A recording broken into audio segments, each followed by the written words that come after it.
never been before. It's the first time. It's just, I'm so glad that he's opening our minds to the reality around us. The world's got a lot of problems at the moment. I think even the people who are taking news from the main media are aware of a lot of problems out there.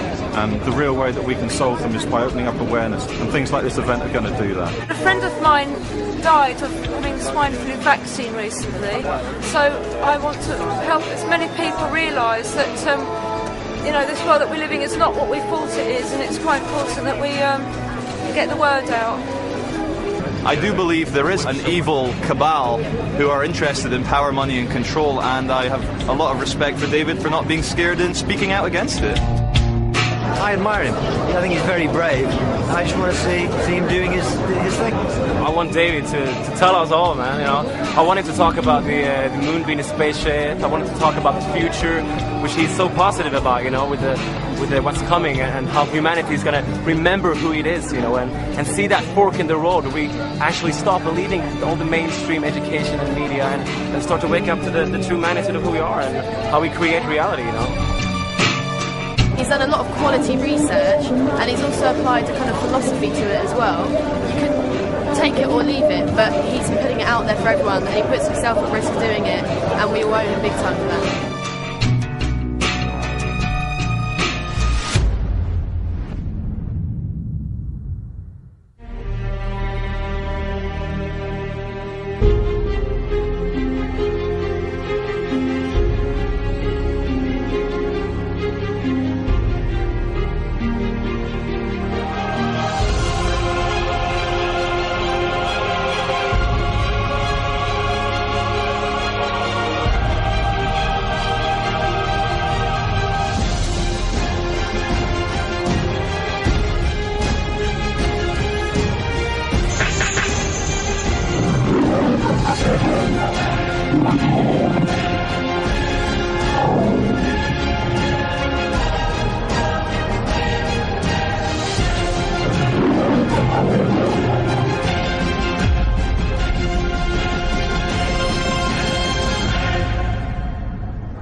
Ladies and gentlemen, David Icke.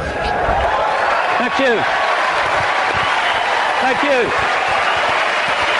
Thank you. Thank you. Whoa.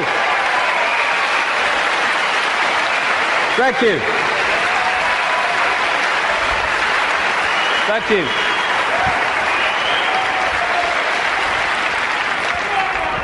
Good turnout then. Crikey. I remember talking to people in telephone boxes once and having room to walk around all those years ago, but amazing things have happened since. My thanks first of all to the extraordinary Linda for putting this event on, and Sean and all the team.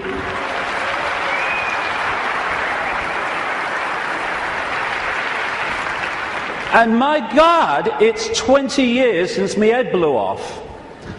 20 years on, I hope I've contributed one thing, and that is to let people realize that if you believe in something, if you keep putting one foot in front of the other and don't get caught in defending yourself or feeling sorry for yourself or falling for the fear that what other people think of you because you're saying something that's different, then if you keep putting that one foot in front of the other, you get somewhere. It's when you stop that everything stops. And if we believe in what we are saying, and what we're saying has validity, then eventually it will be shown to be so. But that process only plays out if we keep walking. And you realize over 20 years that whatever people are saying about you today, they'll say something else tomorrow, so don't get caught up in what they're saying today, whatever today is. Because the fear of what other people think is the state of perception that stops people making a difference. Because you can only make a difference in a world of uniformity if you operate outside that uniformity, and that's always going to get you laughter, it's always going to get you ridicule and condemnation. And we either want to make a difference and we take that on and say whatever, or we don't, in which case nothing changes. And when I look back at this last 20 years, I can see very clearly in my life what happens to all of us. You come into the world, and then you go through a series of experiences, and they seem to be random. They don't seem to be connected. Well, this is happening now, and that's happening then, and this is happening today. But when you look back, you see how it's been a journey of connected, often fantastically synchronistic experiences that are leading us in a certain direction. If we choose to go. If we don't choose to go, then we just run on the spot, which is where most of humanity is because of the way the system is structured. So when I look at the different aspects of my life, I see the chain of events that's led to now. I mean, this was me when I came into the world. I was bloody happy to be here, I was. Mum, Earth's a shitty place and want to go home. And I felt like that as a kid, to be honest. But then my life unfolded, and I became a professional footballer. Have you seen them teeth? When I saw that bloody picture, I've seen them teeth. Last time I saw a set of teeth like that, it was winning the Grand National. But the football side of it, which just seemed to be, I want to be a footballer. Actually, because I ended up playing professional football with rheumatoid arthritis, not recommended by the way, I had an iron will to keep going whatever. And my goodness me, that came in quite handy a few years later. Then I went into television. What a bloody poser, look at him. I don't know, you should curl my hair then, you know. And thank you. It's been a long time since anyone did that to me. In fact, that's the first time, I think. And what that did was show me the inside of the media, shite, and also gave me a public profile which was going to lead to something later that wouldn't be ignored, although at the time I wish it was being ignored.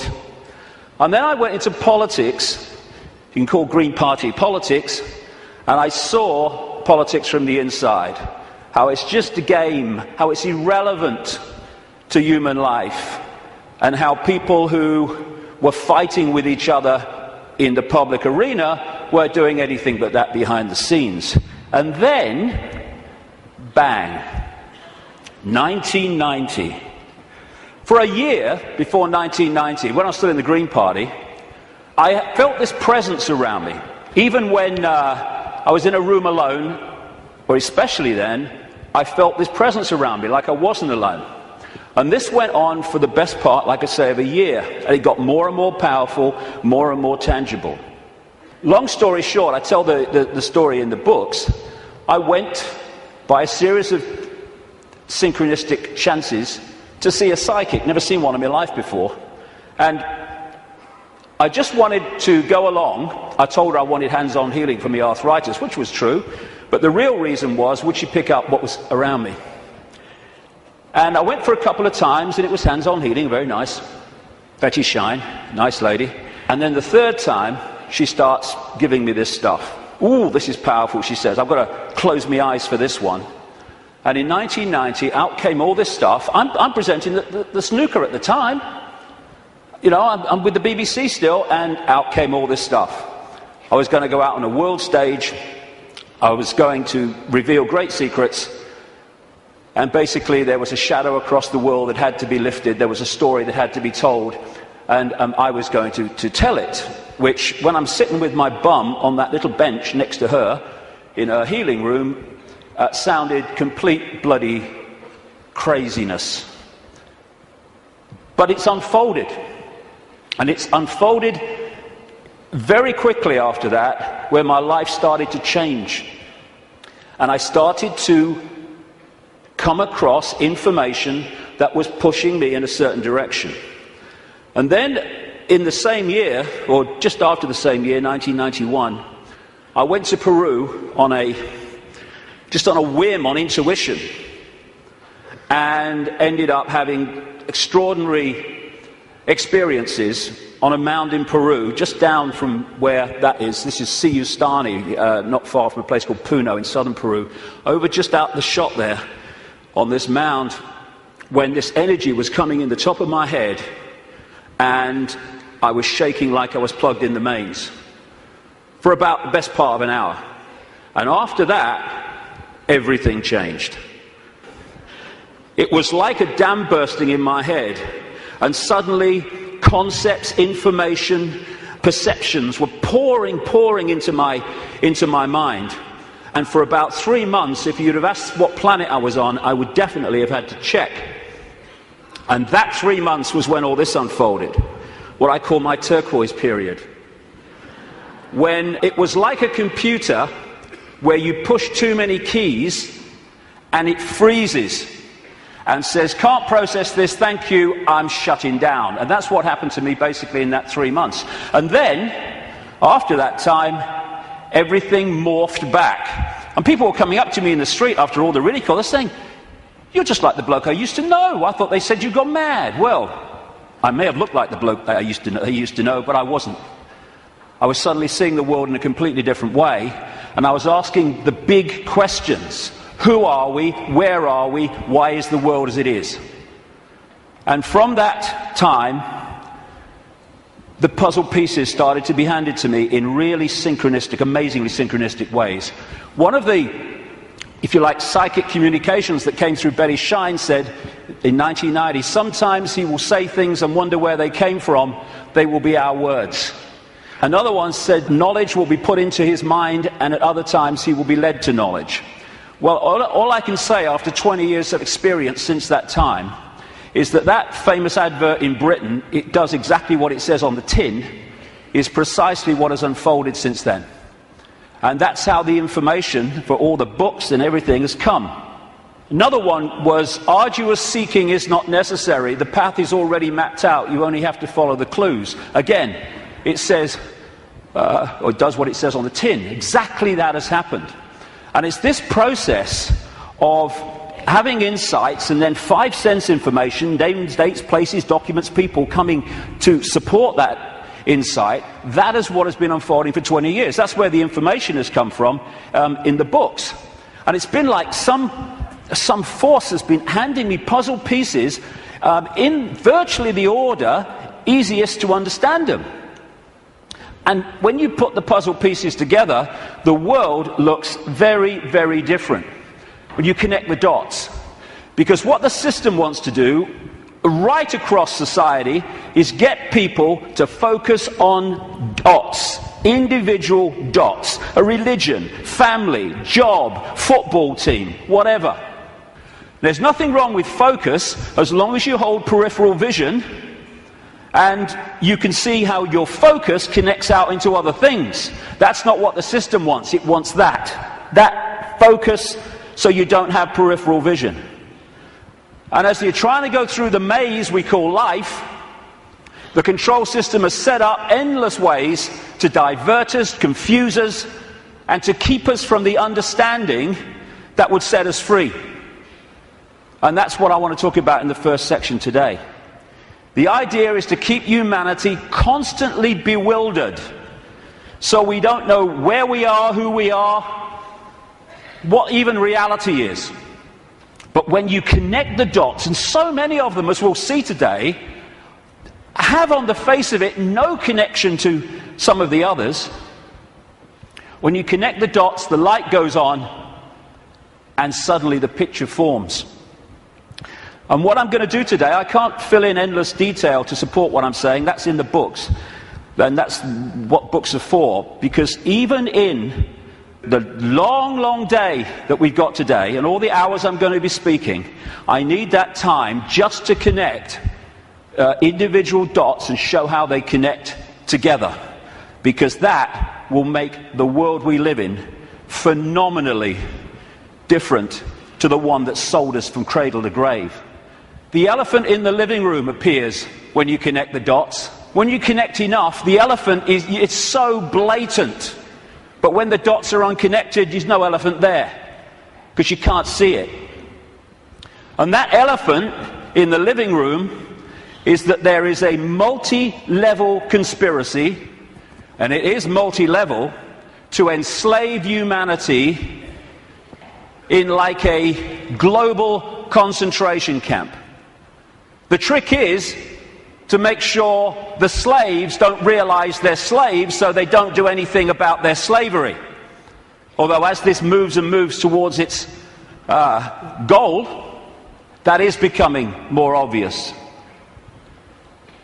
When I first started on this journey 20 years ago, the first few years, all the information coming to me in, like I say, incredible synchronicity of meeting people, seeing documents, coming across information, having experiences.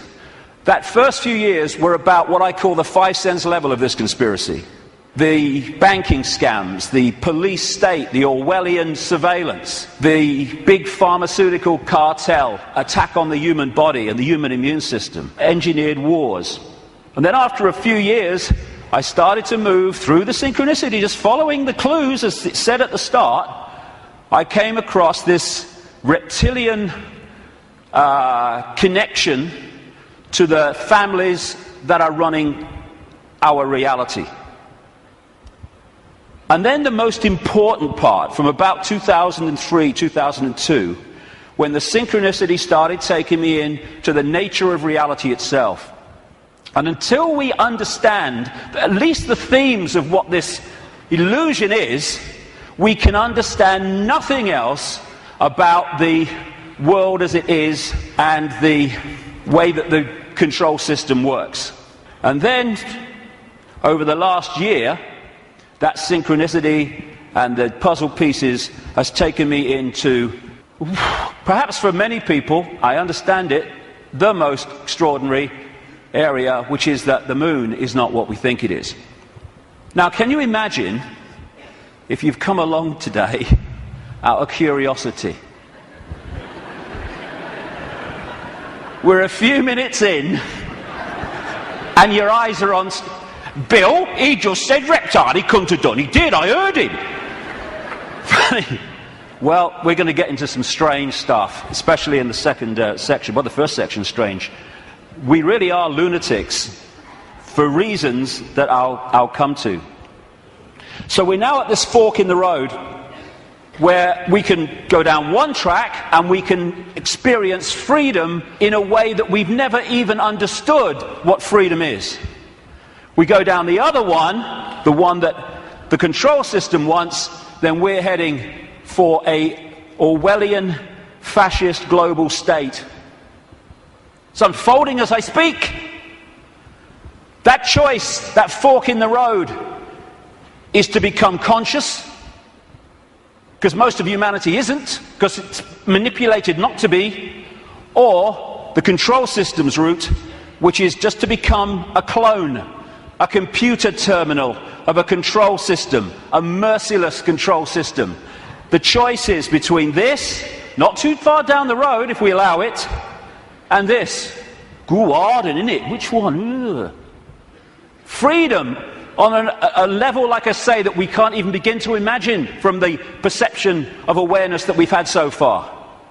We perceive just a fraction of what freedom is, even when we talk about freedom. And we can break out of this. We can break out of this maze, this vibrational prison that we've been encased in. But to do that, as I said at the start, we have to stop doing what has put us in there.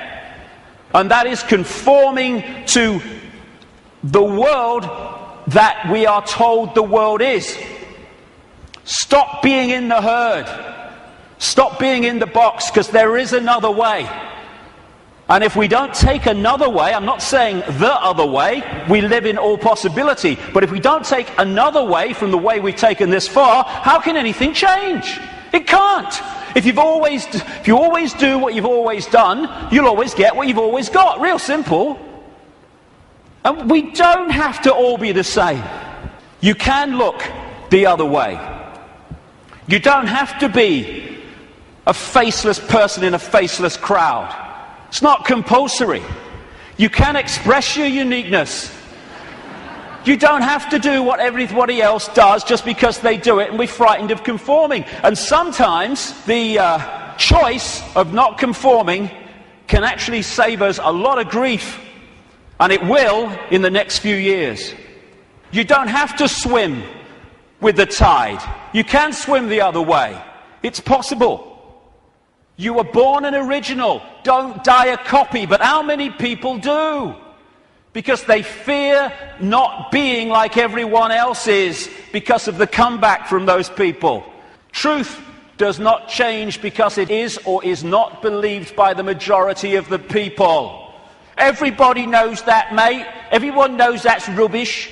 Well, I don't know it's rubbish. That's one less than everyone. We've made a start. As Gandhi said, even if you're in a minority of one, the truth is still the truth. The multitude is always wrong. My goodness, how history has confirmed that. And this is the stadium on which it all plays out. The human mind. You cannot control billions of people physically. You can in certain small areas, yes, with your tanks and your bloody tasers and all that rubbish.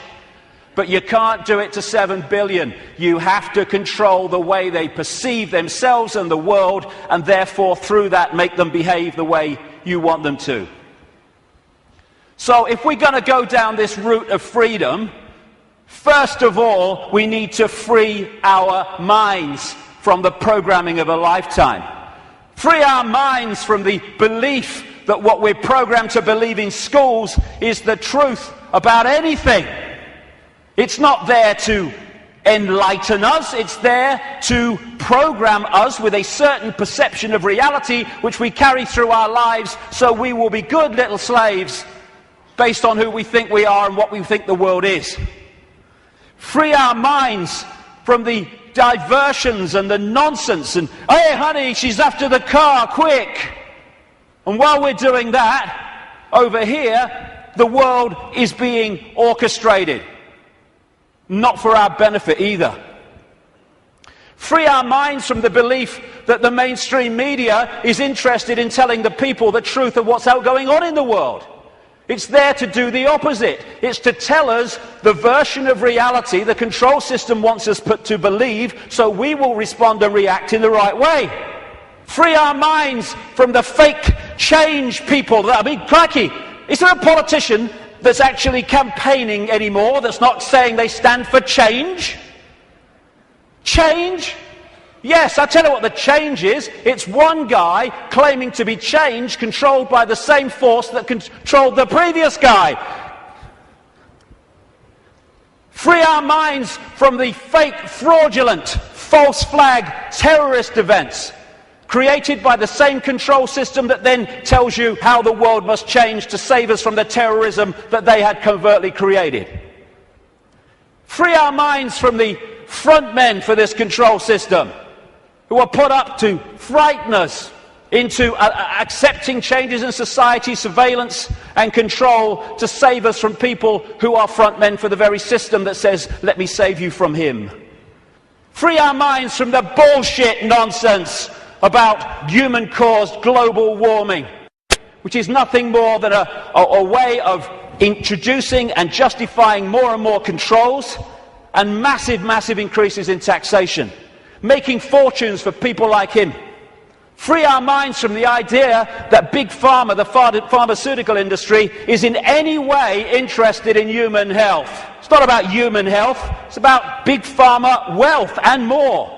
Free our minds from the four-letter word that controls the world, fear, that traps us in these vibrational boxes called fear. And free our minds, more than anything else, from the idea that we are Charlie Jones or Ethel Smith. We're just Joe Public. We've got no power. The choice is to become conscious, to realize that Ethel Smith is an experience, not who we are, and choose not to be what the control system is fast trying to create. Since I started writing about this, in some detail 15, 16, 17 years ago about the control system. It's gone from its coming to daily experience. I think this is a symbolic picture myself. That plaque says, George Orwell lived here.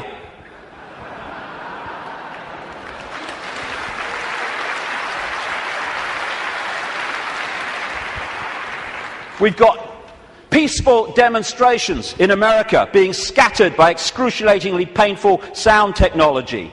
The microchip agenda's moving on. The sky's full of chemtrails and all the stuff that's in them. The food we are given to eat, if we choose to eat it, is full of chemical cocktails that are destabilizing our ability to think straight and be emotionally stable. And they're targeting the children more than anyone because they're the ones that are supposed to live most of their lives in this control system. They bloody won't, as I'll get to later, but they're trying. And yet so many people are still saying, well, it looks all right to me. Looks all right to me. To have your head in the sand, you have to be on your knees. The two go together. Ain't it great? Ain't it great to be free? So the idea is to enslave us while people think they're free. And this is a real important area that keeps us from focusing on this and acting on this. Wishful thinking. Wishful thinking that says, well, I don't want it to be true, so I'm going to kid myself it's not. And if I can do that, then I don't have to do anything. Here's an example of wishful thinking I came across. Wishful thinking that this threat will make any difference to their husband's drinking. That's wishful thinking. When I first saw that, I immediately ordered a large one, personally. But that's wishful thinking. I wish it were different. I wish things were different. Well, we all do, but they're not. They are as they are, and I find myself saying this all the time now. It is what it is. And if you accept what it is, you can change what it is. If you're in denial of it, you're not going to change it because you're kidding yourself it doesn't exist. This control system is coming in. It's coming in fast at the moment. And we have to get it from talking about it to doing something about it. And it's crept up on us, step by step. While we're watching the game shows and celebrity world and sport and stuff. Nothing wrong with any of those things. But if you're there and you've not got the peripheral vision, they will keep you from seeing what's going on. And now the future is here. It's not sometime never. The future is here. And we've got to go from that to that pretty damn quick. And we can and we will. In many, many ways. As Martin Luther King said, the ultimate measure of a man is not where he stands in moments of comfort and convenience, but where he stands at times of challenge and controversy. And we are at a time of challenge and controversy, and we'll see what we're bloody made of, frankly. But the great news is, and I'm going to get into this big time in the last section, this is a time of fantastic awakening. Like I say, when I started on this journey consciously, anyway, 20 years ago, the number of people that were in any way interested in this information, whether it's the nature of reality or the control system and its agenda, was tiny, tiny, tiny. It was a lonely road. Not anymore. A phenomenal awakenings happening all over the world as people start to expand their minds and open their minds to another possibility, to another world, to another sense of self. And what comes with that awakening, indeed what triggers it in so many ways, is when we decide to ask the big questions. Because only then can we get the big answers.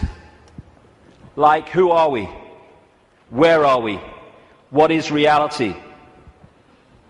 And that's what I'm going to focus on in this first section, because unless we at least understand the themes of what reality is, we cannot possibly understand what's happening in the world and how the control system really works and how deep the rabbit hole goes. Establishment science, education, media, that's what it does. I mean, have you seen these politicians in Britain now? You've got Clegg in the Liberal Party, Liberal Democrats. You've got Cameron in the Conservatives, you're going to probably have one of the Miliband's, maybe David Miliband, leader of the other major party, and they're all standing on the same sodding postage stamp, all three of them. Same background, same basic perception of the world and politics, and that's exactly the same with science, education and media.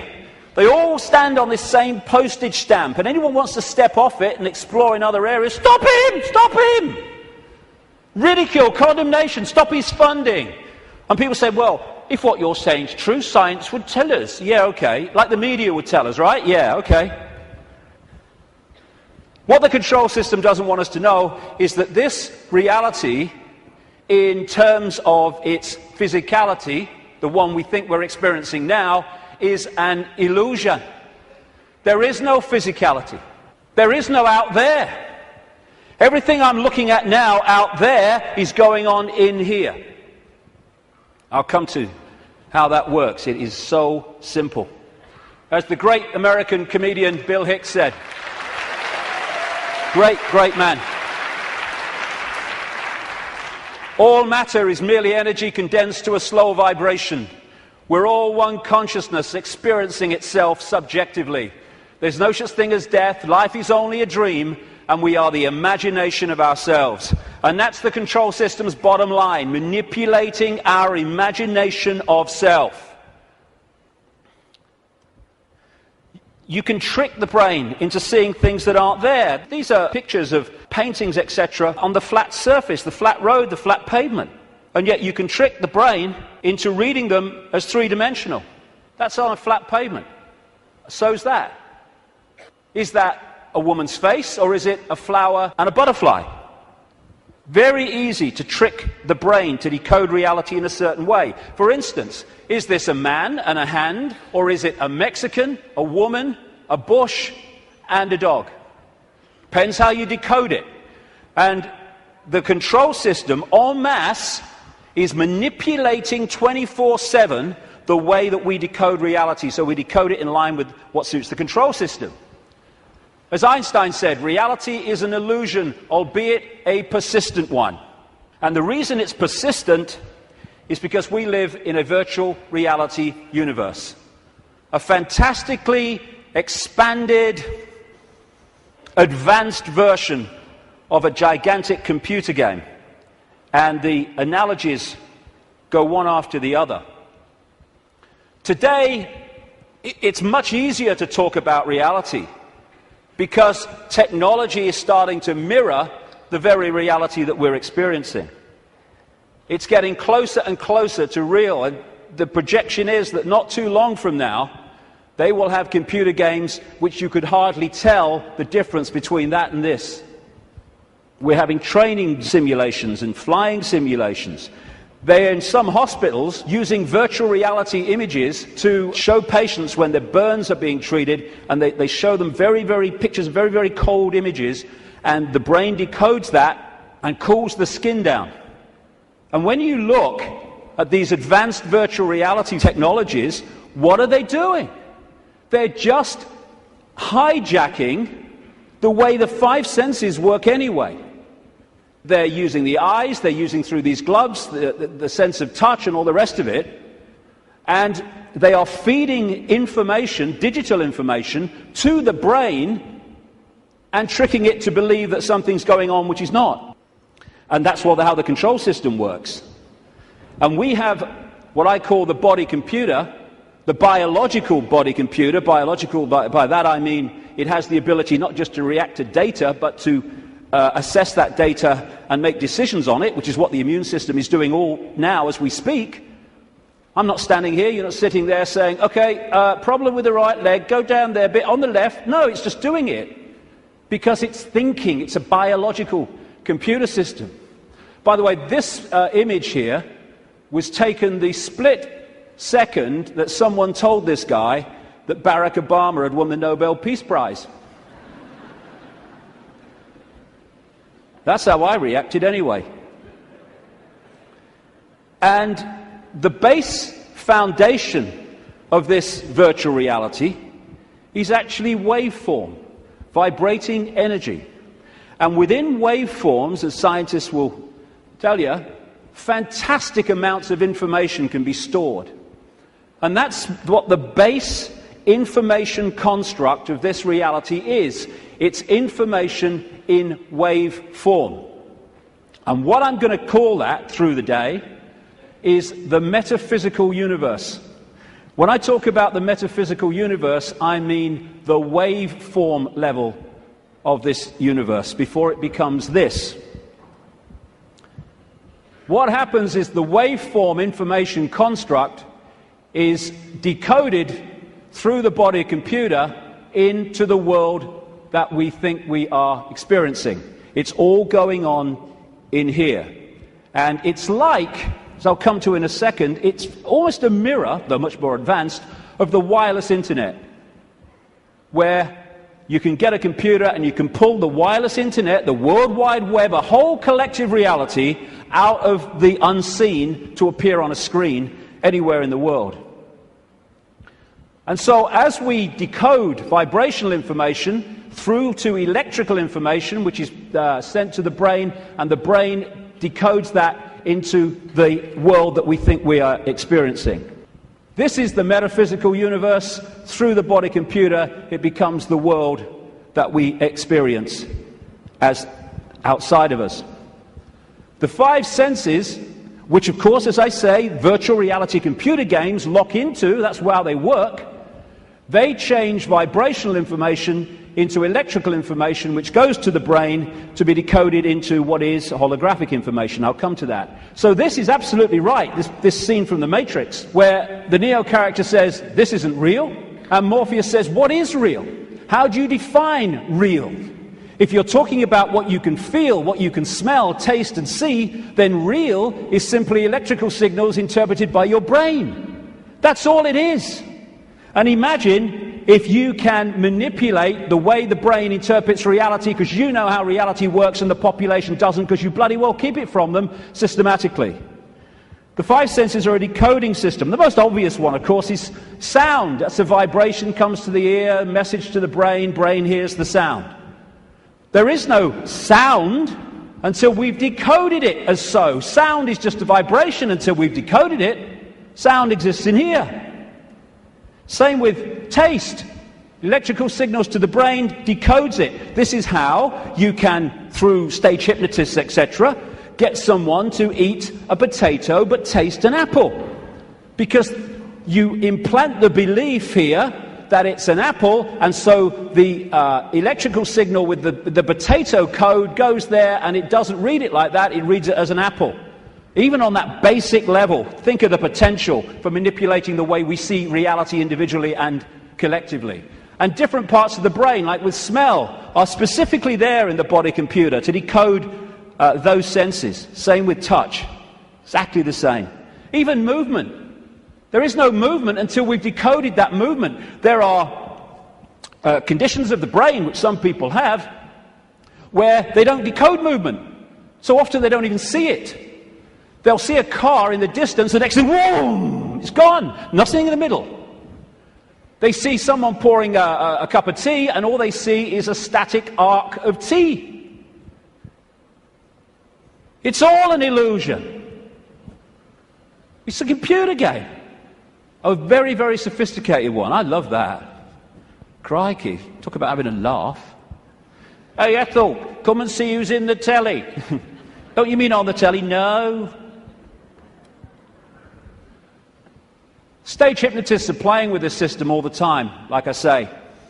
And there are some other hypnotists I made earlier. These don't know they're hypnotists, most of them anyway. But that's what they're doing. They are all the time giving us a sense of reality, a belief in what is real. And if the brain takes on that belief system, it then starts reading reality in line with that belief, and it becomes a self-fulfilling reality. So we live in the equivalent, as I'll keep saying, a very, very advanced equivalent of the holographic internet, the World Wide Web. If If you say to people, tell me about the internet, they say, yeah, well, it's graphics and websites and words and colors and the pictures. Yes, it is. But the only place that exists in that form, the internet, is on the screen. Everywhere else, it's electrical circuits, etc., etc. You say, tell me about television. They'll say, well, it's moving pictures on a screen. Yes, it is. But the only place that television exists in that form is on the screen. Everywhere else, it's electrical circuits and, in some cases still, many cases still, broadcast frequencies. And we live in what I call the cosmic internet, where information in the energy around us, I'll come to where it comes from in a minute, is then pulled out of the unseen. Just as these guys sitting out in the open, no wires, no connections, they are pulling the unseen out onto the computer screen. And if you think of it, because people say, well, if you're creating your own reality in your head and all that stuff, why do we all see the same stage? Why do we all see the same car? Well, when you log on the internet in South Africa or Australia or London or America or anywhere, apart from places like China, you log on to the very same collective reality as everywhere else, everywhere in the world. You might choose to go to this website, and if you go to this website, the guy in South Africa could go to the same website that you're on and see the same thing, because it's a collective reality. What happens is that we then decide, do we like this website? What do we think of it? Do I want to go there or do I want to go there? That's how we put our individual spin on it. It's the same when you look out the window and you see the same car going past. But I might like the car, someone else might not like the car. But it's the same collective reality. And the body computer is pulling this reality out of the unseen, just like those laptops. And so you got in the Matrix movie that scene where he says, the Matrix is everywhere. It is all around us, even now in this very room. You can see it when you look out of your window or you turn on your television. You can feel it when you go to work, when you go to church, when you pay your taxes. It is the world that has been pulled over your eyes to blind you from the truth. What truth? That you are a slave, Neo. Like everyone else, you were born into bondage, born into a prison that you cannot smell or taste or touch, a prison for your mind. I'll get into the nature of that prison in the second section. So what is this universe? It's information. And it's information decoding information. Just as you put a computer disk in a computer, it's information. The information encoded in the computer then reads the information on the disk. That's what we're doing. And that way, we manifest this apparently out there reality. We too, the so-called human body, is energetic, non-physical in its base form. But when it comes through the decoding system, it becomes the world that we think we're experiencing outside of us. It seems to be outside of us. I'll grant you, my God, I look out here, it looks to be outside of me. But it's inside of us.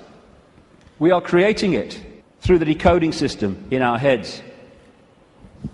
Now, I'll go into this area in the new book. What I'm saying is that, well, I'm not saying this, scientists are now saying this. At the center of this galaxy is a massive black hole, and the increasing thinking is, and I would say it fits perfectly, is that there is a giant black hole at the center of every galaxy. What I'm saying is these black holes resonate the base information or the base vibrational frequency of this virtual reality universe. And they interact with what we call the suns. In this case, our sun in this solar system, but of course there's suns all over the place. I'm saying that this vibration triggers from the suns, depending on its vibrational state, because it changes, and that answers a lot of things, as I'll come to shortly. It triggers information of certain kinds being transmitted by the sun, suns in general, in the form of photons. Photons are the base unit of what we call light and other forms of electromagnetic radiation. They carry information. These photons being generated out of the suns, triggered by this vibrational base frequency coming from the black holes, create the cosmic wireless internet within our reality. And that's what we are decoding The Earth decodes it. It's photon energy, photon information that is passing through the Earth energy grid. It is photon information, what the Chinese, in their acupuncture disciplines call qi. That qi is actually photon energy. It is information, which the body computer then is decoding into this collective reality. And just like on the internet, where you can see information and receive it, but you can also post information, so we're interacting with this virtual reality universe and changing it subtly as we put our unique spin on things. And we're creating that world that I keep talking about. Now, some scientists over the years have postulated that this physical world only exists when it's observed. I agree. Why? Because of this. When you put a computer disk into a computer, it does not read all the information on the disk at the same time. It reads that part that it is observing, whatever that laser's hitting at the time. All the other stuff is still in information form. It's not been transferred to the screen as pictures, etc. And we do the same. When we observe, decode, then we bring it into this reality. But without that, this is just the base vibrational metaphysical universe, which is the basis of all of it. Then no light gets in the brain. So how do we see light? How can I look at that light and see it? No light ever gets in the brain because the brain's decoding information into that light. So when you see things like in the Matrix movies, those lines like, there is no spoon. It is not the spoon that bends, it is only yourself. Exactly.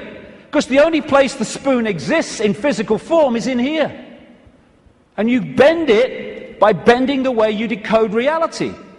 Miracles are simply overcoming the programming of what's possible and not possible.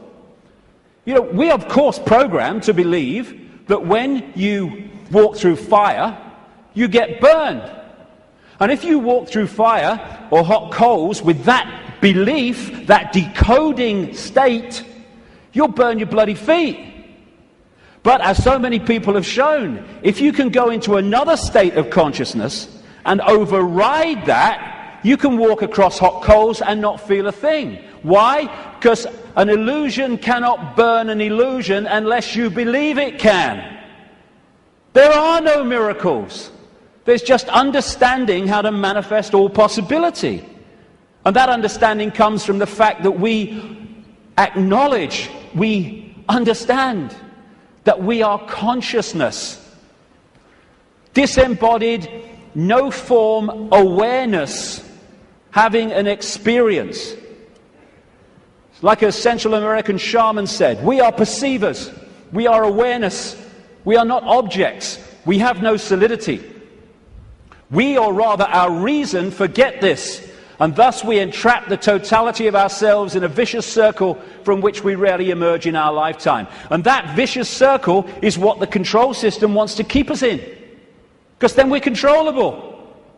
If we understand who we really are, what we really are, it's impossible to control by a bunch of control freaks. The body is the way our awareness experiences this reality. If I want to interact with this reality, which is a frequency range, I have to have an outer shell, we all do, that vibrates within this frequency range, because our consciousness is vibrating much too quickly. It's like Radio 1 trying to make connection to Radio 2. They're on different wavelengths. It's never going to happen.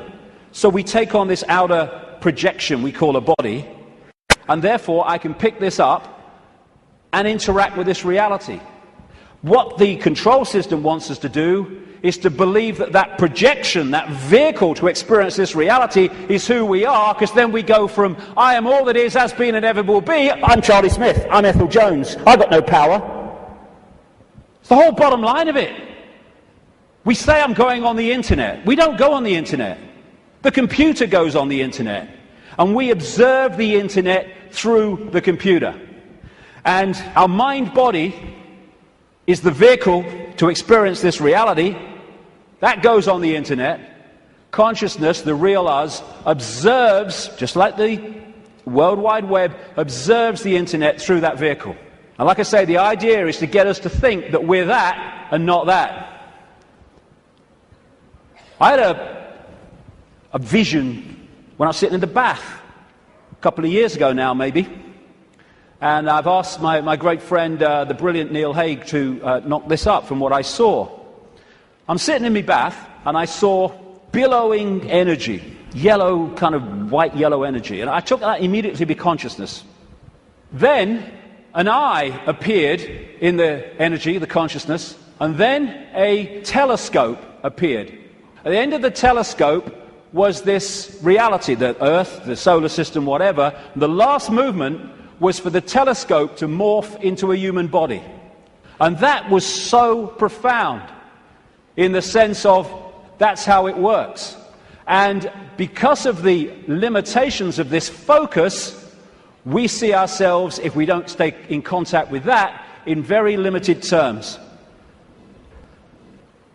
Death is just putting the telescope down. Well, I've had enough of that. Earth's a shitty place. Hello, all right, I'm back. You never went away. The computer's here. We are observing through the computer. And I want to make the difference, because this will go through the day, the difference between consciousness and what I call the mind. Everything is the same energy in the end, because it's just one unified awareness I call the infinite. But it takes different expressions. Consciousness is the ocean. All possibility, all that is, all awareness. And the mind is like a frozen, denser expression of that, and therefore has great, great limitations in terms of awareness and perception compared with that. And one of the reasons is to interact with this reality, which is much denser than consciousness, we have to have a denser conduit, which we call the mind-body. Therefore, it has to be more limited than consciousness itself. This guy, Ramana Maharshi, a man who lived in India and meditated for most of his life on a mountain in India. I've actually been there. Nice place. He said, mind is consciousness which is put on limitations. You are originally unlimited and perfect. Later you take on limitations and become the mind. Or as Einstein put it, a human being is a part of the whole called by us universe, a part limited in time and space. He experiences himself, his thoughts, his feeling, as something separated from the rest, a kind of optical delusion of his consciousness. And that optical delusion comes from looking through the lens, the telescope. And what it does, and I keep saying the control system is structured exactly to do this, it puts us in a false identity. One that doesn't think all possibility, it thinks limitation. I can't, that's not possible. And if you want to control people en masse, you want them in that mode. I'm not David Icke. David Icke's my experience. It's a name for the experience I'm having at the moment. I am all consciousness, all awareness. All that is, has been, and ever will be, and so is everyone else in this room, everyone else in all the realities of this infinite world that we live in. We are all possibility, and that's our base state. I don't care who you are, what you've done in your life, what regrets you have, how successful you've been. Your base state is all possibility. And I've only taken psychoactive drugs once, well, 1.5 times. The main one was in Peru when I took something called ayahuasca in 2003. And for 5 hours, I had this voice as loud as mine is now, took a female form, talking to me about the illusory nature of reality. And when I came back out to Britain, it happened in the Brazilian rainforest, I started following up names, dates, places type information, what I was told. And it was extraordinarily accurate. It's amazing that mainstream science has sussed most of this, but doesn't realize it as, because all the disciplines don't talk to each other. When you connect the dots, you realize they've already established that this is an illusion. But that doesn't go down well, because it's too close to the truth. And how I experienced that state beyond this world, beyond vibration, was as stillness and silence. And that's what all possibility is, the stillness and the silence. There was a great line that voice said to me when it was explaining the nature of reality. It said, if it vibrates, it's illusion. If it vibrates, it's illusion, because our core level is stillness and silence. I experienced that. Amazing feeling. There are no negative emotions, there's no fear, there's no worry about not making the rent and all this stuff. They've all gone in that realm. And people think of nothing. All that is, has been, whatever can be. That's all potential, all knowing. And everywhere and nowhere. People think that's a paradox. You can't be everywhere and nowhere, but you can in all possibility. In all possibility, everything is possible. So everywhere is nowhere. Nowhere is everywhere. Everything and nothing. Again, not a paradox. All possibility is everything and nothing. And as I was saying, we think of nothing as nothing's there. There is nothing. But within the nothing, within the silence, is everything. Within the silence, for instance, is all possibility. And then when I start talking, I have pulled one possibility out of all possibility, which is manifest as vibration, my voice. And then I stop. It goes back into all possibility. We don't think that this building is defined by the nothing. We think it's defined by the something. But the something is only there, and this building is only in its form because of the no thing, apparently no thing, in between what we perceive as the something. The silence this is why when people are in silence, they go somewhere else. And so many people are frightened of the silence. Get in the car, whack the record on, get in home, put the telly on, noise, hold you in 5 sense reality. When people go into the silence, that's when they get their insights, because they're accessing other levels of themselves beyond the 5 senses. So out of the no thing comes the realm of form. This is something called cymatics. If you go on the internet, you can see it, videos of it, like YouTube. And what they do is they put particles on a metal plate and they play sound across it. And it's incredible. It just forms into these amazing geometrical shapes just because of the sound.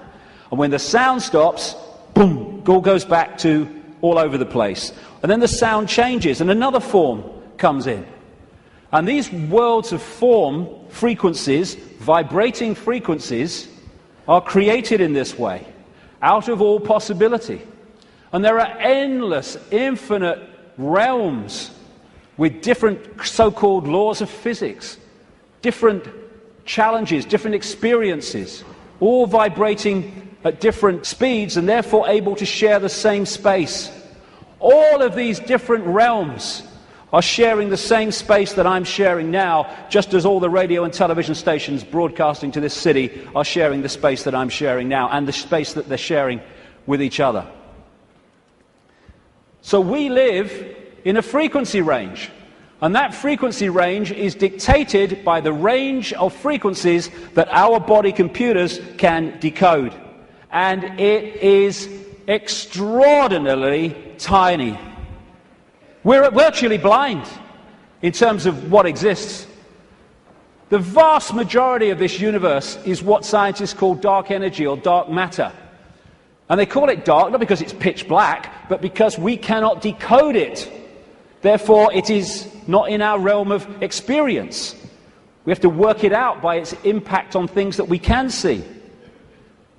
And the electromagnetic spectrum is 0.005% of what is projected to exist in this universe. And visible light, which is the only frequency range that we can decode, is a fraction of the 0.005%. So this is it. Visible light. This is our world. And we look out and we think we can see everything. But we can't. We can see what we can decode. And therefore, we operate within a dimension, we might call it, and it's penetrated by other dimensions, which allows those other dimensions to interact with ours, which I'm going to get to in the second section, because that is fundamental to the control system. What we're doing is we are putting our focus of attention into this reality through the body computer, and therefore this seems to be the only world that exists. But the space we're occupying is teeming with life of endless varieties.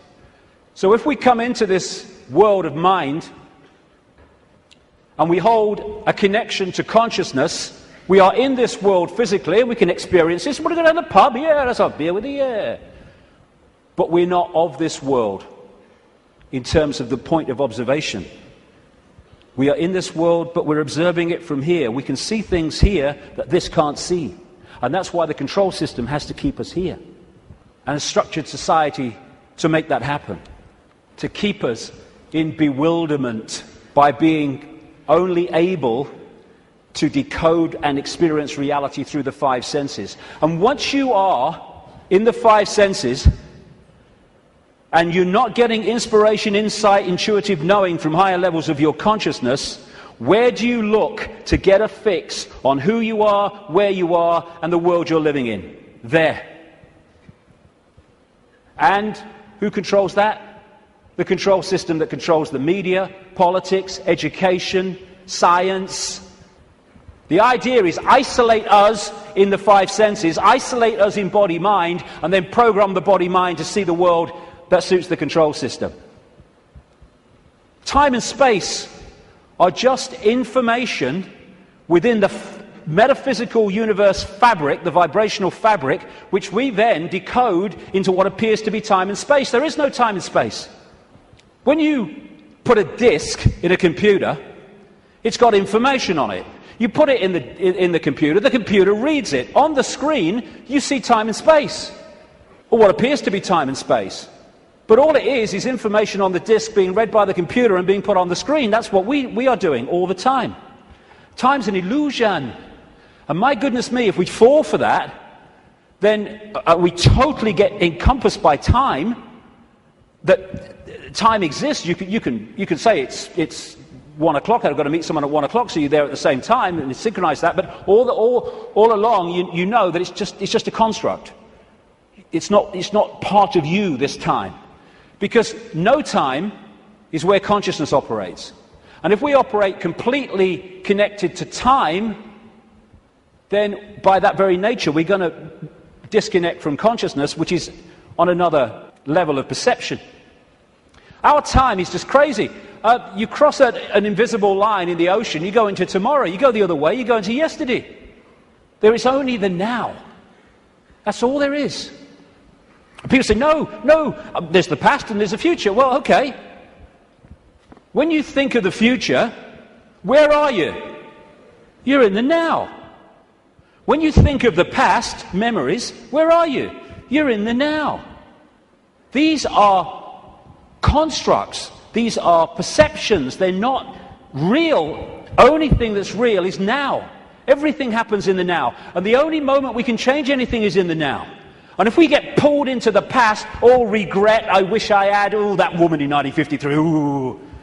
Or we get pulled into the future, oh my God, what's going to happen? Oh, yeah, outcome, oh, what if? Then we're getting pulled out of the only time that exists, and therefore our power to change things, to impact on now, is diluted. And we are absolutely dominated by time. What's the time? Oh my God, it's not the time. Oh my goodness, what's going to happen? Are you going to get time? Oh, I'm late. And yet, the now is the only thing that exists, and time, like space, is a perception. It is part of the construction of reading. You could see time in a way like a disc, like a DVD. What you've seen in the film is your past, as you perceive the past. What you're looking at in the film at that moment you perceive as the present, and what you've yet to see in the film you perceive as the future. Yet all that information exists on that disc at the same time. Whip back a bit, you've gone into the past. Whip forward, you've gone into the future. And I've been talking for years about the time loop, as I call it. wrote a book with that title. And it's not really a loop, but it does can express itself like that in the play-out world of so-called physical reality. And we go round and round and round, and it comes back to the start. And we think we're going forward, but because we're only in it for a certain section, we think we're going forward. If we stayed with it, it will come basically back to the start.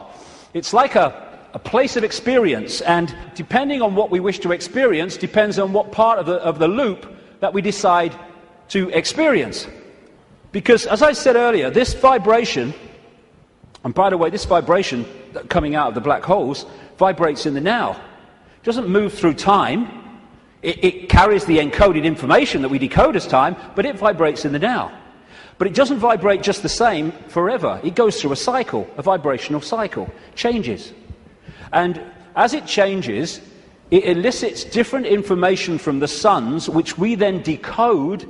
And as we do so, the world moves on, experience moves on through different epochs. You look at the ancients around the world, and they invariably see time as secular. You have, of course, the famous yugas in Indian belief, Hindu belief, where the world goes through different cycles. You have a golden age when everything is expansive and everything's fully integrated and connected. And then you have other yugas which are suppressed, and you have control, and you do not have the expansive awareness that you had before. It's a different kind of experience. And so as this vibration changes, it takes this reality through a cycle and then comes back again. This is where all these yugas come in. And what happens is the left half of the brain particularly decodes this information, which is vibrating in the now. It decodes it into a sequence. It's what some brain scientists call the left brain a serial processor.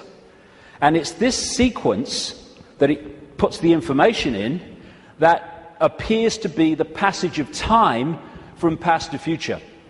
The quicker it decodes it, the quicker time seems to move, the slower it decodes it the reverse. This is why, as Einstein said, if you're in the company of a beautiful woman, time can pass very quickly, but if you're in a dentist chair, it can pass very slowly, because your brain is decoding reality in a different way, putting it into a sequence in a different way.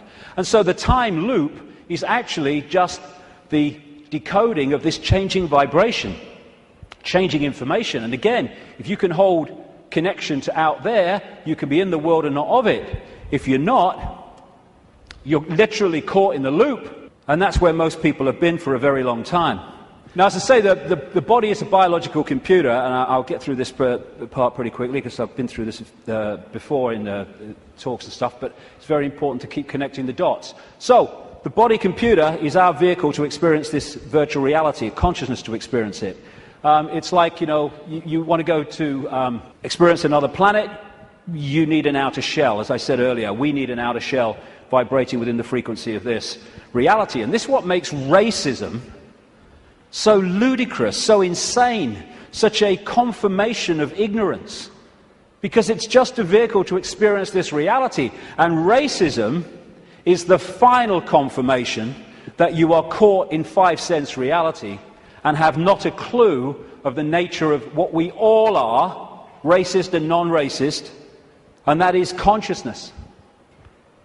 Humans, we think we're humans. We're human. Humans are like a software program.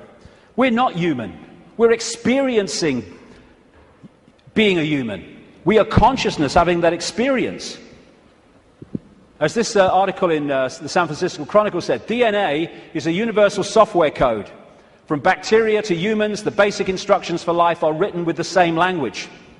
And there are 4 codes, A, C, G, and T, or in my case, G and T, G and T, G and T. I like that one. It's in my DNA. And how these codes are in relation to each other decides if the outer shell is a human, a mouse, a virus, anything. And it very much connects into those green codes on the computer screens in the Matrix movies. And the body computer, biological computer, has the ability to think and assess for itself, ticks every box when you go through it. The reason they're now talking about connecting the brain to desktop computers is because they are connecting 2 computers. One far more, infinitely more advanced, yes, but 2 computers. That's how it's possible. When the computer won't work, won't turn on, won't process, we say the computer's dead. You drop a computer from a top floor, it will smash and it will be dead. You drop a human computer, it will smash and be dead. Because that's all that happens at death. The computer dies. We don't bloody die. There is no death. We're consciousness, infinite consciousness. The computer goes into sleep mode just to tick over. We go into sleep mode just to tick over. We have antivirus technology in computers to seek out the viruses that are a danger to the computer's systems and what you might call health. We have a phenomenal antivirus system we call the human immune system, which does exactly the same. And when you have a virus system and a new virus comes up, they have to update it because it can't work out how to stop it, because it's not been programmed to. This is updated by reacting and then integrating that so that the next time that comes, it can deal with it. This is an enhanced photograph taken at the Necker Hospital in Paris when they put tracer dye into the acupuncture points and then photographed it. And the tracer dye went through these lines of energy in the body, the chi, the photons. And when you look at it, it's just like a motherboard. And interestingly, when this chi is passing around too slowly or too quickly, the body is ill in some way. And what acupuncture is about is using the needles and other techniques to balance out that flow of energy. And what happens when the information is passing around a desktop computer in less than optimal speed? You say, my bloody computer's slow today, and often it's slow because it has a virus. The brain is the central processing unit of the computer, which in a desktop is a microchip. It's the main processor of information. The DNA is the hard drive, and it's not just the DNA we see physically, because even DNA is just the decoded version of an energy field. We have an energy counterpart which we call the human aura. What we call cultures. I'm this culture, I'm a black South African, I'm a Hindu or whatever. These are different sub-softwares of the human software. This guy, William Sheridan, was in a New York hospital waiting for a heart transplant, and he joined an art therapy course. He was about as good as I am, and I'm a terrible, terrible artist. And this is what he was drawing. After his heart transplant, suddenly he went back on the art therapy course and started drawing much more sophisticated pictures. As a result of agreeing to promote organ donation, he managed to meet the donor's mother. He asked her the obvious question, did your son have an interest in art? And she said he wanted art materials rather than toys from the age of 18 months. He was crazy about art. And there have been many studies, some of them very extensive over the years, that have shown the incredible connection between people who've received hearts, lungs and other organs from people and then taken on either and or their character traits or their abilities. Because what are they doing? They're downloading information from one computer to another. That's how it gets passed across. Credo Mutwa, the great Zulu shaman in South Africa, told me that in the days when they used to eat people in Africa, one of the golden rules was that you must heat the person to a certain temperature, otherwise if you eat them, you become them. Same principle. We are led to believe that what identifies us with the body and what identifies us with the body being us is whether we're a man or a woman. Again, being a man or a woman is not what we are, it's the experience we're having. How can we be a man and a woman, or how can that be what we are, when you can change from a man to a woman through chemical intervention? It's changing the nature of the computer through chemical intervention. Freaky the chicken, who was in the papers a few years ago, started out life as a hen, laying eggs, then had a massive, for some reason, explosion of testosterone and became a cockerel. Started chasing the chickens, the hens, and crowing at dawn. Grew a comb.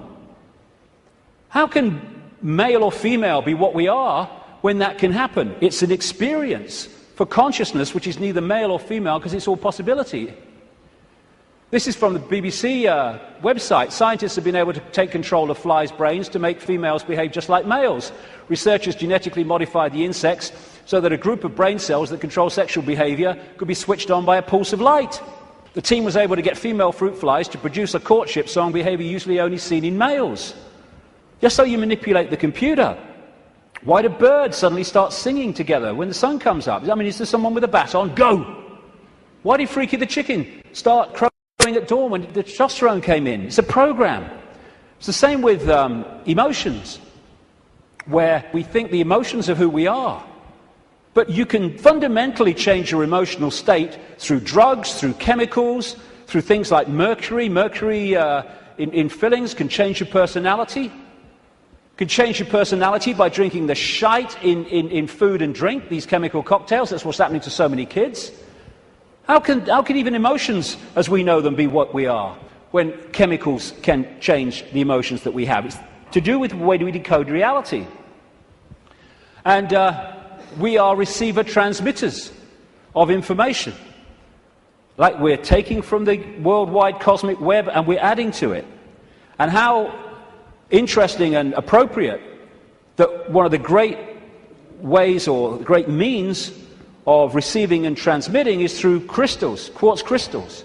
And it turns out the human body is a gigantic liquid quartz crystal. The membrane of every cell, and we have trillions of them, is a quartz crystal, a liquid crystal. The Earth is a gigantic crystal. Every grain of sand, for goodness sake, is a crystal. And the Earth, too, is receiving and transmitting information within this cosmic web. DNA is a receiver-transmitter of information, and it's made that way. This is an article on DNA. From the characteristic form of this giant molecule, a wound double helix, the DNA represents an ideal electromagnetic antenna. On one hand, it is elongated and thus a blade which can take up very well electrical pulses. On the other hand, seen from above, it has the form of a ring and thus is a very magnetical antenna. We are receiving and transmitting all the time through what we think is the body computer. And the energetic auric field connects into us through what we call chakra points, from a word, Sanskrit word meaning wheels of light. And these connect into what we call the physical body through the endocrine system of glands, two of which include the pituitary and the pineal gland, which together make up what we call the third eye. The ability to get out there through the sixth sense. It's like that Muse song says, if we could flick a switch and open your third eye, we would know that they'd never be afraid to die. Words to that effect. Exactly, because we'd be out there. Now, anything that can shut these down holds us in five-sense reality and stops us from breaking out into the greater self. That's where they want us, and that's where they've got so many people, the vast majority, in that state, in a false identity. The world looks so solid, I grant you, but it can't be. It can't be, even though it seems to be. And if you bang your head on the wall, again, like walking through the fire, believing you're going to get burned, bang, you'll bang your head. But it can't be, because the world is made up of atoms, and as quantum physicists have shown, atoms have no solidity. How can something which is basically empty space make up a solid world? It can't. The reason it appears to is because the information in the waveform metaphysical universe is decoded through into apparent solidity. Again, it's just the way we decode reality that gives it form. We take information from a disk, we put it on the screen, it seems to have time-space solidity. But it doesn't. It's just information being read, and that's exactly what's happening to us. The reason it appears solid and it appears three-dimensional is because we live in a holographic world.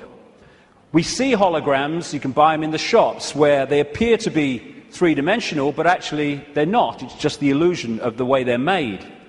And how they make them is they have a laser, part of it goes across the object they want to photograph, another part goes directly onto a photographic plate, and then the part that's passed across the object goes onto that plate, and they collide. Those two parts of the laser collide, and they create, here we go, a wave form. We call it in holographics an interference pattern. It's like dropping two pebbles in a pond, and then the waves they create collide, and that is a waveform representation of where those pebbles fell, how heavy they were, how high they fell from, etc., how big they were, etc. And this is what the waveform, again, looks like on a holographic print. It's information. It seems to be nothing. It looks like a fingerprint, appropriately, actually. But what is it? But you fire a laser at that, and suddenly a three-dimensional, and the best of them, a very solid-looking image comes up. This is we create our reality. It's holographic. This guy is in an Australian city, I think it was Melbourne, but he was projected as a hologram onto a stage in Adelaide. This is one that CNN did. So we are creating a holographic version of this information, just like a hologram does in our heads. That's where it comes from. It's this construct. And how funny, I've been saying this for years, and then I come across this very, very mainstream New Scientist magazine in January now 2009, and its front page, you are a hologram projected from the edge of the universe. You don't need to go through great swathes of academia. In fact, it's often the worst thing that can happen, because it puts you in the box on the postage stamp, often, to understand reality. You just have to access that which is all around us, containing that knowledge. And then you have the question, how can something be a waveform and a particle at the same time, which is what quantum physics has found and gone, what? How can that be? Very simple. When you're creating a hologram, the waveform doesn't disappear when the hologram projects itself. They both exist at the same time, the information construct and the decoded holographic form. The particle and the waveform exist at the same time. It's so bloody simple. People think it's so complex. One of the great things about a hologram is that every part of the hologram is a smaller version of the whole. So if you cut a holographic print into four and put a laser onto the four pieces, you don't get a quarter-size version of the whole picture, or a quarter-size part of the whole picture. You get a quarter-size version of the entire picture. And because of that, this is why these things happen. This is why reflexologists can find points on the hand and the feet and elsewhere that relate to different organs and parts of the body. This is how acupuncture can do it, and reflexology, with the points on the ear. Do something here, it affects the heart. Do something here, it affects the liver. Because it's a hologram, and it must be like that, because every part of the hologram is a smaller part of the whole. Holographic blood, this book by an American physician called Harvey Biggleton, I went to see. He has found holographic images in the blood. And I looked through one of his really powerful microscopes, and as he increased it and increased it and increased it, my blood went from blood as you would perceive it to quartz crystal when you got it to the most powerful level. That's what we are, crystals. So because we live in a holographic reality where everything is a smaller version of the whole, that's where we get the theme of as above, so below. That's why the human energy field is mirrored by the earth energy field. Because we are a smaller part of the earth hologram, and the earth hologram is a smaller part of the greater hologram. And on one level, this reality is digital. And they're creating now, and this is extremely relevant to what I've been saying, they're creating now digital holograms that operate in a slightly different way to the holograms we've had before. And some of these digital holograms, that's one, are being used at promotions to sell products and stuff. And people are frightened to walk through the hologram because it looks so solid. And that's what this is, digital holograms. Digital holograms is the reality that we're experiencing in what I call the play-out world. And this is why numerology works. Numerology can predict things, and it can make things happen because it is working on this digital level of reality. Computers work on binary systems of on-off electrical charges, just symbolized as 1 and 0. They're now starting to develop trinary computers with a third number. And the human brain works how? On binary and trinary on-off, etc. electrical charges. And of course the A, C, G and T codes of the DNA all connect into this. So while in the Matrix movies we saw the projection of beyond the physical world, it was a digital world, so is ours. That's exactly what it is. And like I say, scientists are not sussing any of this stuff in terms of the mainstream because they focus on their own discipline, their own individual dot, and they don't connect the dots, and therefore they can't see the picture. I watched a program the other day. It was a mainstream science program, and it asked the question for at least an hour. I think it was an hour. What's the biggest number? And they were going to these bloody numbers that went on and on and on and on, disappearing up there, trying to work it out. Well, I'll tell you the biggest number. That's the biggest number. Infinity. There is no biggest number. There is only all possibility. And numbers are the digital level of this reality. And because of that, numbers represent vibrational states.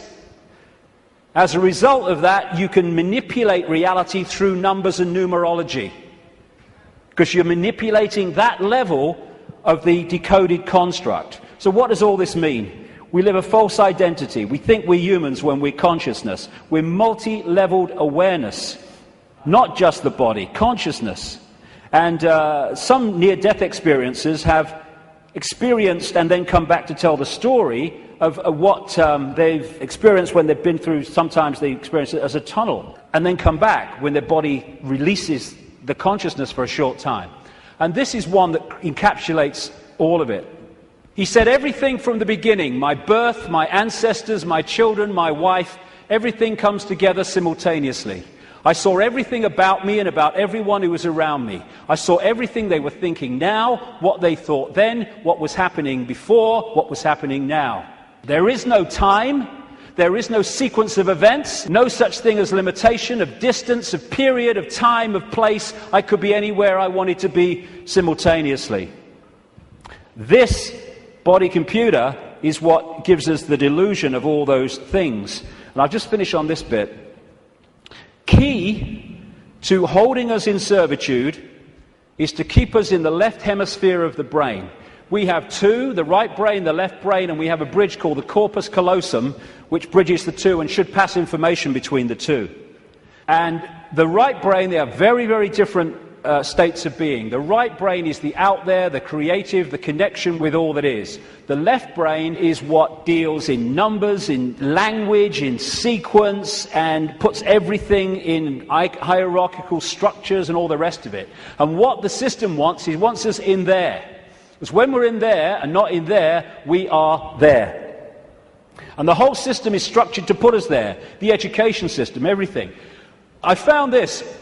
Different functions of the right and left brain.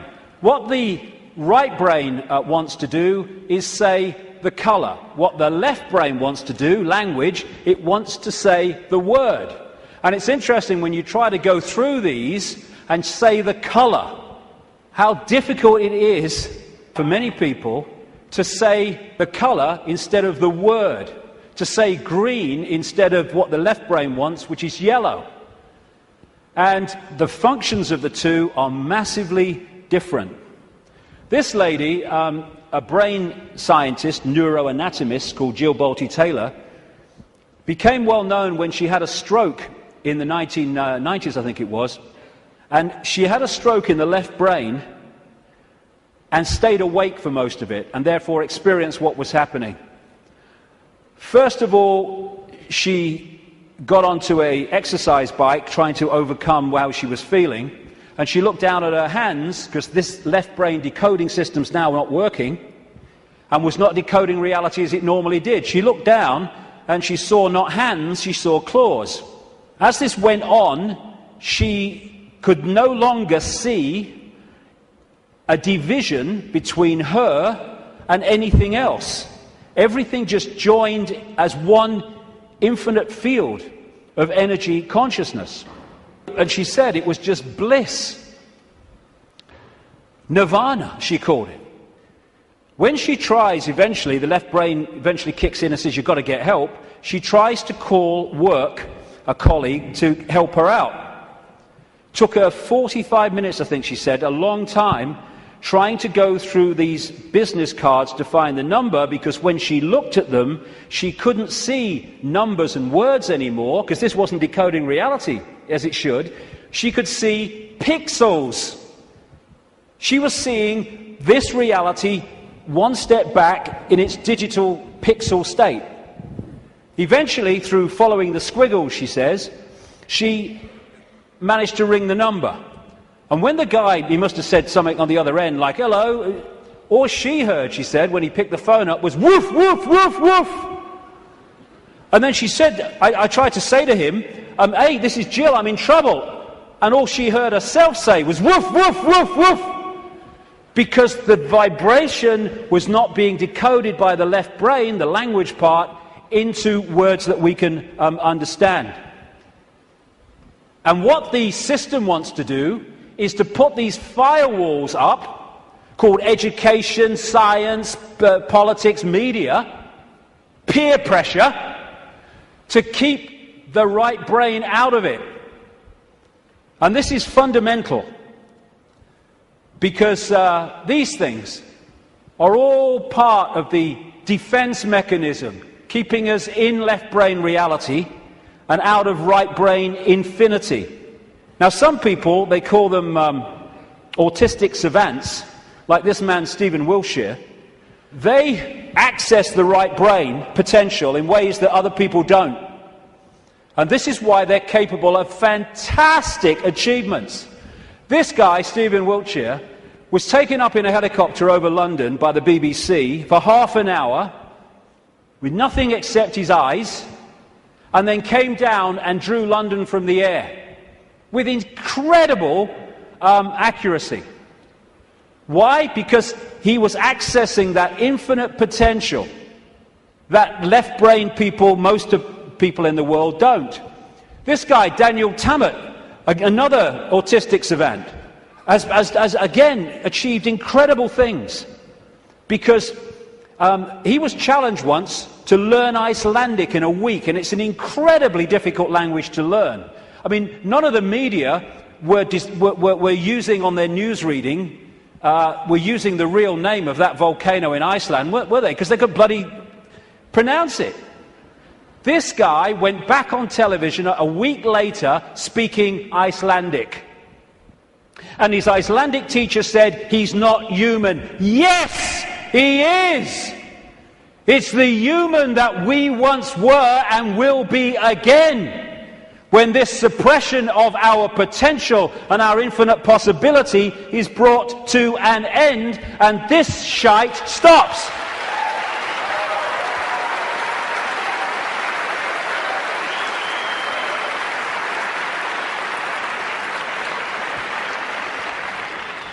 We worship the intellect. Oh, he's got a great mind. Oh, he did this at Oxford. Oh, he's gone to Harvard. Mind is such a low level of awareness. It's supposed to be a vehicle for experiencing this reality, a servant of consciousness. It's become our master. It's become something to worship. And that's the isolated intellect. That's the isolated intellect. And so we reach a point. This fork in the road is, are we going to be consciousness or mind? Are we going to be all that is or little me? It's not really free your mind, it's free yourself from mind. That's why society is structured to completely engross us and swamp us in things to occupy our mind. Open your mind, become all that is. Infinite love is the only truth. Everything else is illusion. What is infinite love? All possibility. Infinite possibility.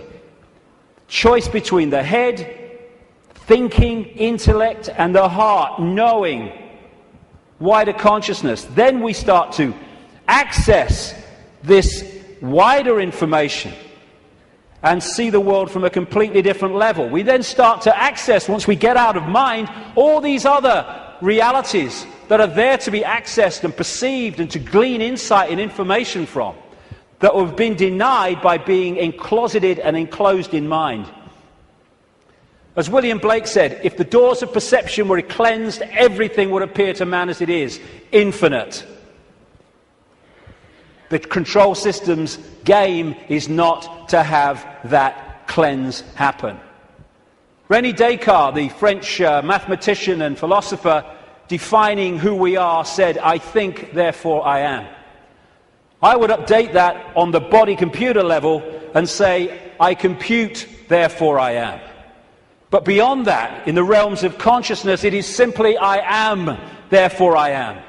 I am all that is, has been, and ever will be. And this multi-leveled conspiracy is there to keep that knowledge from us, to hold us in little me mental states, so a tiny few can control billions. Without this knowledge, we cannot understand the conspiracy and how it works.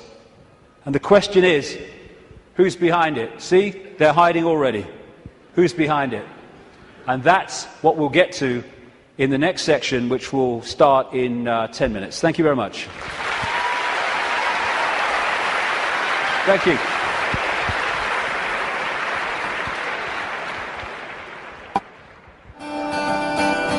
Love will set you free. Love will set us free. Love will set you free. 'Cause you can't manipulate peace and harmony. It's a spiritual revolution. It's a spiritual revolution. It's a spiritual revolution. It's a spiritual revolution. It's a spiritual revolution.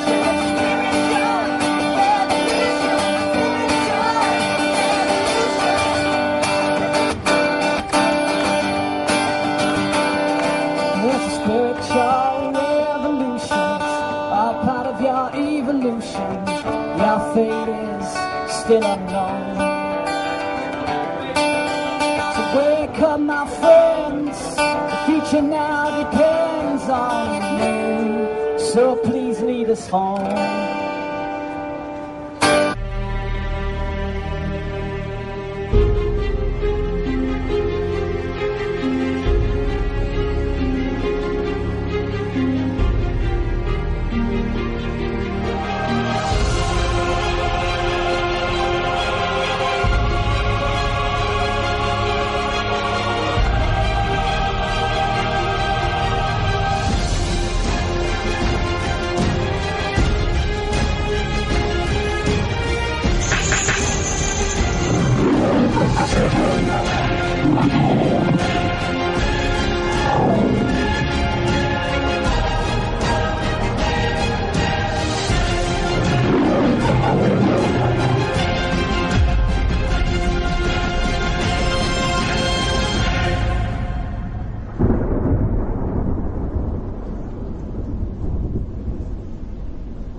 This next section takes us from that information about reality and starts to relate it to the situation we find ourselves in. There are 20 years between these two photographs, and in that time, really amazing things have happened. So many people have gone from that to that, and it's an exponential curve that's gathering pace all the time. And people are starting to see what is increasingly there, that we are watching the unfolding imposition of a fascist global state, or communist global state. They're the same either way. I'm sure people in fascist Germany and people in Stalinist Russia thought there was a big difference between the worlds that they lived in. Different names for the same basic control system. But I would suggest that if we stay only at the level of the five senses, only at the level of the world we see banking scams, manipulated wars, Orwellian imposition, then we're not going to get truly what is going on. Because I say this, look at it. This world has been changing and is changing so rapidly in terms of all different aspects of this control system, the way they manipulate education, manipulate wars, put in the people they want as presidents, give us all this shite through food and drink, control the media, manufacture the global warming scam, big pharma, and 9/11 and all that stuff. And it's coming in such a coordinated way. So if we are going to think that this situation that we're seeing unfold goes back to a few men and women in dark suits or whatever sitting round a table saying what's our next move, we are clearly massively missing the point. And the vast majority of people who over the last few years have started investigating this, they will not go any further.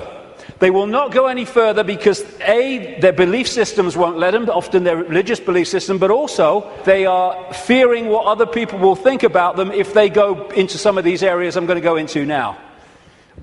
What people make of it is up to them. My right to say it is up to me. So yes, it's not just people sitting around a table somewhere in the world discussing the next move. There's the level where we see this unfolding in the news and what have you. Then there's this other dimensional, non-human level to look at, as I will in this section. Then there's the level of the nature of reality, which I've introduced already. And then there's this whole stuff about the moon, which I'll get into in this section too. And the rabbit hole doesn't end there. It goes deeper and deeper and deeper. And the deeper you go into the rabbit hole, the more we understand what the game is, the more we can change the game. And it's all about the control and programming of perception. That's the only way the few, and it is a few compared with the global population, that the billions can be controlled. Manipulating how we interact with reality, keeping from us that we are consciousness, putting us in these bubbles of our sense of limitation and I can't, manipulating the way we decode reality, and therefore making us see the world as the control system wants us to see it. That's the basis of all of it going through the day, because that's the basis of all of it going through the whole conspiracy. So yes, of course, on one level it does manifest as dark suits sitting around a table discussing the next move. But that's still the play-out world of this conspiracy. It's not its origin. It goes beyond them into the advisors in the shadows, the Mandelsons in this country. Peter Mandelson, if he's not manipulating, he gets withdrawal symptoms, that man. And into the Rahm Emanuels, ditto, in America, the controller, handler of Barack Obama. It goes into deeper levels, beyond them, deep in the hidden secret society network. And eventually, it goes out of this dimension. And that's where this whole thing is really coming from. Beyond the frequency range of visible light. And it involves non-human entities. Some of them people call the greys. The main ones, I would say, and have been saying for a long, long time, take a reptilian form. They operate outside. They can come into visible light. But in terms of the reptilian part of this, they can't stay here for that long. So people say, why don't they just come and take over? Because they can't. Or they would. They can come for so long, but their vibrational difference, incompatibility, means they have to leave. They can't stay for long, although there are technological ways they can stay for longer. And they operate outside visible light, and they manipulate this reality through bloodlines, interbreeding bloodlines, that I'll come to. And we call them the Illuminati families. So, we operate with invisible light, but outside of that, sharing the same space, is infinite other worlds and realities. And if a so-called UFO comes into this reality, because it's coming into visible light from where we cannot decode, it just seems to appear out of flipping nowhere.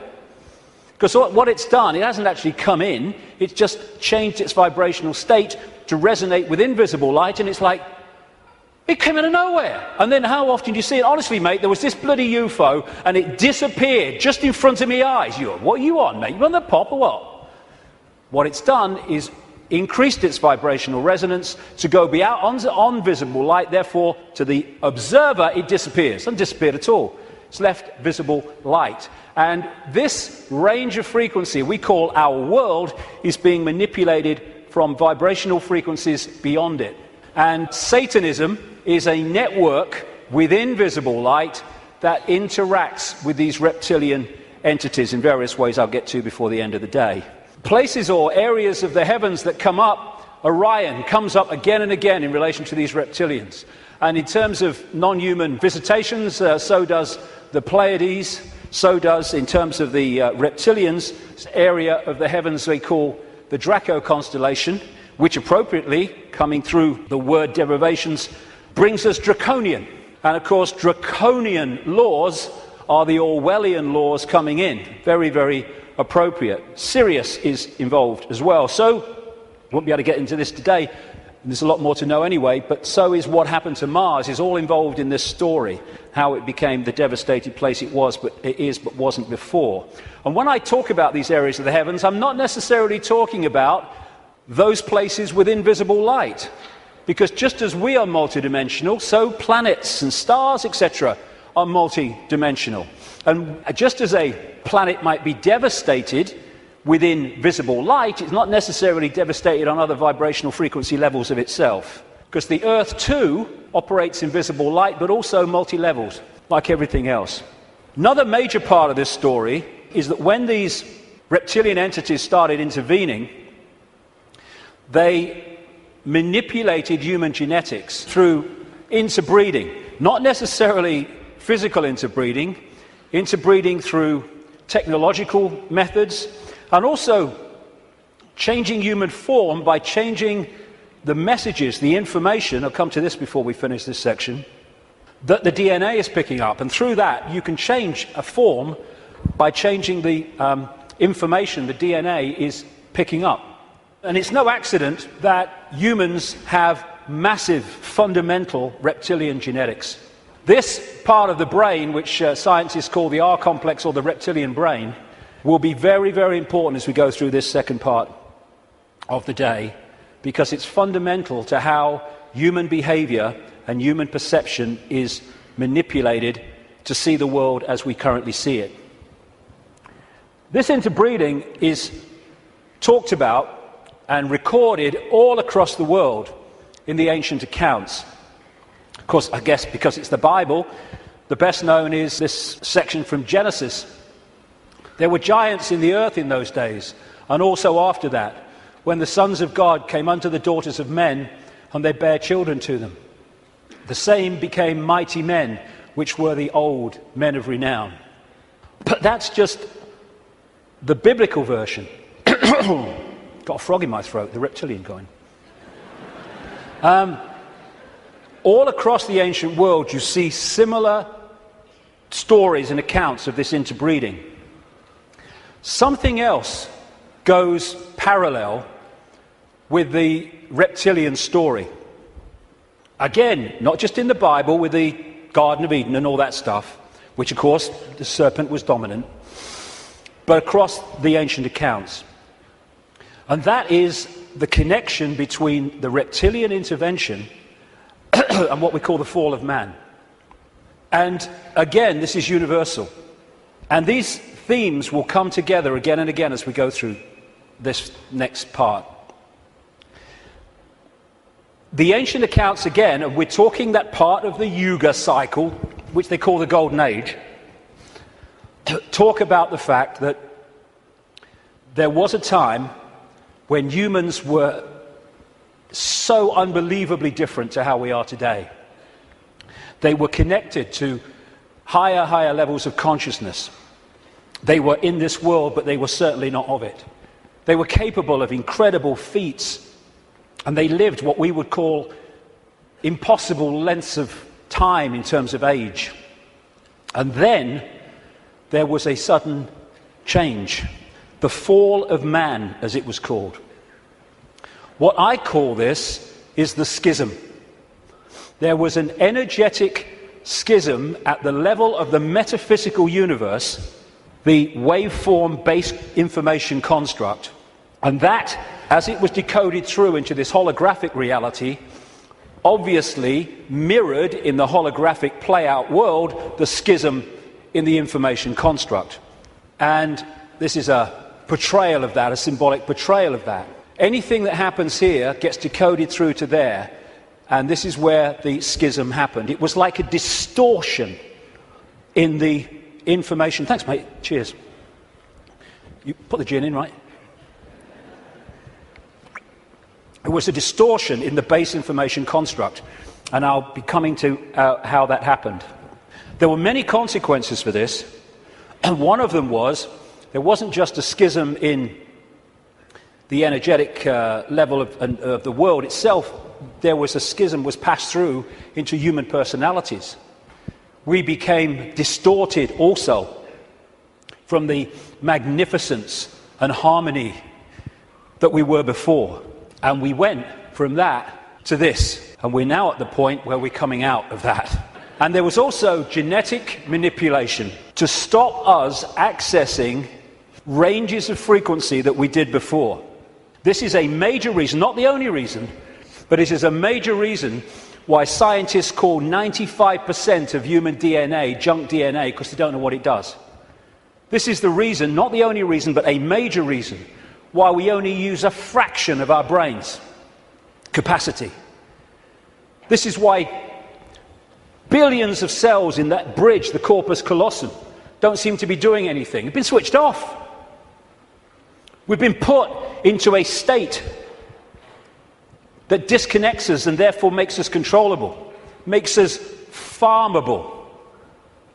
So you've got this reptilian group, and the ones involved appear to be relatively small in numbers, tiny compared with the global population, and this is why they're terrified of being exposed. That's a constant theme, all the way through it, wherever you look. And they've imprisoned humanity, or sought to, in this tiny frequency range of perception called visible light.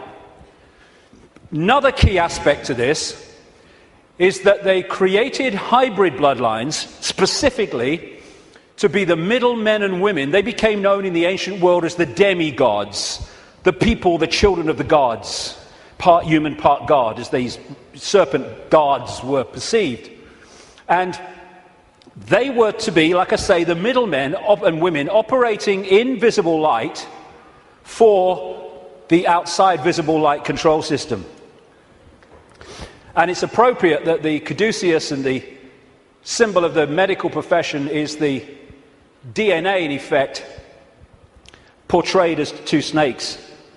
Because to these reptilian geneticists who were far ahead of where we are in public arena in terms of genetics and understanding, the DNA is a software program. And so they manipulate it for their own means. And this is crucial to understand the world that we live in. One seriously important aspect to this DNA, this hybrid DNA I'm talking about, is that it has eliminated what we call empathy. The ability to decode the emotion of empathy. Empathy is the fail-safe mechanism of all behavior.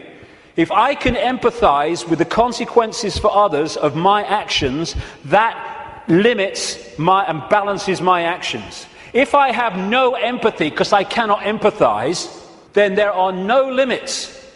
There is nothing that won't do. 3,000 dead on 9/11, who cares? Who cares?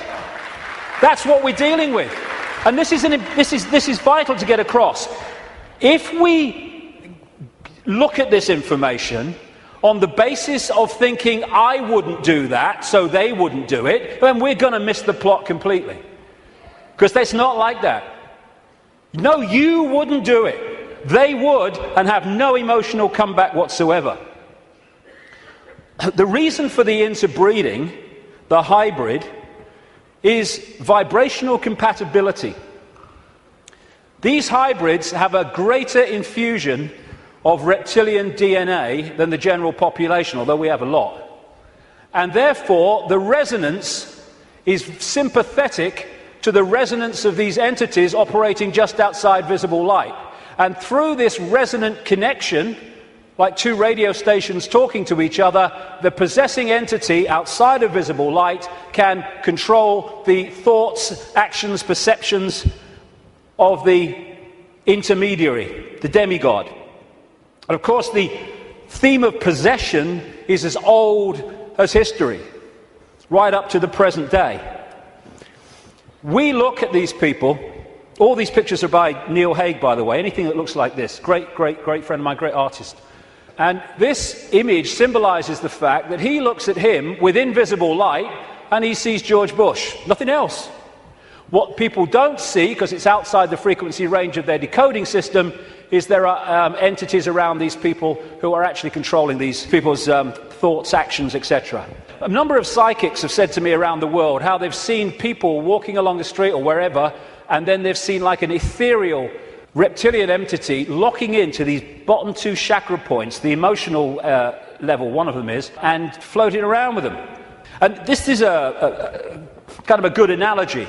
You know when there's scientists in a laboratory and they're trying to work with something that they can't touch because it's too dangerous.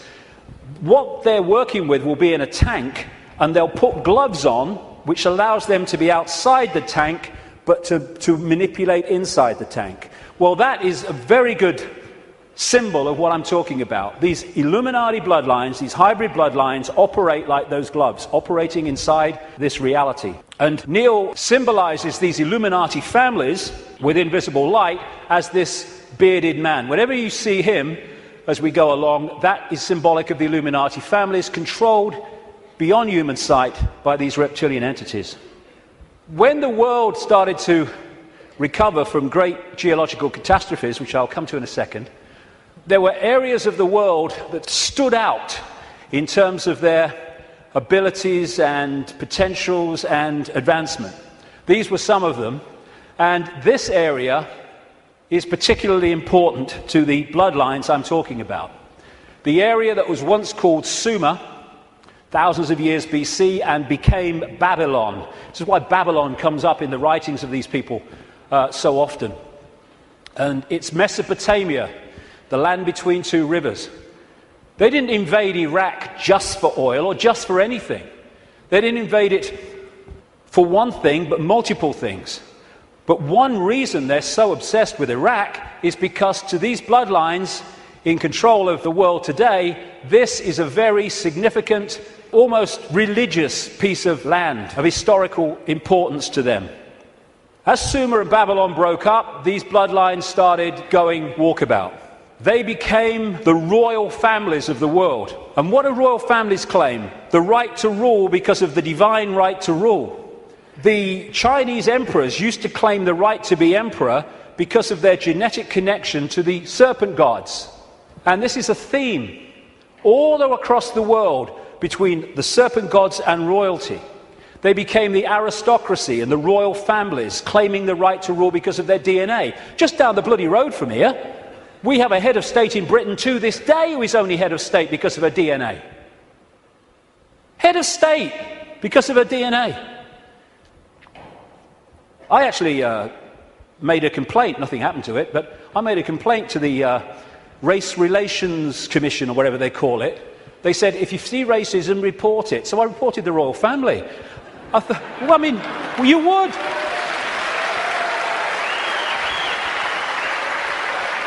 You would. Because they go, racism, we must stop racism. All these bloody politicians go, well, get down to Buckingham Palace then. You're saying you can only be head of state, not only if you're bloody white, effectively, but if you only come from the same bloody family. Ridiculous. Anyway, it's always been and it still is. And so these aristocratic and royal families moved on. Eventually, when the people started to rebel against overt royal control dictatorship, these families, some of them stayed in the royal families overtly, and there's still some around, like ours. But these families moved into politics, into banking, into business, and became the dark suit, but they still perceive themselves as royalty, as special because of this genetic connection to the serpent gods.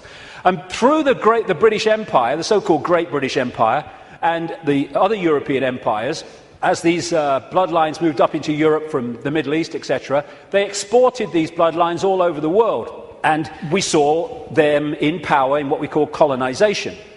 But there's two types of control. One has a finite life, one can go on forever until it's exposed. The one that has a finite life is a dictatorship that the people under dictatorship can see, touch and taste. Communism, fascism, apartheid. People know where they stand and eventually, therefore, they will rebel against it because they know what they're dealing with. The greatest form of control is a control you can't see. Prison without the bars. You can't see the bars because you'll just sit there. People do not rebel against not being free when they think they are. And that's the idea of replacing the colony control with another kind of control called freedom.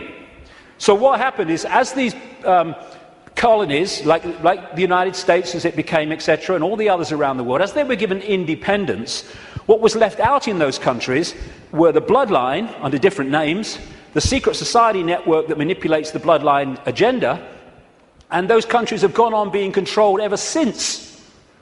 But because they have the ability to have a vote every 4 or 5 years, they don't realize they live in a tyranny. And that's how it works, the prison without the bars, and until it's exposed, it'll go on forever. And so these kind of people, especially the Rothschilds, they are major, major players in this. They are the middlemen for the manipulation of this reality from these entities mostly outside of this reality. And what they've created is like a global transnational corporation.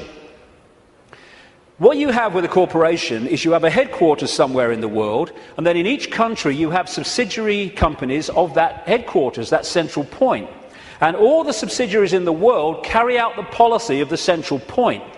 Well, what these Illuminati hybrid family networks have done is create exactly the same, but instead of companies, they are secret society networks.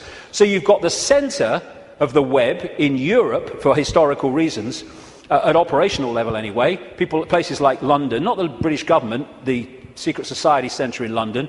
In Rome is another one, the Roman Church, Rome, and other points in Europe.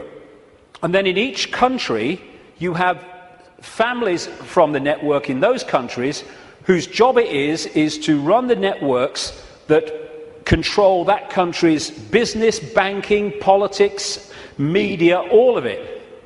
And so what you have is, from this central point in Europe, the centre of the web, all these different places and countries all over the world then impose on their country what is being dictated here. And that's why, as I travel around the world, I see the same things being introduced in different countries at the same time, overwhelmingly justified by the same excuses. It's all a global network.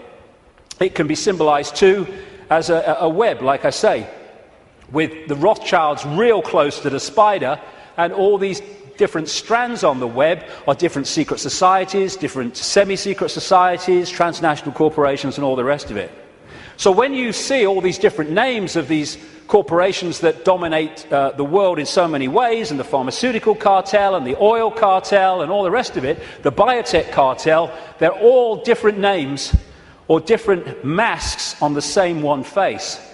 And so you have this structure where outside of visible light you have the reptilian control system, comes down through the Illuminati families, and they control the people in power to push the world in a certain direction. Another way of looking at it here. You see, all these different people, these fight among themselves and all the rest of it, though if it gets out of hand they get sorted. So these sit on the top of all these different countries. They control these different areas of their societies, and the people are then played off against each other. These buggers don't go to war, they tell these buggers to go to war. And if we stop going to bloody war, game over. But we do. Ridiculous. That's part of becoming conscious.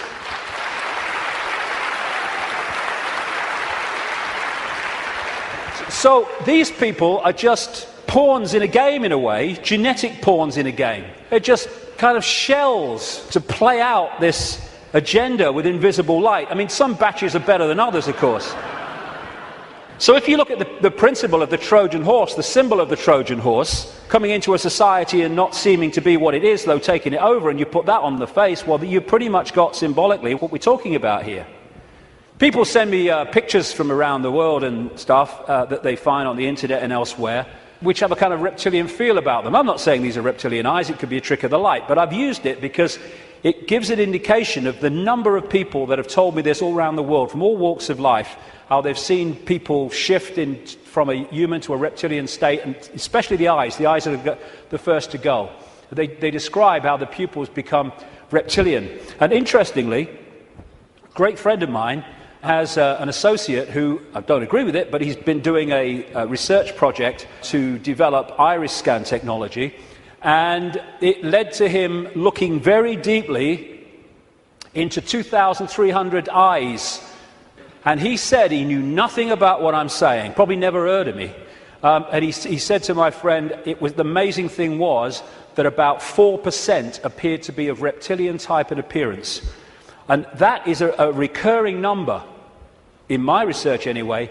5% seem to be of this hybrid nature.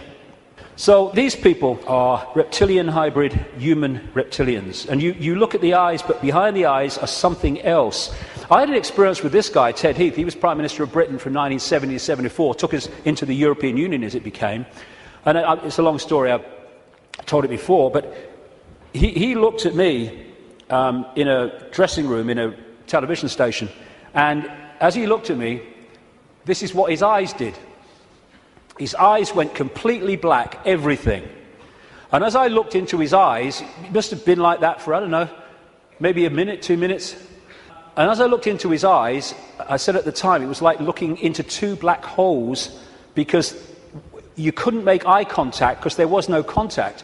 And it was like, as I know now, looking through him into this other dimension where he was really controlled from. This man, Ted Heath, oh my goodness me. My goodness me, the children that guy has tortured and killed. And I've been saying this since 1998 in print, and he was alive for many, many, many, many years after that. And nothing happened. Why? Because it's true. And so these people are like hiding behind human form. And hey, I rest my case. I rest my case.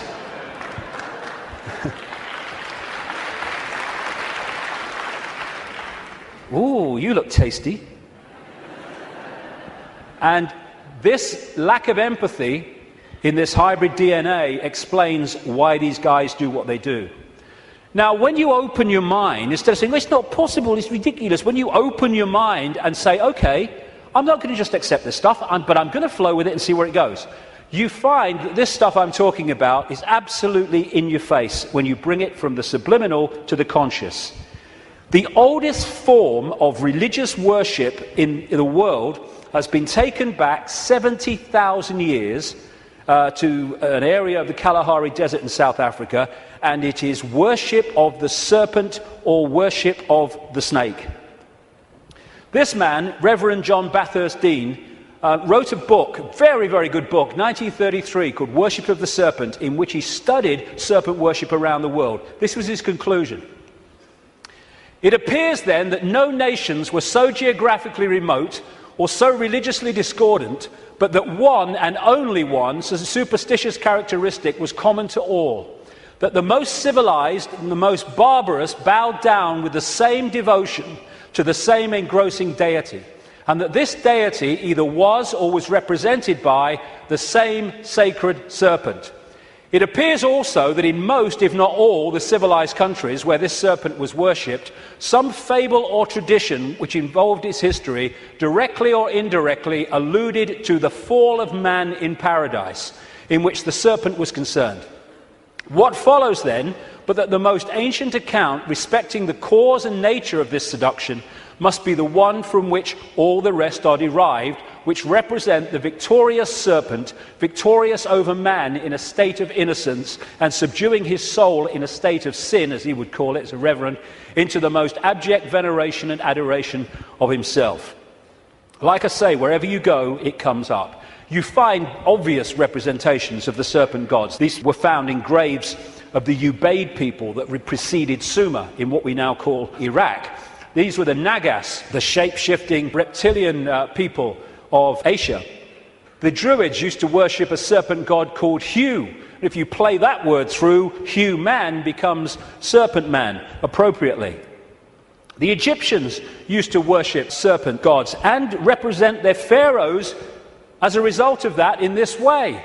You had the cobra coming from the headdress there. You had the cobra head gear itself representing the snake. You had the belly of the cobra.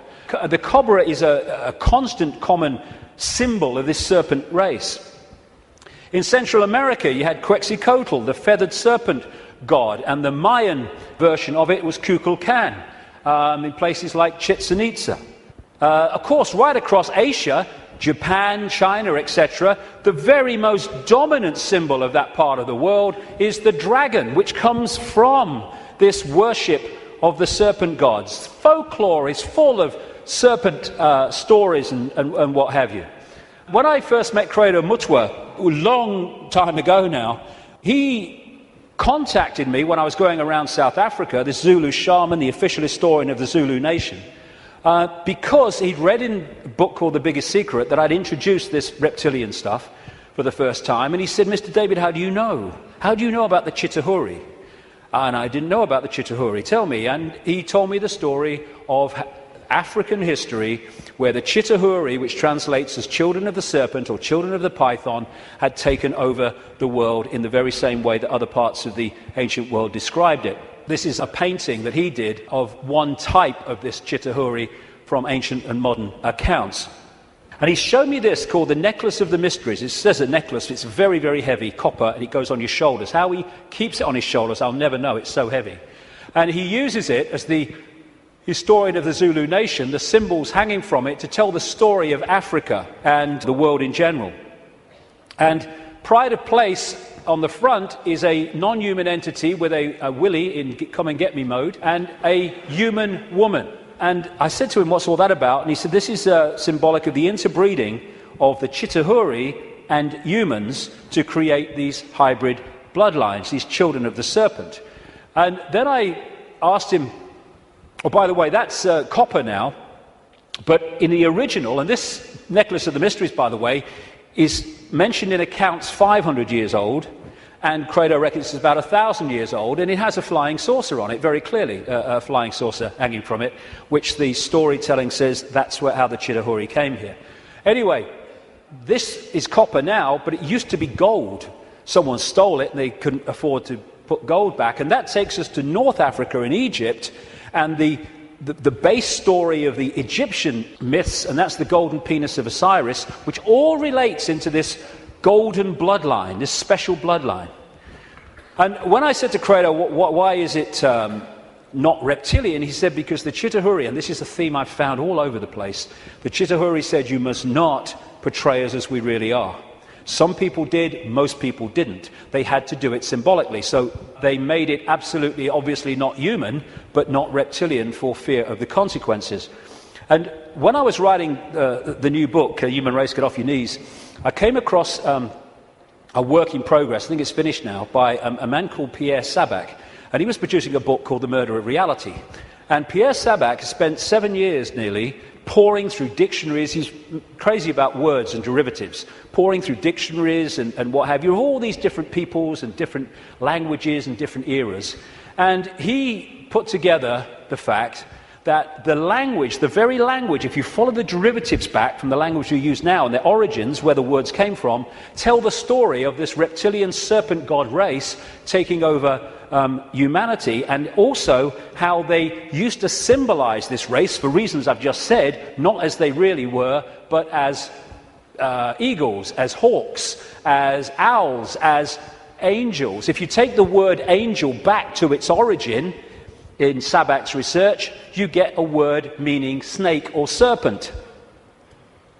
And so we have the eagle on so many countries' flags and logos, including the United States most famously. You have the owls, invariably with the goddess of Babylon, Semiramis or Ishtar. You have the story of the angels, especially the theme of the fallen angels, representing this reptilian race and interbreeding with humanity. And you have Horus, the son of God of Egypt, the virgin-born son, represented as a hawk, again with the reptilian imagery. This seraphim, one of the hierarchy of angels in Christian and Hebrew Jewish belief, seraphim word means snake or serpent, if you take it back to its origin. You have the flying serpent disc, which is widely used in the ancient world. And another thing that they did was they symbolized the heavens as the upper ocean. We had the ocean that we have, obviously, and then you had the upper ocean, which was the heavens. And so they talked about the gods and the serpent gods coming in their heavenly boats through the upper ocean. And so you have a lot of marine symbolism, which doesn't relate to the sea, it relates to the upper ocean. And it's reading this. These bloodlines were known in the ancient world under different symbols and different codes, like children from heaven and earth, and children of the gods, children of the sky. And another big symbol of these gods, these serpent gods, were the Watchers. They were called the Watchers. This is widely found. And that's why there's an eye, as Credo Mutua confirmed, on that hand, on the necklace of the mysteries. That's the Watchers, that's the serpent gods. And that's why we have the eye on top of the pyramid, the all-seeing eye on the dollar bill, and why that is a massive Illuminati symbol in the secret society network. They are the gods overseeing the pyramid of control. One way that they often symbolized these hybrid bloodlines in the ancient world was as part human, down to the bottom of the torso, and then the legs, or the bottom part, being a snake. You come across this a great deal when you research this stuff. This is all symbolic of this half-human, half-snake symbolism. Over and over and over again you see it. And the cobra, like I say, is very much a common symbol of these serpent gods, as is fighting the serpent gods and battles with them.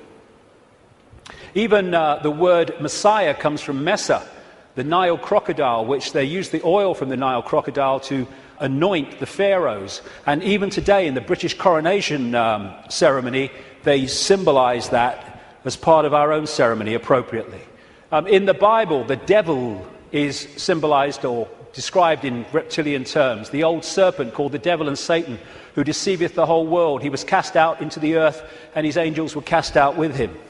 Fallen angels, again, the recurring theme. All these folk tales about kissing frogs and turning into princes, and invariably you get reptilian themes, all part of the same story. And people send me images from all over the world as a result of the information I put out. It's amazing how many times you see this symbol of reptile and humans, or part human, part reptile. Or overseeing the gargoyles in the palaces and castles and churches of this elite are symbolic of that. And of course, over the last, 20 years or so, there's been a massive reptilian symbolism in children's stories and children's entertainment.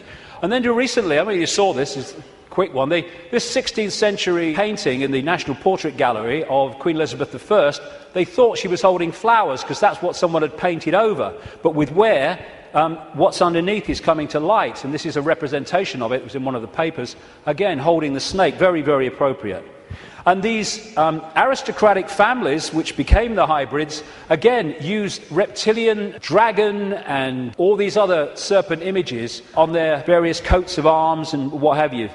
And one of the centres, like I said earlier, is London. Not necessarily London, the Great Conurbation, but the City of London and the temple that runs into the City of London. The City of London, of course, being the great centre of not just British finance, but global finance.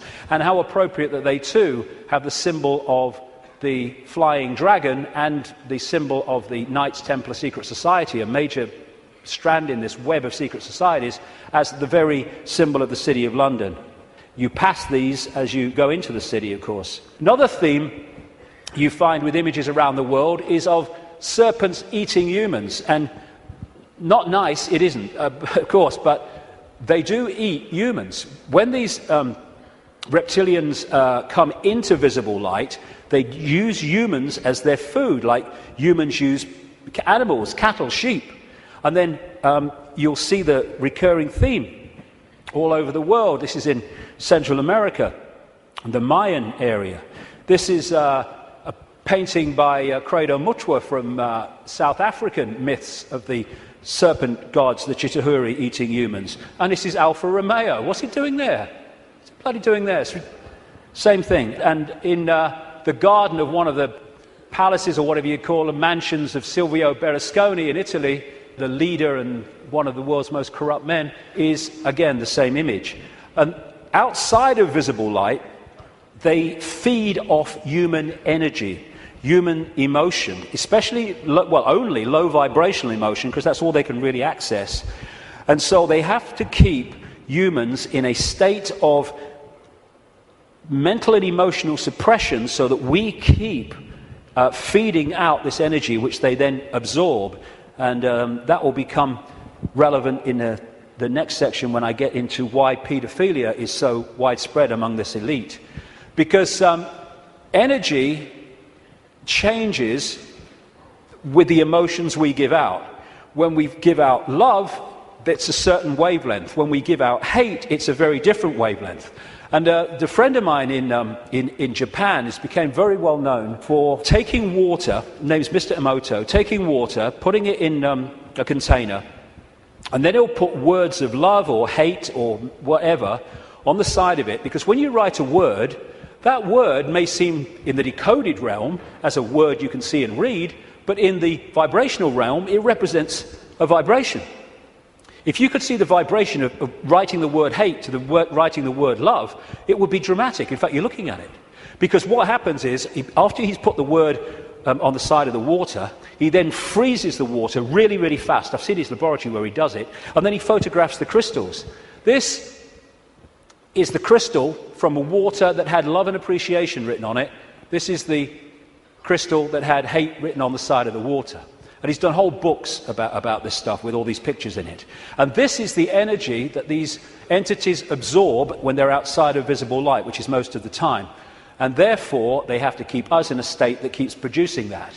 All this vampire stuff, because they drink human blood with invisible light because it carries the human genetic code and allows them to hold their vibrational compatibility with this reality for longer before they have to get the hell out of it. That's why they drink so much blood. And then there's this thing about shape-shifting, where, I've had a lot of, laughter and ridicule. So what's bloody new about this? And people say, well, you can't go from a solid body to a solid body and back again. And I'm saying, do you know? I agree with you. Of course you can't. But that's not what's happening, because there is no solid body.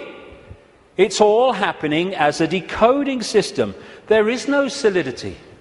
So what shape-shifting is you have a situation like this, and the front dominating from our perception of observation energy field is the human one. So we look at George Bush or somebody, and we see a human. But sometimes, especially at times of high emotion, this shift can happen where the reptilian field comes forward. And as it does so, becomes the dominant one, often briefly, the observer now starts decoding that. And then it shifts back, and you start decoding this. And to the observer, decoding that shift, creating the holographic reality in their head, which is where everything happens, to their observation, someone's gone from a human to a reptilian, and then back to human again. It's not, of course, shifting solidity.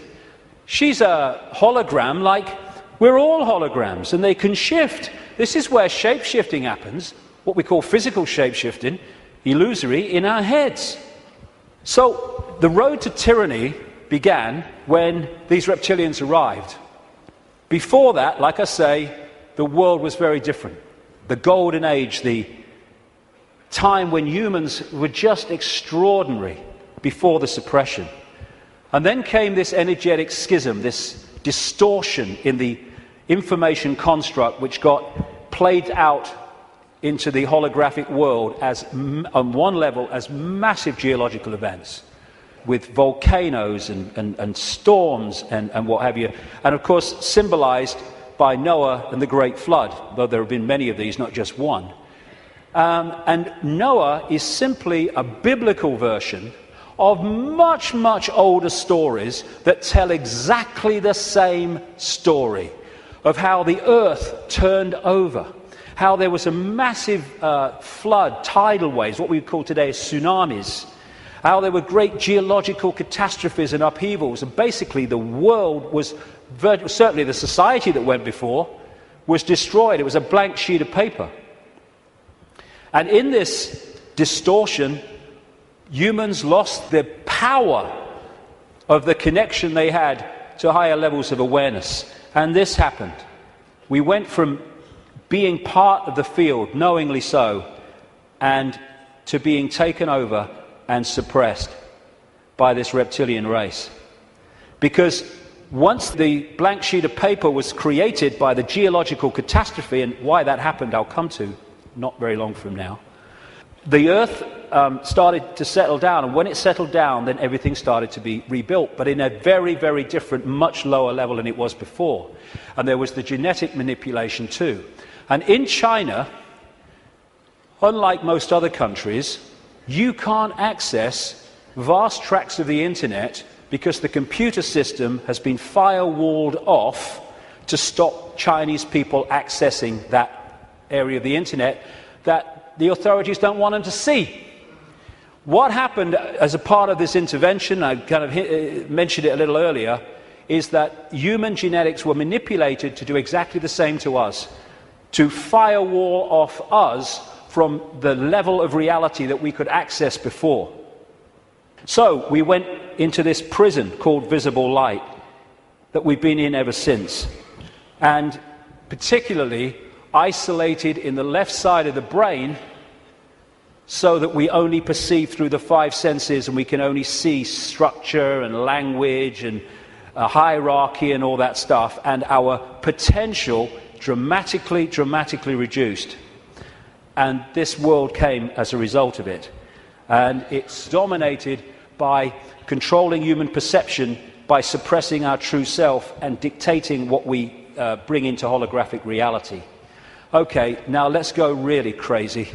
I've had enough of only being half crazy. Let's do the bloody lot, eh?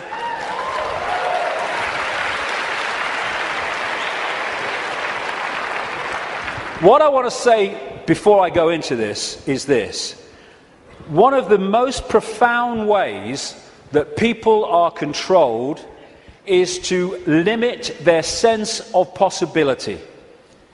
Your sense of possibility becomes your sense of what is possible. Now that's an obvious thing and it's a truism, but often we miss what's in front of our eyes. In other words, if you can program a sense of what's possible and make it narrow and incredibly limited, then when people come along and say this is going on, these people say you're bloody mad, that's not possible, is it? No, you don't believe it's possible. Talking to some of the insiders that I have over the years, and talking to other people who've done the same, there is a feeling among some of them that these entities technologically, and I keep emphasizing there's not that many of them compared with humans, and so therefore they have to keep out of sight, and it's one of the reasons, the major reason they want to cull the global population, because it's out of hand from their point of view. Well, stick around, it's going to be out of hand a bit more very soon. But they reckon, some of them, that this technology that these people are working with, these entities are working with, is like 10,000 years ahead of where we are. But that's a bit of a misnomer, because there's a line, like a Rubicon, of awareness of how reality works. And when you're this side of it, you are in a state of tremendous limitation. But once you cross it, and by realizing the nature of reality that I've been talking about today, suddenly you can move very fast in terms of your ability and your potential and all the rest of it. But while we're here, they reckon we're there about 10,000 years ahead. So we're dealing not with what we can do, but with what very advanced technological entities will do. Not spiritually advanced, intellectually, technologically advanced. What happened was that I was writing this latest book, and I sat down one morning. I've had one or two thoughts about this before, but they've come and gone. But I sat down one morning at the computer to start writing, and it was like, I've had this so many times in my life, in the last 20 years. was like an energy field descends upon me, and suddenly I just knew the moon was not what it seems to be. It wasn't the heavenly body, the natural phenomenon that we believe that it is. And from that moment, information started to come to me in the five-sense world, pointing to exactly that. Again, we come back to that line 20 years ago. Knowledge will be put into his mind, and at other times he will be led to knowledge. This combination has been constantly repeating, and it gets more and more powerful. First I get an insight out of nowhere. The moon's not real. Where's that come from? And then suddenly it starts. I went on the internet, and within 2-3 minutes, I was expecting to find nothing. I just put on a few words indicating the moon's not real in the sense that we think it is. And bingo, within 2-3 minutes or less, I'd found this book, Who Built the Moon, by two researchers who've written other books. One of them an investigation into Freemasonry. And this book details the extraordinary anomalies relating to the moon. And they came to the conclusion, and I absolutely bloody agree with them, and a bit more than that too, as I'll come to later, that this is what we're looking at.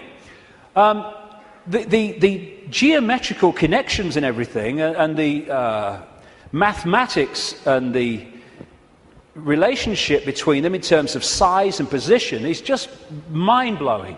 And what I'm suggesting, and I'm not alone over the years at this level of it, though I think I might be alone at the next bit, that I'll come to in a second or a few minutes. I've been there before, I don't mind. Is that the moon is actually a hollowed-out planetoid by a very, very advanced race, and it was brought here to take the Earth over. And what they do, this seems to be a modus operandi.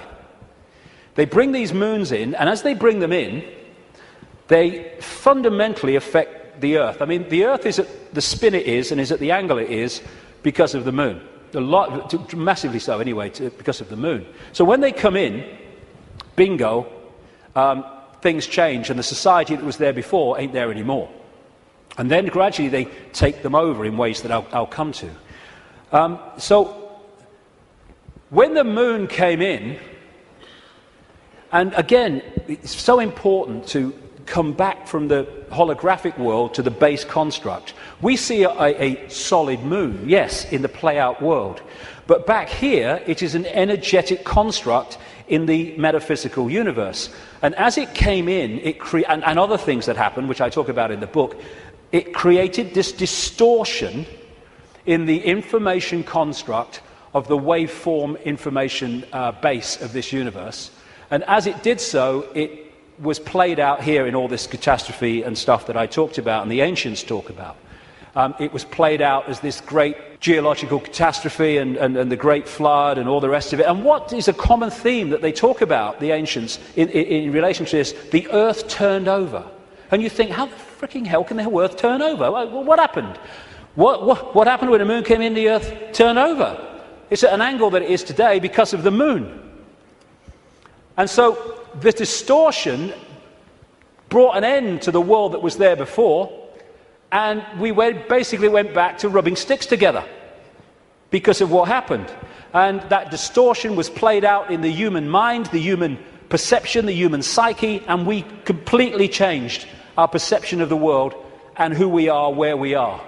So in Who Built the Moon, like I say, I do recommend it, the way it looks at the anomalies and everything, and the connections between these three bodies. And these mathematical, geometrical connections only apply to these three bodies in the solar system. They don't play out against the other planets, just these three. And the moon is so perfectly positioned that because of where it is, when we have an eclipse, it is the same size as the sun. That's why we have the eclipse. And the authors of Who Built the Moon say this: the moon is bigger than it should be, apparently older than it should be, and much lighter in mass than it should be. It occupies an unlikely orbit and is so extraordinary that all existing explanations for its presence are fraught with difficulties, and none of them could be considered remotely watertight. When you go on and you say, where'd the moon come from? You get this story. And like so much in what we call science, that people take it as fact, it's actually a theory which repeated becomes fact. But then you go back and you find that it's a theory. And the first one is the moon was created by what's known as the whack theory, or the big whack theory. And that is that a Mars-type planet came in, smacked the Earth, great chunk came off, and became the moon. When the physics of that didn't work out, they came up with the double whack theory, where the Mars-type planet hit the Earth, bit comes off or whatever, and then the Mars-type planet thinks, well, I'll give him one with the right, I'll give you one with the left, comes back and whacks it again, the old 1-2. Talk about bloody desperate. And the truth is, and honest scientists will tell you, they have no bloody clue where the moon come from, and it shouldn't, by physics, be there. This guy, Isaac Asimov, a Russian professor of biochemistry, did a lot of writing on this sort of stuff, and he said this, quite rightly: we cannot help but come to the conclusion that the moon by rights ought not to be there. The fact that it is one of those strokes of luck almost too good to accept. Small planets such as Earth with weak gravitational fields might well lack satellites. In general then, when a planet does have satellites, those satellites are much smaller than the planet itself. Therefore, even if the Earth has a satellite, there would be every reason to suspect that at best it would be a tiny world, perhaps 30 miles in diameter. But that is not so. Earth not only has a satellite, but it is a giant satellite, 2,160 miles in diameter. How is it then that that tiny Earth has one? Amazing. Some scientists don't even talk about a planet-satellite relationship, but a planet-planet relationship. The moon's bigger than Pluto. The best explanation for the moon is observational error. The moon doesn't exist, that scientist said. Another one from NASA: it seems easier to explain the non-existence of the moon than its existence. And then we get the hollow moon. This is what I'm saying, and others have said, is that it's a hollowed out planetoid. In November 1969, the moon was hit by a lunar module to the equivalent of 1 ton of TNT. The shock waves built up, and NASA scientists said the moon rang like a bell. Maurice Ewing, a co-director of the seismic experiment, told the news conference, "As for the meaning of it, I'd rather not make an interpretation right now, but it is as though someone had struck a bell, say in the belfry of a church, a single blow, and found that the reverberation from it continued for 30 minutes. It got a bigger smack eventually, which I'll come to. Frank Press from the Massachusetts Institute of Technology, MIT, said that for a rather small impact to produce an effect that lasted for 30 minutes was quite beyond the range of our experience. This is a guy called Gordon MacDonald. He said in the early 1960s, it would seem that the moon is more like a hollow than a homogeneous sphere. And this guy from MIT said the lunar orbiter experiments had vastly improved knowledge of the moon's gravitational field and indicated the frightening possibility that the moon might be hollow. Now we'll come to this bigger whack. A launch vehicle struck the moon with the equivalent of 11 tons of TNT, and NASA scientists said the moon reacted like a gong and continued to vibrate for 3 hours and 20 minutes to a depth of up to 25 miles. Ken Johnson, a supervisor of the Data and Photo Control Department during the Apollo missions, told Who Built the Moon author Alan Butler that the moon not only rang like a bell, but the whole moon wobbled in such a precise way that it was almost as though it had gigantic hydraulic damper struts inside it. These two Russian scientists from the Soviet Academy of Scientists wrote an article in 1970 in Sputnik magazine in Russia, headed, "Is the Moon the Creation of an Alien Intelligence?" And all these years later, it indicates to the fact that they were right. What they point out, and others point out, is the outer surface of the moon is extremely hard and contains minerals like titanium. Moon rocks have been found to contain processed metals, including brass and mica, and the elements uranium-236 and neptunium-237 that have never been found to occur naturally. Uranium-236 is a long-lived radioactive nuclear waste and is found in spent nuclear fuel and reprocessed uranium. Neptunium-237 is a radioactive metallic element and a byproduct of nuclear reactors and the production of plutonium. Some lunar rocks have been found to contain 10 times more titanium than titanium-rich rocks on Earth. Titanium is used in supersonic jets, deep-diving submarines and spacecraft. Dr. Harold Urey, the winner of the Nobel Prize for Chemistry, said he was terribly puzzled by the rocks from the moon and in particular their titanium content. He said the samples were mind-blowers and that he could not account for the titanium. The two Russian scientists said in their article, if a material had to be devised to protect a giant artificial satellite from the unfavorable effects of temperature from the cosmic radiation and meteorite bombardment, the experts would probably have hit upon precisely these refractory metals. Refractory metals are incredibly resistant to heat and wear. In that case, is it not clear why lunar rock is such an extraordinarily poor heat conductor, a factor which so amazed the astronauts? Wasn't that what the designers of this super Sputnik of the Earth were after? From the engineer's point of view, this spaceship of ages long past, which we call the Moon, is superbly constructed.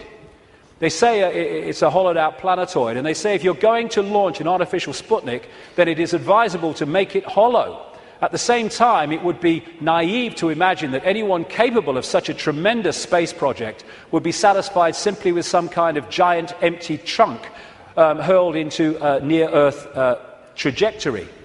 It is more likely that what we have here is a very ancient spaceship, the interior of which was filled with fuel for the engines and materials and appliances for repair work, navigation instruments, observation equipment, and all manner of machinery. In other words, everything necessary to enable this caravel of the universe to serve as a Noah's Ark, appropriate, of intelligence, perhaps even as the home of a whole civilization, envisaging a prolonged thousands of millions of years existence and long wanderings through space, thousands of millions of miles. Naturally, the hull of such a spaceship must be super tough in order to stand up to the blows of meteorites and sharp fluctuations between extreme heat and extreme cold. Probably the shell is a double-layered affair. The basis is a dark armouring of about 20 miles in thickness, and outside of it some kind of more loosely packed covering, a thinner layer averaging about 3 miles. In certain areas where the lunar seas and craters are, the upper layer is quite thin, in some cases non-existent. And as this scientist said, the moon is made inside out. In other words, what's on the outside should really be on the inside, and that supports the idea of a hollowed-out planetoid. So, when I started to put this together, and there's a lot more of this in the new book, I then called the oracle in South Africa, Crater Mutwa, and I found Zulu legends to be incredibly accurate with their symbolism. And this is the thing, symbolism.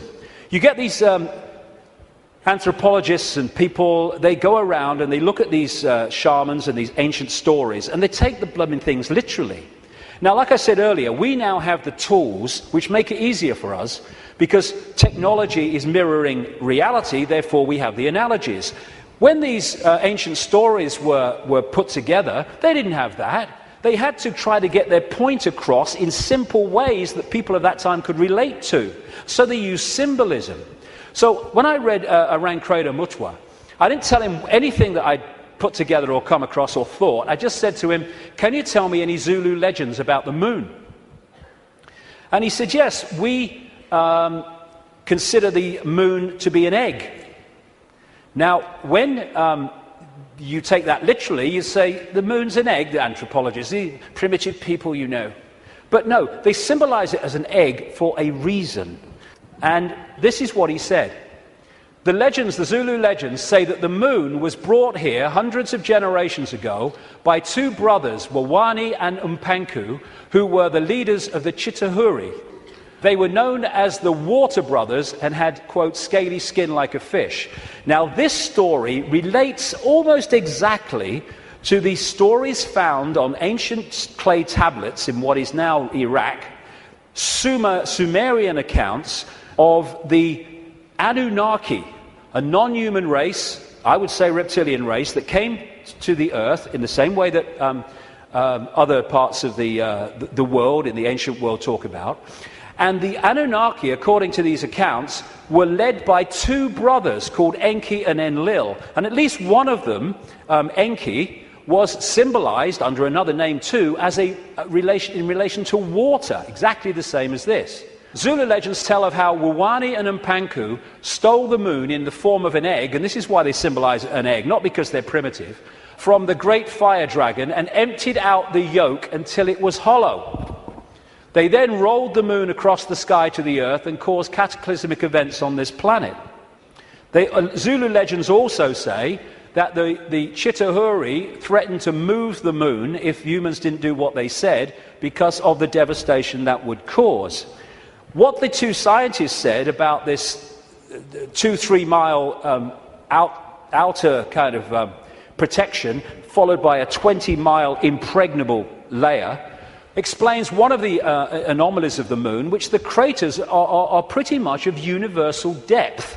Even though the scale of the impact and the size of the crater can be massively different, the depth is about the same, really, within a very short ratio. And that's, the scientists say, because it goes into the outer layer, the kind of buffer, but it can't go further than this inner protection layer that is impregnable.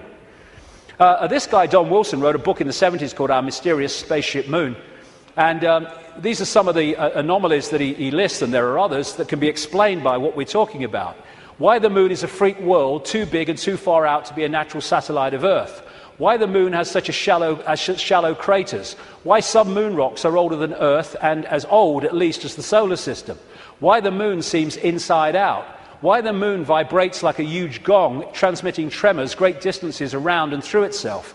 How the moon can produce so many contradictions of data and findings. And I think it was in 2001, there was a series of people who spoke at the National Press Club in Washington who were insiders of government projects and space projects, etc., who came out to give evidence on things that they saw and were covered up and have never come to light. And one of them was this man, Sergeant Carl Wolfe. He was a precision electronics photographic equipment engineer based at the Langley Air Force Base in Virginia. That's the CIA Air Force Base. One of the planes in 9/11 flew out of that and never got there, weren't meant to.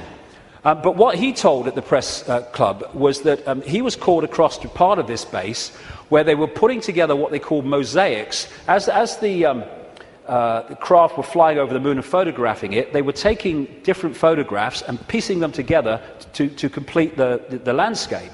And they had a technical problem, so he went over to try to help them out with it.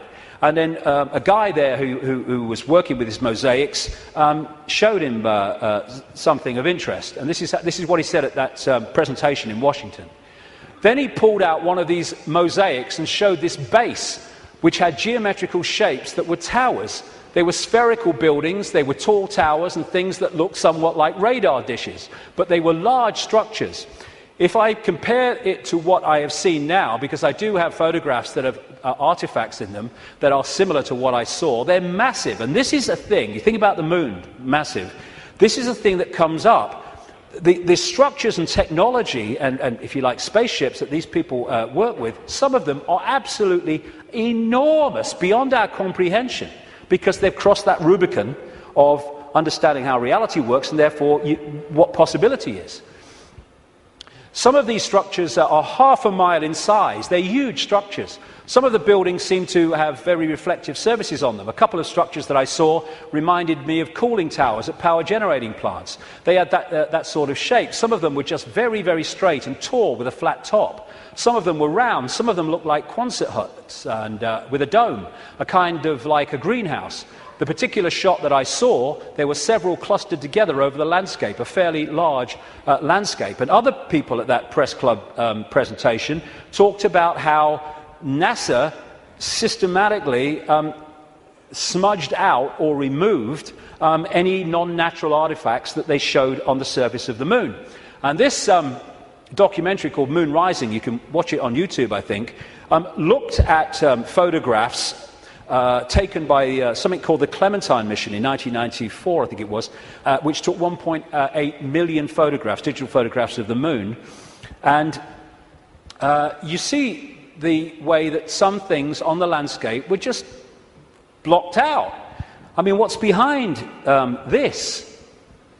There's loads of these things which they've blocked them out. And then there's this, which has been smudged out. If you take it from another angle, there it is. What the heck is that? One of the kind of astounding things in this documentary is that they said they took this picture to a photographic expert who's worked with NASA, And he estimated that this was 10 times the size of Los Angeles. Because you're dealing with phenomenal understanding of how to create this technology because of the understanding of reality. And whatever it is, it certainly doesn't seem to be natural. You've got all these other things kind of smudged out, and you can only see even the smudging in close-up. And what I came across when I was putting this together is the Death Star in Star Wars. Now, George Lucas, as I've been saying in my books for years, is a massive insider in a galaxy far, far away. I don't think so. I don't think so. This is much closer to home. And, of course, in the Star Wars movies, the Death Star it looks very much, of course, like the moon, and it was constructed to move in on planets and take them over in the same bloody way that I'm talking about in relation to the moon, and there's more to know too. In many ways, this is so symbolic of what we're looking at here, and that's no accident with George Lucas involved. And interestingly, this is Mimas, a genuine moon of Saturn, and there's the Death Star. I found that quite interesting when you put them together.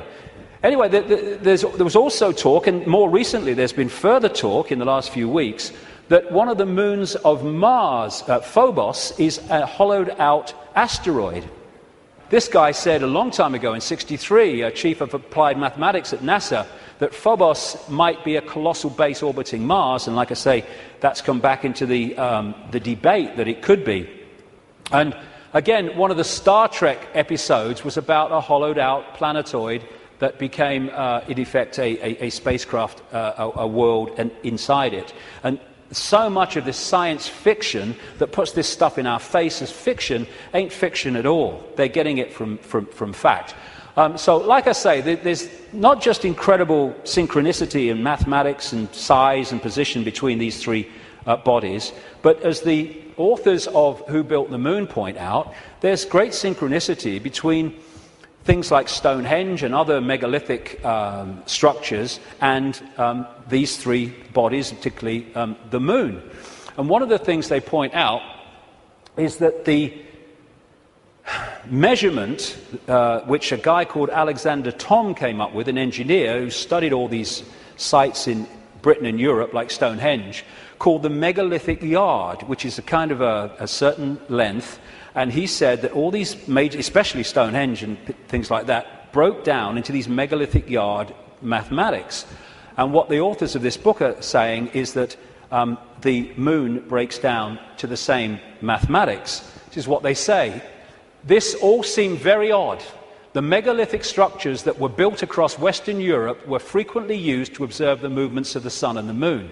But how could the unit of measure upon which these structures were based be so beautifully integer to the circumference of these bodies as well as the Earth? Well, maybe because those that built Stonehenge and these megalithic structures in the ancient world, some of which we'd struggle to build now, were also those controlling the moon. And okay, this could be controversial, but, you know, I've been known to be. I think that these structures were put there to suppress the Earth's energy grid for reasons I'll come to in a moment, because we are interacting with this energy field all the time.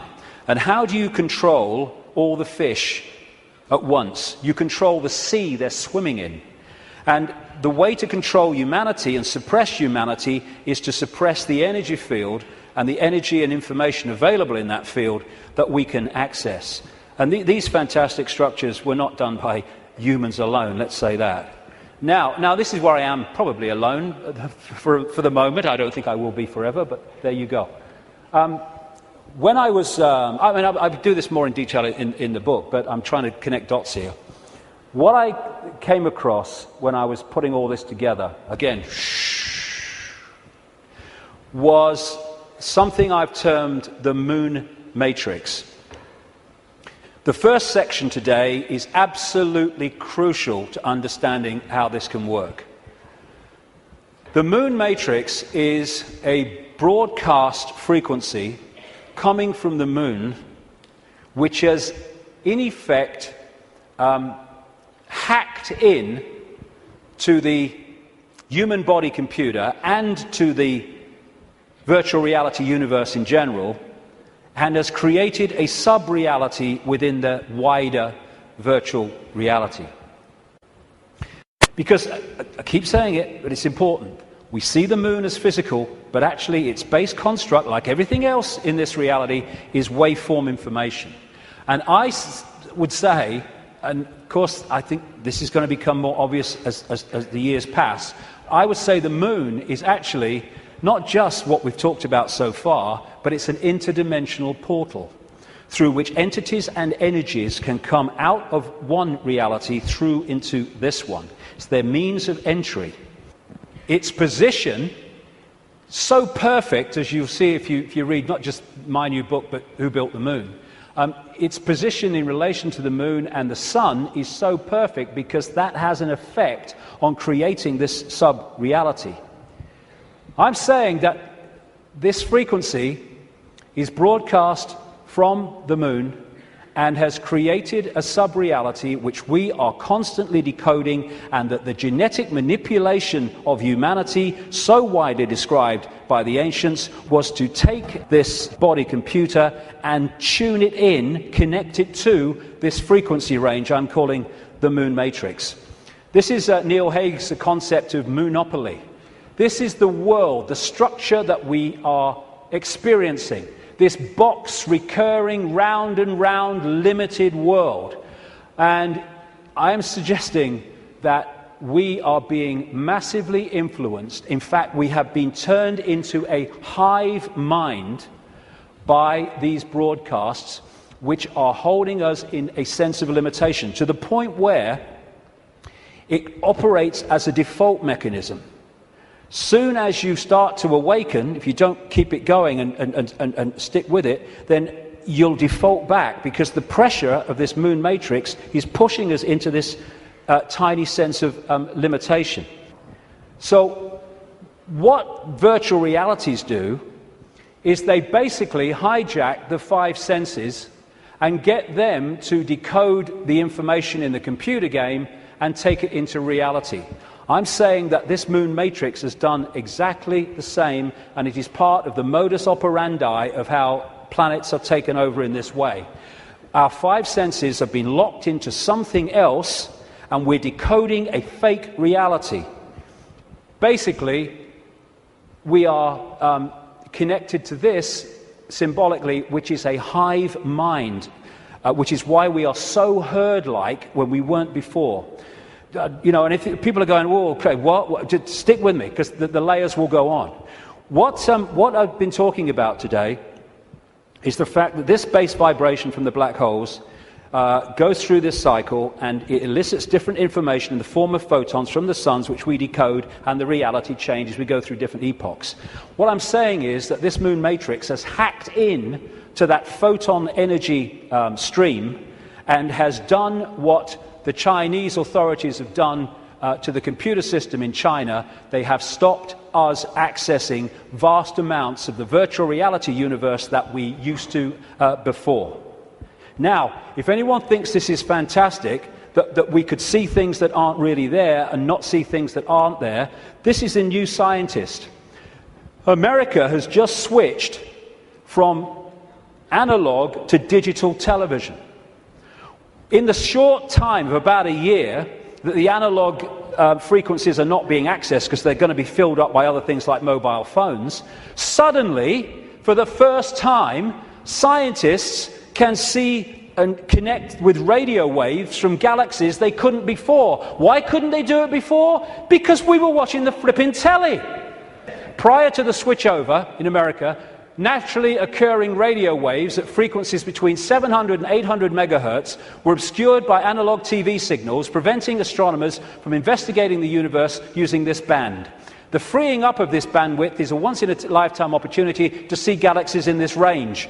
Now, you imagine what is capable by this high technology in blocking frequencies so we can't perceive what's there and we perceive things that aren't there. That's what this is doing, I suggest. And I'll add more detail as we go along. In effect, we're operating within a bubble, a virtual reality bubble, within the wider virtual reality universe. And it's connecting in through our crystalline receiver transmission system, same with the Earth. and creating this situation where we are decoding a world that may even not be there, who knows, but certainly is different to the world we think it is. And we go back to this more accurately now. The matrix, I would say the moon matrix, is everywhere. It is all around us. Even now in this very room, you can see it when you look out of your window and you turn on your television. You can feel it when you go to work, when you go to church, when you pay your taxes. It is the world that has been pulled over your eyes to blind you from the truth. What truth? You are a slave, Neo. Like everyone else, you were born into bondage, born into a prison. You cannot smell, taste, or touch. A prison for your mind. I would say that prison for your mind is the moon matrix, which has put us in a vibrational prison that we can only break out of by becoming conscious and therefore vibrating beyond the walls of the moon matrix, which is a frequency range. And if we're not held in that frequency range, that's why society is structured as it is, with its stress and its fear and its war and its conflict, then we start to break out of its perception prison and we start to say, bloody hell, why didn't I see this before? Because you were there, constantly decoding this thing. Now, like I was just saying, never mind what I've just said about some moon matrix, never mind that. Even by its very position, the moon is fundamentally affecting human behavior and human perception. Because the moon is affecting the Earth tilt, the Earth spin, affecting the Earth oceans, therefore it's affecting us. We're 60-70% water, we must be affected by it. And also, and here we come back to the importance of the first section today, it's also fundamentally affecting the endocrine system, which connects us to the chakra system, which connects us to out there, part of which is the third eye. It affects the hormones that we secrete, which fundamentally affect human behavior, human health, human perception. Not with any matrix, just by being there. And it fundamentally affects this, the pituitary and the pineal gland that give us the sixth sense ability to see beyond the five senses. And what it has done, it has shut down, in so many people, on purpose, the third eye, which in our previous pre-domination mode, we used to perceive vast areas of reality beyond which we can now. Moonth comes from moon. The moon, of course, as it goes around, fundamentally affects our perception of time. We have moonths because of the moon. It's a monarchy. It's a hybrid monarchy. And one of the major ways they control us, seems to be a modus operandi again, is money, controlled by the Rothschilds. Now, I saw a film, some years ago, called They Live. It was a B-movie, and it was not just produced and directed, he wrote the music, every bloody thing, by a guy called John Carpenter. You follow John Carpenter's movie-making history, and you will see that he bloody knows a great deal. He'll say he doesn't, he bloody knows a great deal. He does movies and horrors and Satanism and all this stuff, and he did this movie called They Live, and I thought it was very symbolically accurate when I first saw it, but now it's unbelievably accurate. For those who haven't seen it, you go on YouTube, put John Carpenter They Live in, you can see it in sections still today. The story was this. It was set in the future, but the future was about now, because it was a few years ago now. There was a massive economic depression, and this guy comes along with his tools on his back. He's walking around America trying to find a job in the building industry. He gets a short-term one at this building site. At the end of the day, one of the other builders said, do you have anywhere to stay? Because there's a massive economic depression. People are living in tent cities and corrugated iron makeshift villages on wasteland. Exactly what's happening in America now, incidentally. And he's now having nowhere to stay. So anyway, he goes back with him to stay at this corrugated iron tent little village thing on the wasteland. And he starts getting interested because there's things going on across the church, across the way, that seem very strange to him. And the villagers mocked up some kind of television in a kind of Heath Robinson way. And when they're watching the television, suddenly it breaks out of the main channel, and there's just a man's face on the screen saying, they're here, they're controlling, you don't know, all that stuff. And then there's a police state raid on this village and on this church. And they bring the bulldozers in and the police and the helicopters, and they destroy the village. And this builder guy gets away, and he comes back and he goes snooping around the church, and he finds some cardboard boxes. And he grabs one, and runs into a back passage behind buildings, and he opens the box wondering what's in it, and there's sunglasses. And he's disappointed. Sunglasses? What are these sunglasses in a church for? So he thinks, oh, I'll have one. He puts them in his pocket, throws the others away, walks off into the street. And that's where we pick him up. When he puts these sunglasses on, suddenly the world looks very, very different. It looks like this. He starts to realize that there are people that look human to his naked eye that are anything but human when he puts these sunglasses on. Not only that, where he's seeing adverts with his naked eye, drink Coca-Cola, holiday in Jamaica or whatever, what he can see with the glasses on is subliminal instructions: conform, stay asleep, consume, watch TV, submit, and all the rest of it. All on levels that he can't see. Other people who haven't got the glasses, they're interacting with various people, but he can see are not human. He looks at the president making a speech. He's not human when he looks at him through the glasses. Same with a number of people in law enforcement. Newsreaders were the same. And where it goes is that at the end of the movie, they realize that the reason that people cannot see without the glasses, what he can see, is because there is a frequency being transmitted from the top of a television tower, which is preventing the population seeing what they would normally see if that frequency wasn't being broadcast. And what they do is they break the broadcast frequency, they stop the dish working, and people are sitting in bars, and suddenly they can now see the guy next to them's not human. What a bloody laugh that would be, wouldn't it? And there's people out having sex and then realizing, hey, I didn't really come home with you. Tell you the funny thing, a lady in Canada told me this story happened to her. I spoke in Canada years ago now, and I met this lady. She was a power-dressing businesswoman, very of this world. But she'd had this experience, and she was shaking when she told me the story. She said that she got this boyfriend who had a dark side, she said, that he knew about and he was trying to deal with. And they come home, and they go into the bedroom, and there was a shelf at top of her bed, and standing there was the book, The Biggest Secret, which for the first time I introduced this reptilian thing. He then goes crazy, she said, when he sees the book, and he got her to throw it away. Oh, what are you reading that rubbish for, and all that stuff? Mind you, he's not alone in that. And then they start having sex, and he's kind of on top of her, and she said, I had my hand on the bottom of his back, and suddenly he started getting very, very violent, and I started getting frightened. And she said, then my hand was pushed back.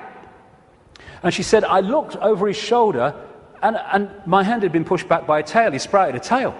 She said, I screamed, threw him off, and for a second or two in front of me, he was totally reptilian, and then morphed back to human, and ran out of the house, never seen him again. But these bizarre stories that are bizarre to our reality, I've been told all over the world by people from all different walks of life, people in the Swiss banking system and all that stuff, all different kinds of people. So this frequency is that equivalent of that broadcast dish on the top of that TV tower, which was stopping those people in that movie seeing what they would normally see. Now, when we bring this down into the reptilian world, well, it gets interesting, because we live in a society that is an expression of the reptilian brain. This man, Carl Sagan, a cosmologist, very famous, he wrote a book called The Dragons of Eden, in which he was looking at the effect of reptilian genetics on human behavior. And he said, you cannot, in effect, understand human behavior without understanding the reptilian aspect of all this. And we come back to what I mentioned earlier. This part of the brain, known as the reptilian brain or the R complex to scientists, is so fundamental to human behavior, as I'll explain in a second. And I'm saying that this genetic manipulation that the ancients talk about all over the world by the serpent gods locked us in to the moon matrix through the reptilian brain, because it connects into the hive mind of the reptilian species in the moon. And this, like I say, fundamentally expresses itself as the world that we live in. And I'll come to that more in a second. Now, in the 60s, around that time, there's a guy called Carlos Castaneda who wrote books based on the teachings of a Central American shaman source called Don Juan Matus. Some people say Don Juan didn't exist. Some people say he did. Whatever, the words that were put into his mouth are just absolutely extraordinarily accurate. And I read this quote coming up after I put this stuff together that I've been talking about. This is what Don Juan Matus said in these books. We have a predator that came from the depth of the cosmos and took over the rule of our lives. Human beings and are its prisoners. The predator is our lord and master. It has rendered us docile, helpless. If we want to protest, it suppresses our protest. If we want to act independently, it demands that we don't do so. Indeed, we are held prisoner. They took us over because we are food to them, and they squeeze us mercilessly because we are their sustenance. Just as we rear chickens in coops, the predators rear us in human coops, human eros. Therefore, their food is always available to them. Think for a moment and tell me how you would explain the contradictions between the intelligence of man the engineer and the stupidity of his systems of belief, or the stupidity of his contradictory behavior. Sorcerers believe that the predators have given us our systems of beliefs, our ideas of good and evil, our social mores. They are the ones who set up our dreams of success or failure. They have given us covetousness, greed, and cowardice. It is the predator who makes us complacent, routinary, and egomaniacal. In order to keep us obedient and meek and weak, the predators have engaged themselves in a stupendous maneuver. Stupendous, of course, from the point of view of a fighting strategist, a horrendous maneuver from the point of those who suffer it. They gave us their mind. The predator's mind is baroque, contradictory, morose, filled with the fear of being discovered any minute now. They gave us their mind. And that is how I suggest they've done it. We are connected if we operate within the hive reptilian brain mind. We are operating on a collective mind, which is pouring out this constant sense of anxiety, fear, worry, stress, because that keeps us within the confines of the frequency range of the moon matrix, i.e. attached to it, and it also elicits the emotional, low vibrational energy on which they feed. Behind all these pyramids of banking, medicine, religion, business, politics is the reptilian hive mind. It connects into all these control systems that run our society. And now let's look at the character traits of the reptilian brain. Is this our society or what? This is mainstream science, by the way. From the reptilian brain, we get primitive and emotional responses, cold-blooded behavior, lack of empathy, if not balanced out by other parts of the brain, and territoriality. This is mine. Get out. A desire to control, an obsession with hierarchical structures of power. Aggression, might is right, winner takes all. And it is dominating our sense of reality and our reaction and responses to events and other people. This is the word that sums up the reptilian brain: survive, survival. It doesn't think, it hasn't got the ability to think, it reacts. That's why it can react so fast. There are good things about it. When you're driving along in your car and someone walks in front of you, what rams the anchors on immediately, without thinking, instantly, is the reptilian brain. But when that starts to impact on other parts of our behavior and our lives, then it becomes a very negative thing indeed. It is the reptilian brain and its fear of not surviving. It's always scanning the environment for threats. Not just physical threats, but threats on other levels of our experience, which I'll explain in a second. And therefore, the targeting of the reptilian brain and the constant triggering of it is what gives us this constant fear, this constant stress, worry that goes on in all areas of our lives. Will I meet the rent at the end of the month? Oh my God, will I lose my job? Oh my God. And the more that we can be put in fear, here we go, the more we operate in the reptilian brain. That's why we're constantly given reasons to fear and to be anxious. Be afraid, be very afraid. The big bad monster's coming as soon as we've invented him. And when he's gone, we'll have another. Terrorism! Ah! Global warming! Ah! Swine flu! Ah! The economy! Ah! I don't look like her! Ah! I don't look like him! Ah! Constant reasons to fear.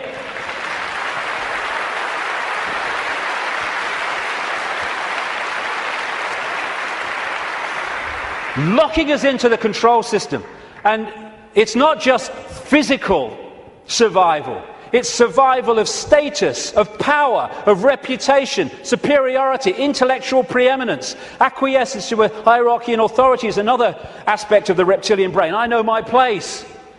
And you know, when you put information out that challenges the status quo view of scientists and academics, they react vehemently. Why? Because the reptilian brain's kicked in. Survival of their reputation, survival of their belief system. When you put out information that challenges people's religious beliefs, not you're saying you're wrong and all that stuff, you're just saying here's some information which, if it's true, that can't be right. They vehemently attack you. Why? Because the reptilian brain's kicked in, because the belief system is in danger of not surviving. Fear of money. Money is fundamentally reptilian brain. Two polarities of it. One, fear of not surviving, fear of not having enough to pay the rent, to eat. And on the other hand, you can get so locked into the reptilian brain, and this is what the hybrid bloodlines do, that you equate survival with far more than is necessary to survive. So you get people, especially in these bloodline networks, who have got more money than they could spend in 100 lifetimes, but they get up with the sun every morning to go and earn bloody more. It's an obsession, it's an addiction, and it's connected to the reptilian brain, which fundamentally drives our perception of reality. Don Juan Matus again. I know that even now, though you never have suffered hunger, you have food anxiety, which is none other than the anxiety of the predator who fears that at any moment now its maneuver is going to be uncovered and food is going to be denied. Through the mind, which after all is their mind, the predators inject into the lives of human beings whatever is convenient for them, and they ensure in this manner a degree of security to act as a buffer against this fear. Sorcerers of ancient Mexico reasoned, here we go, that man must have been a complete being at one point, with stupendous insights, feats of awareness that are mythological legends nowadays. And then everything seems to disappear, and we now have a sedated man. What I'm saying is, what we have against us is not a simple predator. It is very smart and organized. It follows a methodical system to render us useless. Modus operandi, done it many times. Man, the magical being that he is destined to be, he's no longer magical. He is an average piece of meat. There are no more dreams for man, but the dreams of an animal who is being raised to be a piece of meat, trite, conventional, imbecilic. This is what becoming conscious brings us out of. Control of perception is the bottom line of this conspiracy. You know, I'm all for exposing 9/11s and banking scams and engineered wars, but this is the bottom line, and if we miss it, then we're going round in circles and we'll get nowhere. Interestingly, the Zulu legends say that before the moon came, they used to worship the sun as female, and then everything changed. This change from perceiving the sun as female to worshipping it as male made possible the creation of warlike kings that took what they wanted by force. Everything changed when the perception of the sun changed, and the perception of the sun changed when the moon matrix kicked in and changed our perception of everything. And in so many ways, this Avatar movie, I'm not saying Cameron symbolized it like this, I'm saying what it symbolized to me. The blue people, who were in total harmony with everything else, I'm saying to me, are symbolic of humans as we were before the predator came. And then the American troops with their high technology, let's kill people, we want these resources, so let's just go and get them and destroy everything to do so. They symbolize to me this reptilian intervention. And they even have, in the Avatar movie, of course, the concept of the possession of the blue people so that they could infiltrate their society while outwardly looking like they do and not being known to be who they are. These reptilians look down a different timeline to us because they're on a different wavelength. They're able to see further into what we call the future than we are.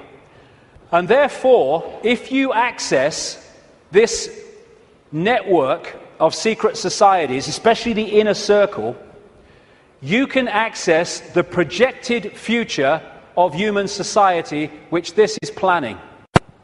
Therefore, you can write prophetic novels which further down what we call the timeline turn out to be staggeringly accurate. All you need to do is to access that projection. And you do it by accessing the Secret Society network. This, the Fabian Society in London, created in 1884, is one of those societies. The deeper inner core that have access to that timeline and that projected agenda. And this guy was one of them, a Fabian. And that's the Fabian logo, by the way. The wolf in sheep's clothing. Perfect. Perfect. It created, in effect, the Labour Party in Britain, and it influences massively the left, not only the left, but what we call the left centre of politics, not just in Britain, but in other countries. Australia too, for instance, very, very powerfully. When people have said to me in the past, you know, what's planned, I've said to them, well, you can read 2 books and see it, just put them together. George Orwell's 1984, and Aldous Huxley's Brave New World. This was published in 1948, this was in 1932. Put the 2 together, this talks about the drugs and all the rest of it, and the mind control, this talks about the sort of police state. Put them together, you got it. They were incredibly prophetic. I've been saying for years they weren't novels, or their source wasn't novels. Turns out that Aldous Huxley taught French to a man called Eric Blair then, now George Orwell, at Eton College, and introduced him to the Fabian Society.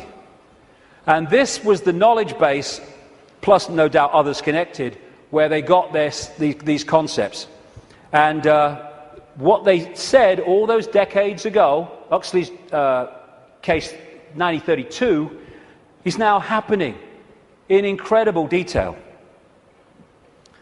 And it seems that Orwell rebelled against what he heard and wrote 1984 to try to expose it. And some researchers suggest, they may well be right, that he called it 1984 when it was set kind of about now, because 1984 was the 100th anniversary of the creation of the Fabian Society. We've reached a point where these entities and their hybrid bloodlines, the Illuminati bloodlines, they think the takeover of humanity is almost complete. And when you look at it, it may seem to be that that's the case. They think the game is over. It's gone so far.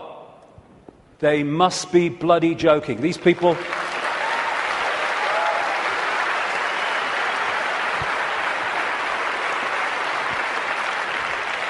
These people are in for the shock of their lives in the next few years. The shock of their lives. Because they can access so much, but they can't access beyond that.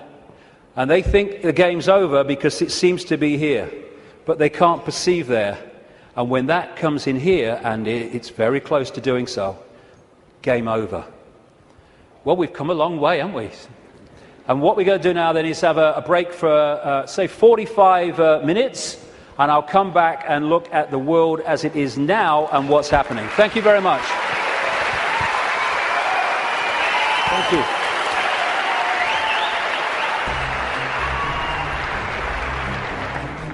Very good so far, yeah. The reason I'm here basically is to find out exactly what's going on in the world and find out exactly what the hidden conspiracy there is that's going on today, basically. It's not just David Icke that's saying this stuff about the moon. There's Alex Collier, the Andromedan contactee, who says that the moon was towed here but from Ursa Minor, which is near the Alpha Draconis star system, by the reptilians. I don't think he's necessarily said anything that I haven't known already, but he's very eloquent, and he's put it together in such a beautiful package that it just makes it very easy for anyone to understand. I just like the way David puts things across. You know, he's not afraid. He's not afraid. He's got no fear in him whatsoever. Doesn't give one iota about what people think, and I think we can all learn from that, definitely. Ever since I was little, I've always thought that something was wrong. The way that society, because I believe that reality and the system that we live in are two completely different things. I've found it very difficult to concentrate in school because I was always told what to believe. It was very structured, and whenever I used to ask why, nobody could ever give me an answer. And it seems that David Icke seems to give those answers and opens up your perception to new possibilities. Some concepts of it I can agree with, definitely with the controlling aspect of it, because there's got, like, when you look at the controlling thing, there's got to be a way how they're really keeping us controlled. So I would say with that aspect of it, yeah, I do agree with it. I have read and I have seen many videos, and I think he's great because there is a lot of truth in everything he says, and there will be a lot of changes from now on. I admire what he's doing. I think he's got a lot of courage to step out and enlighten a lot of people about what's going on in the world that the majority of us don't really understand or know about. So he's, I give him a thumbs up, really.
Thank you. Thank you. Thank you. Thank you. I've never done it this long. It's always been 3 times, now it's 4. It'll be 18 by the end of this decade, the way I'm going. What I want to do now is just look in this section at where we are now and how it plays out in this 5-sense reality. We've come down the levels, now plays out here. Manipulation of 5-sense reality. And what I call the coordinates. Because once we realize basic coordinates of where they want to take the world and the methods they use to take us there, suddenly what seems to be a bewildered world and what's going on, it just morphs into clarity. The question is, how do they do it? It's a good question, because at first sight, how do a few control the many? Impossible, but it's not, because of the way they've structured society. Just to very quickly recap, they want to lock humanity in the 5 senses, so we don't perceive beyond it. We're locked in that prison. They have interbreeding bloodlines, computer terminals, I would call them, which play out this interdimensional conspiracy within visible light, what I call the Illuminati bloodlines. And they've set up a structure whereby the bloodlines who answer to the reptilian control system then control the governments, the people in power in all the various institutions. And crucial all the way through is to structure society. I mean, you can symbolize it as a spider's web, or like this as a pyramid. The idea is to hoard advanced knowledge, the kind of stuff we've been hearing about today and more, in the upper levels of this structure. this pyramid within pyramid structure, compartmentalized pyramid, where the few at the top are the only ones that know how it all fits together. And they keep the general population in ignorance of what they know, therefore they have the power, so they can manipulate the perception of the masses by keeping them in ignorance. This is why the education system is not about educating, it's about programming. And they place their people in so-called power. What we are told is at the top of the pyramid of power, presidents, prime ministers, and all these people, in the upper echelons of the pyramid, but nowhere near the top. The real people in power are behind them, in the shadows, and these are the conduits, the presidents, the prime ministers, and all the rest of it, for bringing that agenda into the public arena as changes in laws and legislations and the structure of society. So they compartmentalize all these different pyramids within pyramids so that in the end, the banking system is encompassed by a pyramid. I mean, a bank's a pyramid in itself, all hierarchical pyramids, but then the banking system is encompassed by a pyramid, and at the top of that are the same families, most notably the Rothschilds. Same with the businesses. The transnational corporations are compartmentalized pyramids in and of themselves, but they go into a bigger pyramid which encompasses all the transnational corporations. So at that point, they are one corporation, just as at that point, all those banks are one bank. Same with politics, education, all these things.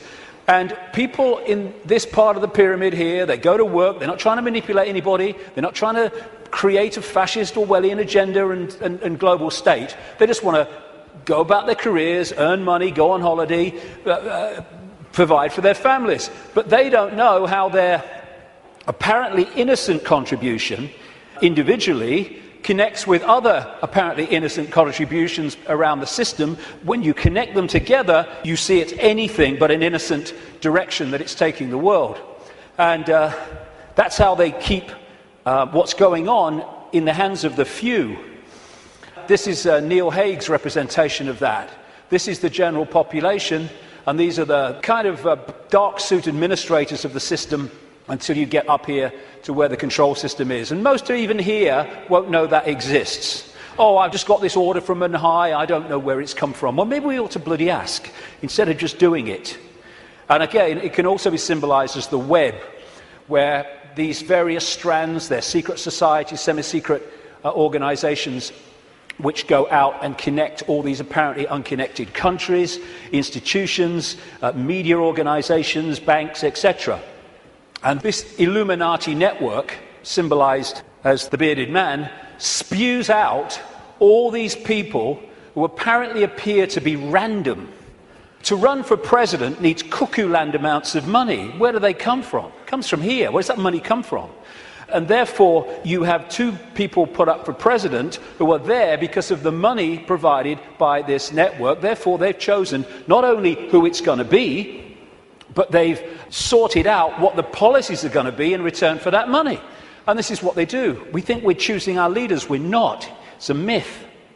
And so this structure that I showed you earlier comes into this, where these leaders are put into power to carry out the agenda of the control system, which is why when parties change, whatever they've said in opposition goes out the window and they start acting like the party in government previously that they were criticizing. The common denominator is whoever gets in power basically introduces the control system, and whoever's out of power opposes the control system verbally, which means that you have the illusion of choice when whoever's in power unfolds the agenda. So there is no choice. It's a myth. And they control these institutions and play the people off against each other, divide and rule, both within countries and between countries, keeping everything in a constant state of confusion and conflict. And that's the key. Manipulating confusion and conflict is child's play. Manipulating harmony, manipulating respect between each other is a nightmare. So they have to keep the world in constant states of conflict. Now, when you bring it down to an individual country, as we come down this structure, this is what you find in every country. You had in America, it's a wonderful example, but it plays out all over the world. During the Bush years, Republican, that administration was controlled by a group of people known as neocons, neoconservatives, including all these people like Richard Pearl and all the rest of it. And over here, you have what I call, anyway, the democons. This is a network of people. I put Kissinger in the democons because he's an advisor to Obama at the moment, but he spends most of his time with the neocons, Kissinger. He just goes with whoever's winning. And the democons are a group of people that control the democratic administrations. But the democons and the neocons are controlled by the same force once you get to here.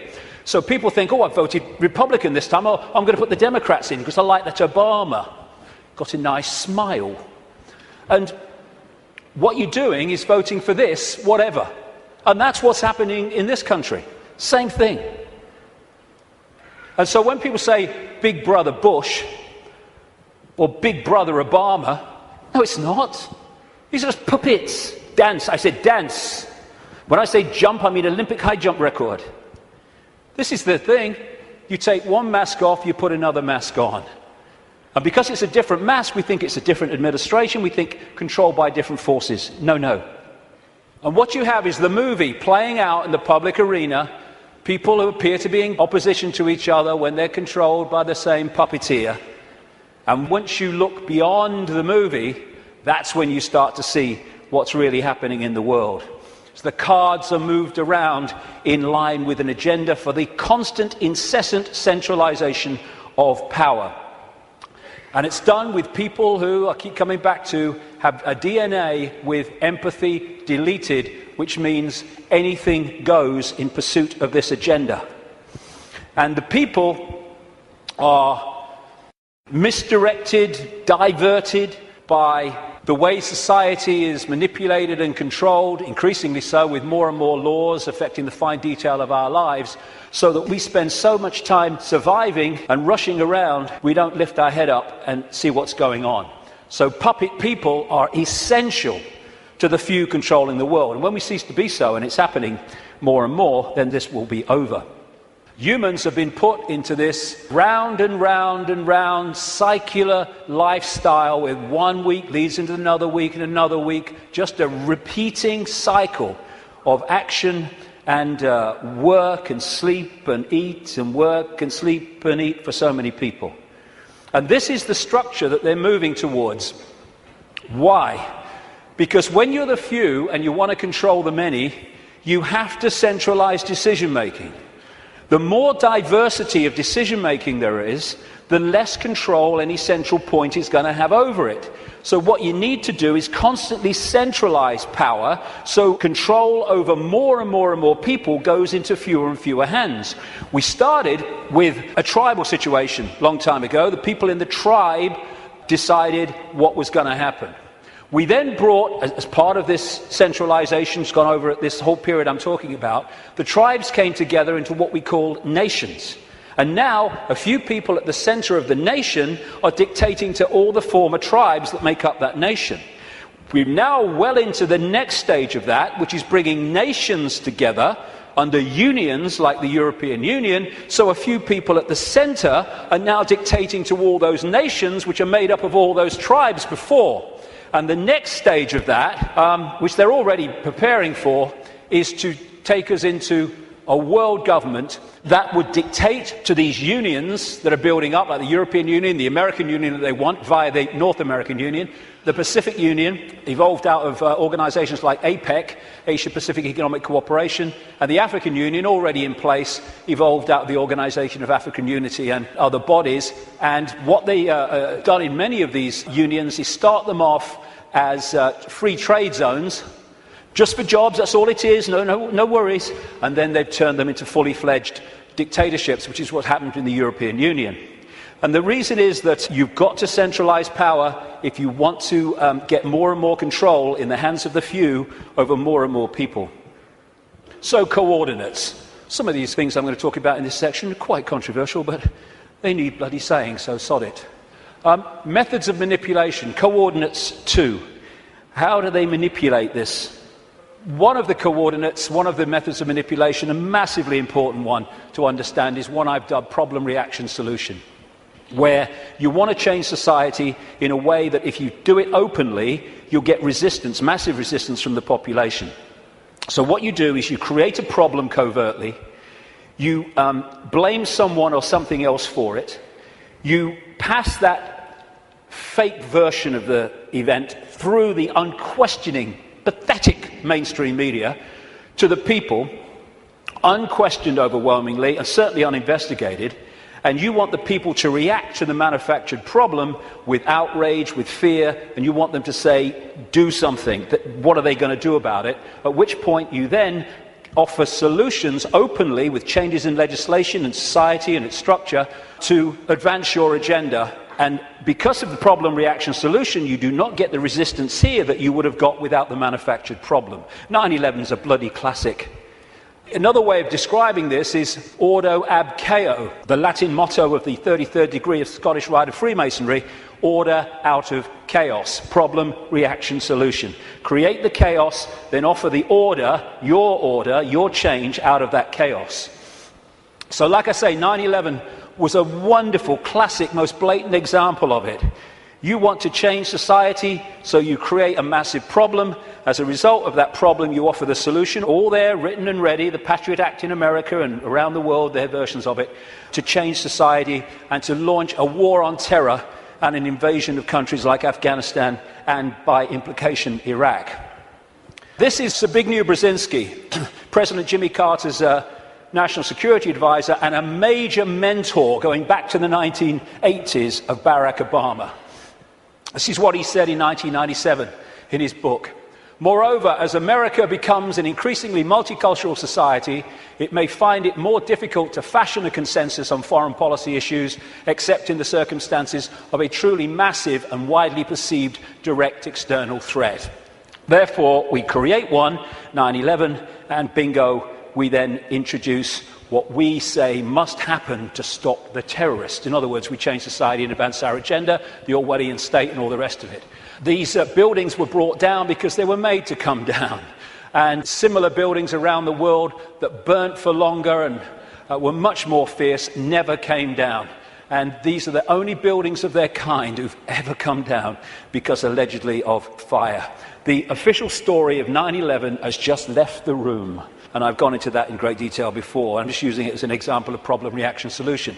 But when through the web you control the intelligence agencies, you control the governments, you control the media, and you control countries, and you control the manipulation of fake terrorists like Osama bin Laden, then you've got all the pieces you need to orchestrate the problem, reaction, solution, and to then use this to change society in the image that you have desired. And this is a classic. Adolf Hitler proposing the creation of the Gestapo in Nazi Germany. An evil exists that threatens every man, woman and child of this great nation. We must take steps to ensure our domestic security and protect our homeland. Or actually, word for word, what was said after 9/11. The Second World War, problem, reaction, solution. This is why it is no paradox, no coincidence or contradiction that the same people can be shown to have funded the Nazis, that funded the Americans and funded the British, overwhelmingly based around the cartel of the Rothschilds. They created Nazi fascism, they created Soviet communism and the capitalist world. They brought them together in conflict, the second conflict in a very short time, and afterwards the world was exhausted mentally, physically, emotionally. Something must be done. This can't go on. What are they going to do about it? Gotcha. Because of all this conflict, all this war, it's terrible. Terrible. What we're going to do is we're going to centralize power with the United Nations, European Union, which was justified in many ways by let's stop European countries fighting among themselves because we'll trade. Well, they stopped fighting among themselves because they stopped orchestrating it. That's why the Bretton Woods Agreement with the World Bank and all that stuff all came in as a result of the Second World War. Then there's another version, which I now call no problem reaction solution. This is when you don't need a real problem, you just need the public perception of a problem, i.e. weapons of mass destruction in Iraq, i.e. human-caused climate change. And then you can offer a solution to a problem that doesn't actually exist, but if enough people think it does, well, you got them. Totalitarian tiptoe, as I call it, goes in conjunction with problem, reaction, solution. This is real simple. You start at A, you know you're going to Z, but you know if you go in a big leap, the change is going to be so big and so quick that people are going to go, what's happening? What's happening? Turn that television show off. What's happening? And so you go in steps, as big as you can get away with, but not so big that you get too much of a reaction. And as this quite rightly said, you really think it would be this obvious. Well, it's becoming that obvious now as we move along, but up to this point it hasn't been, unless you looked for it. The European Union was turned from a free trade zone, nothing to worry about, just for jobs, into what it is now, a centralised dictatorship through the totalitarian tiptoe. And here is the founding father of the EU, as they call him, Jean Monnet, a Rothschild frontman. Europe's nations should be guided towards the superstate without their people understanding what is happening. This can be accomplished by successive steps, each disguised as having an economic purpose, but which will eventually and irreversibly lead to federation. And the word fascism, which comes from this symbol, the fasci, from the Roman Empire, is individuality tied together and ruled by the accent. The central point, European Union, precisely described. Globalization, which is the constant centralization of power, which is more and more power in the hands of fewer and fewer over more and more people. This is a totalitarian tiptoe. More and more, the globalized economy is taking over, so that every country is dependent on every other country, therefore has no power of individual action and individual decision-making.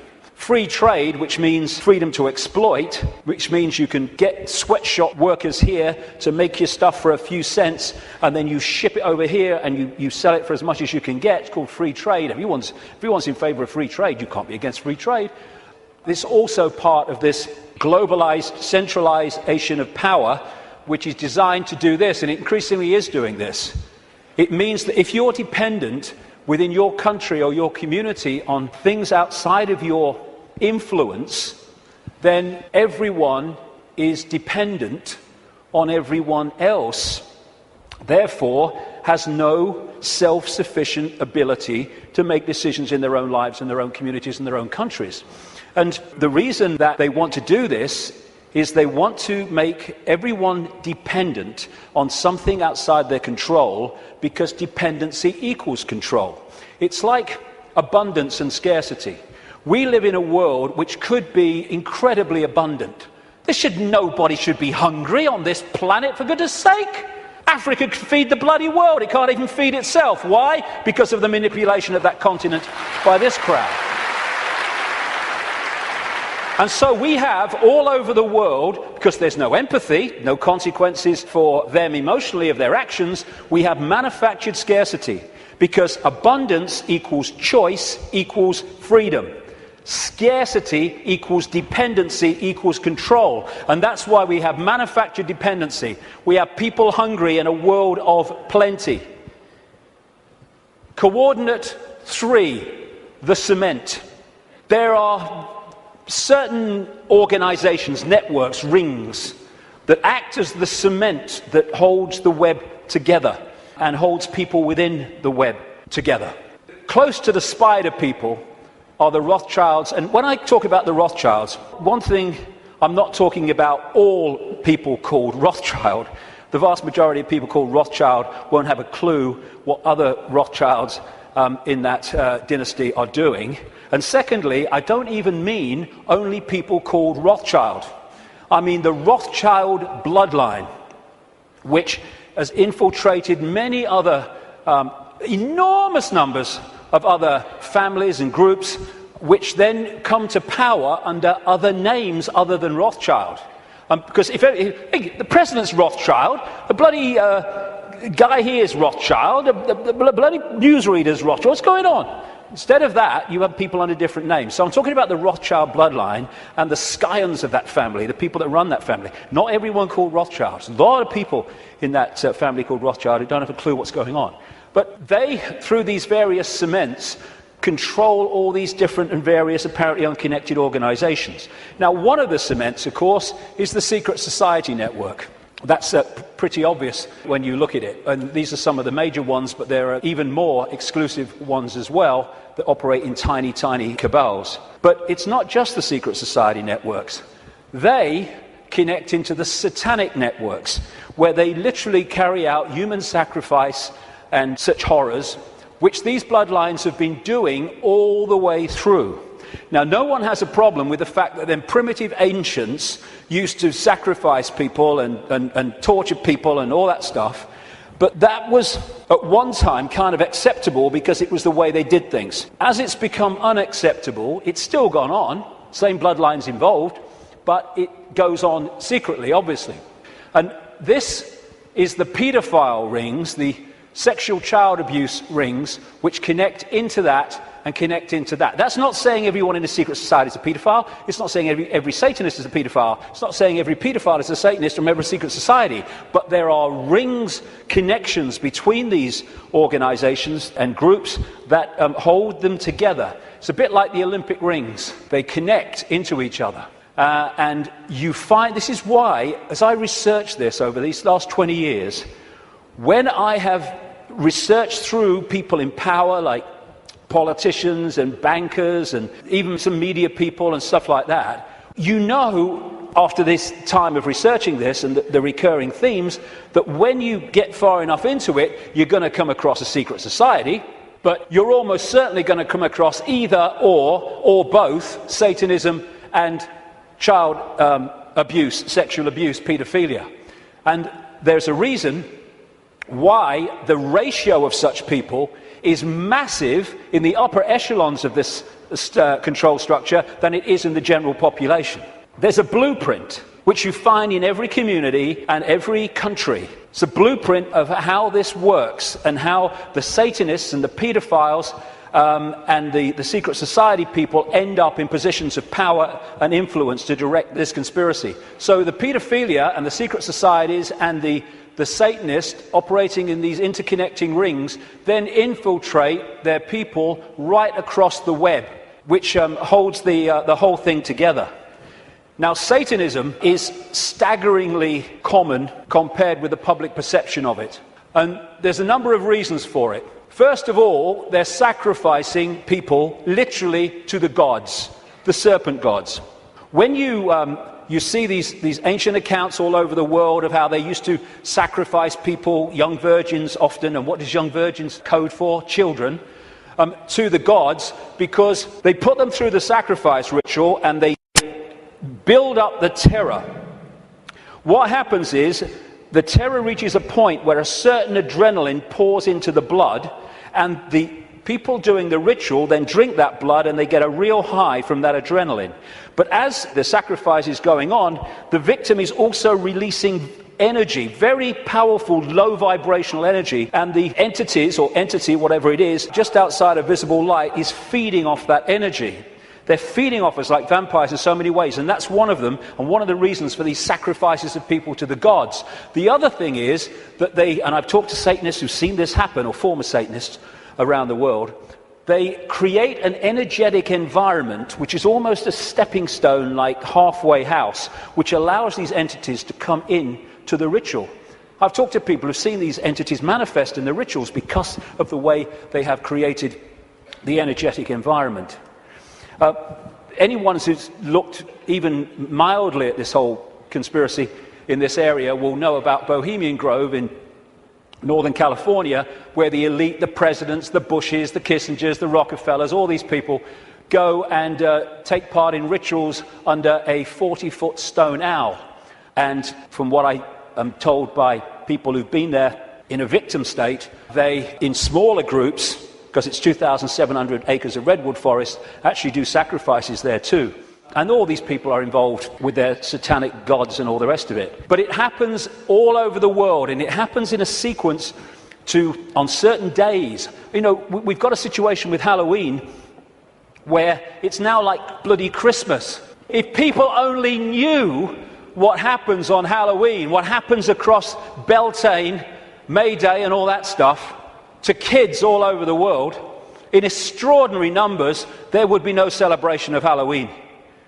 And what they're doing on one level, because they're interacting with the cycles, the astrological cycles, is why they do it at certain times when the planets, the moon probably, and everything is in a certain place, is they're manipulating what they refer to as the morphic field, the energy that we all live in. Like I said earlier, if you want to affect the fish all at once, then affect the sea. And in the new book, in an appendix at the end, I published this. I call it Confessions of a Satanist. It came to light early this year and it is alleged to be, I can't vouch for its authenticity, what I can say is after 20 years of researching this, it's bloody massively accurate, and it's supposed to be a guy who died in 2004. He was a high Satanist in Australia, who wasn't really a confession in the sense of I want to confess my sins. It was just basically an outline of how Satanism controls the world. And this is one of the things he says in that. What most people do not realize is that Satanism is a ritually based practice, and that this repetition, same place, same time, has over time left strong impressions upon the morphic field. They have to control the morphic field so that we stay in a low vibrational state, so we stay attached to that moon matrix I'm talking about. And of course, as I was saying, we are interacting with this field all the time, and taking in energy into the meridian system from it, and therefore it is affecting us. And as I mentioned earlier, I'm saying that this is part of the process of suppressing that field also, which is why they stuck them on vortex points. Now let's take this connection from Satanism, blood drinking, taking in the human genetic code to stay here longer, which is what some of these reptilians do, and the paedophilia. What's it all about? It's about energy. It's about vampiring the energy of children. The reason that we have sacrificed to the gods of young virgins, children, is because they want the energy of children before puberty, because when puberty happens, obviously we all know, there is a chemical change, massive chemical change, at which point, from their point of view, the energy is not as pure and desirable. This is what John Juan Matos said in one of the Carlos Castaneda books. He's being quoted here by Castaneda. Matos is the he. He explained that sorcerers saw infant human beings as strange luminous balls of energy, covered from the top to the bottom with a glowing coat, something like a coat of plastic adjusted tightly around the cocoon of energy. He said that glowing coat of awareness was what the predators consumed, and that when a human reached adulthood, all that was left of that fringe awareness was a narrow fringe that went from the ground to the top of the toes. That fringe permitted mankind to keep on living, but only barely. And that, although the paedophiles won't realize that, although the elite ones will, is what the paedophilia is all about, and why it is so rampant in the upper echelons of this control system. Because while the paedophile is sexually abusing the child, symbolically here, it is connecting into the energy field of the child. This is why they have anal sex with children so much, even girls. It's because they're connecting in to the lower chakra, the base chakra, and they're drawing that energy out, or the possessing entity is drawing it out and feeding off it. This is why paedophiles tend to be overwhelmingly possessed people, because the possessing entity drives the lust for sex with children, and then when it happens, they draw the energy off it, drawing the child's life force out. And politicians in this control system, again, this is why paedophilia is rampant among the political classes. This is what the Satanist confession said as well, that Australian guy. Politicians are introduced by a carefully graded set of criteria and situations that enable them to accept that their victims, children, will be our little secret. Young children sexually molested and physically abused by politicians worldwide are quickly used as sacrifices. In Australia, the bodies are hardly ever discovered, for Australia is still a wilderness. In countries that are not a wilderness, they control the mortuaries and the crematoria, where they get rid of children who they want rid of because of what's happened. And it is rampant. I keep using that word, but it is. People don't realize. What happens is, people think or relate the number of children that go missing every year to the number of times we see a story on the news that a child is missing and everyone's trying to find them. That is the tiniest tip of the iceberg. Hundreds of thousands of children go missing in America every year. I've rung the states, because they don't have federal figures, tell you how many cars went missing federally, but not children. They said, you've got to ring the states. I rung a load of states years ago now. I said, how many children go missing every year? How many children went missing last year? And I added the figures up. What? Never seen this on the news, hundreds of thousands. Some of them are found, some of them have explanations. Not all, nothing like. And what happens is that you have the cover-up. There are so many stories where the story of this Satanism and this child abuse starts to come to light, and immediately the lid goes on because the system controls the various aspects that can keep the lid on. This is just one example. There's endless numbers around the world. The Franklin cover-up. It was an investigation by this guy, John W. DeCamp, who was former state senator in Nebraska, and he started investigating this guy, Lawrence King, a major Republican who sang the American National Anthem in 1984 and 1988, I think it was, at the Republican Convention. And he was investigating him for financial fraud through an organization called the Franklin Savings and Loans. But then he discovered that he's running a pedophile ring and providing children for the biggest names in America. And he wrote this book, The Franklin Cover-Up, Child Abuse, Satanism, again, they go together all the time, and murder in Nebraska. And what happened? Some of it got into this Washington Times, a mainstream newspaper, the connection to the Reagan-Bush administration, but most of it was totally covered up. I've been writing in my books now since 1998 that Father George Bush is a notorious paedophile, child torturer, child killer, and serial killer of adults as well. Said it on American radio. Still waiting for a response. And this is one example. A lady who became a friend of mine, Kathy O'Brien, who was in the American government mind control project since she was a kid. And met her many times. She still corresponds with me now and again. And I've met a daughter that she was talking about. Lovely, lovely girl. Totally shattered by these people. And that's one example of millions and millions that are going on around the world. And this is what she said in a book, Transformation of America. Kelly's bleeding rectum was but one of many physical indicators of George Bush's paedophile perversions. I have overheard him speak blatantly of his sexual abuse of her on many occasions. He used this and threats to her life to pull my strings and control me. The psychological ramifications of being raped by a paedophile president are mind-shattering enough, but reportedly Bush further reinforced the traumas to Kelly's mind with sophisticated NASA electronic and drug mind control devices. Bush also instilled the "who you're gonna call and I'll be watching you" binds on Kelly, further reinforcing her state of helplessness. The systematic tortures and trauma that I endured as a child now seem trite by comparison. They're not. I know what she went through. To the brutal physical and psychological devastation that George Bush inflicted on my daughter. And that's just one of these people involving one of the victims of this. It's incredible, the scale of it, and it's going on in this country. And what happens? The wall goes up. This is what DeCamp found. Suddenly ranks are pulled in, and the media won't touch it, the social services won't touch it, the police won't touch it, politicians won't touch it. It's the blueprint, it's how it works. And the Discovery Channel programme, produced by Yorkshire Television, was about to go to air, exposing that Franklin cover-up and the paedophile connections. Bingo, it was censored and pulled just before it was going to air. Never to see the light of day, although you can get it on the internet, because one copy survived. I was naming this guy, like I said earlier, Ted Heath, as a paedophile and child murderer from 1998.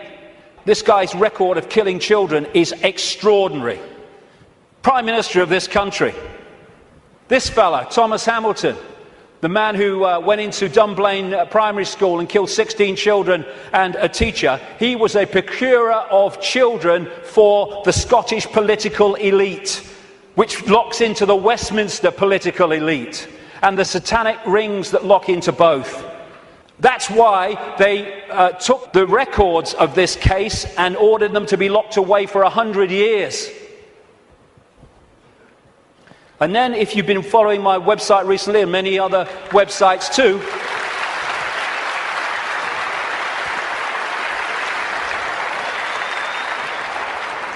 Here you have the classic blueprint again. Everywhere you go, same blueprint. This girl, Holly Gregg, Down syndrome girl, her mother, Anne, and Robert Greene, a fantastic guy who's been helping them and committed so much of himself to this. When she started, Holly started saying what had happened to her, being raped and abused by the Scottish elite, suddenly the wall went up again. And Robert was arrested. He's been treated appallingly by the police, the Grampian police in Scotland. Grampian area of Scotland, by the way, notorious for Satanism. And he's now basically been told what he can't say, and he can't name people and all the rest of it. And he's, the case is ongoing. The media won't touch it, though maybe that might be changing, we hope. The Scottish law network or establishment will not investigate it. The police won't investigate it properly. Anne's brother, Holly's uncle, was blatantly murdered when he had seen Holly's father abusing her, and therefore had the ability to tell the truth and tell the story. He ended up murdered.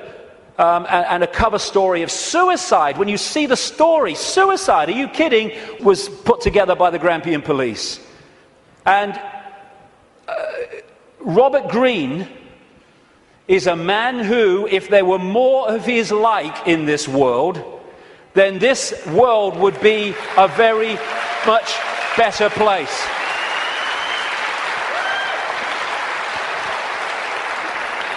And Robert's actually here today, so thank you, Robert, very much for all you're doing.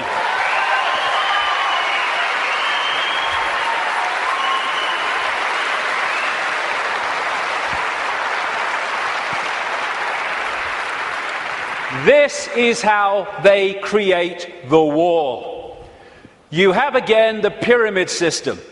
Social services is a pyramid, a hierarchical pyramid. The police is, lawyers are, judges are, politicians are, the media are, all of it.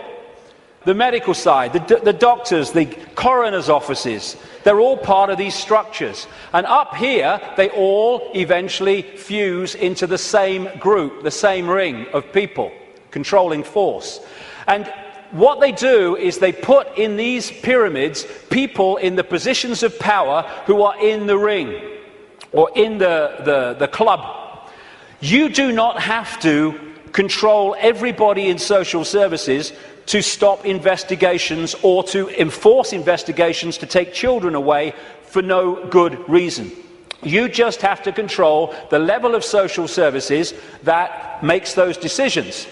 And of course, once you're in a position in these pyramids where you are hiring and firing, what you do is you hire people of like mind, and after a period of time, then a lot of these people are in these organizations at different levels. You don't have to control every policeman. There's so many genuine policemen in this world, but they don't get into the positions of power overwhelmingly. These guys do. And therefore, they dictate whether something's investigated or not, or whether someone is targeted to pin them with a charge that is completely unjustifiable. Same with the media. You control that. We're not covering that story. Politicians, oh no, I'm not talking about that. I'm not investigating that. Oh no. This is how it's done. This is David Berkowitz, the son of Sam, multiple killer in New York, who from prison after he was convicted said that he did it, yes, but he was part of a satanic ring that was with him. And he said this, quite rightly: Satanists are peculiar people. They aren't ignorant peasants or semi-literate natives. Rather, their ranks are filled with doctors, lawyers, businessmen, and basically highly responsible citizens. They are not a careless group who are apt to make mistakes, but they are secretive and bonded together, the cement, by a common need and desire to mete out havoc on society. It was Aleister Crowley who said, "I want blasphemy, murder, rape, revolution, anything bad." And now we're having, around the world, not least in this country, but America too and other countries, we're having the state stealing our children on the most extraordinary scale, with the most extraordinary excuses. There was one lady who came to light, not many do compared with the ones that are going on, because of the secret family courts where this stuff goes on in secret and can't be reported. And they say, oh, it's to protect the children. No! It's to protect the paedophiles and the Satanists. That's what the secrecy's for.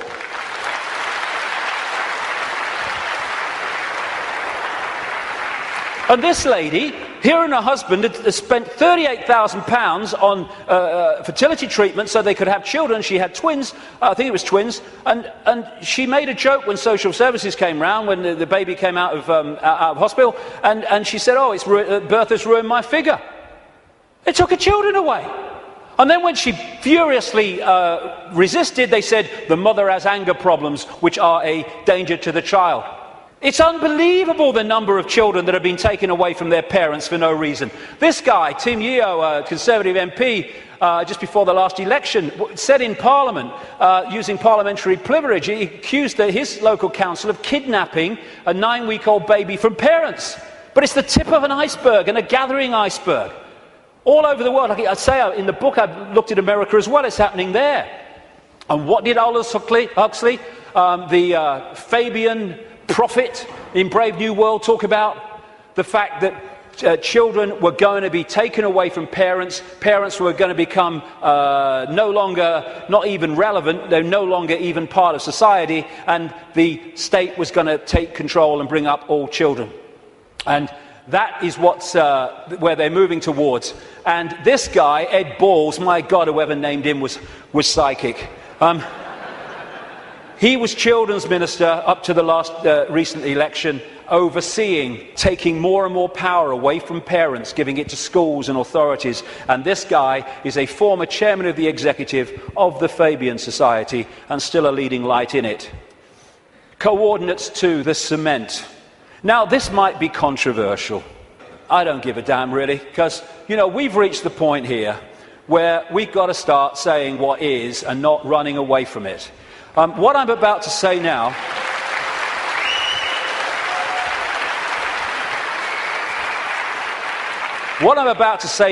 virtually no one else, there are some, and some that, some of them are characters I don't really would like to spend an evening with, to be honest, and some are. But most people, the overwhelming majority of people in what we call conspiracy research, won't touch this subject, right? Well, I'm going to bloody touch it because I'm sick of it. And I'm sick of people being frightened and intimidated into not touching it. Thank you.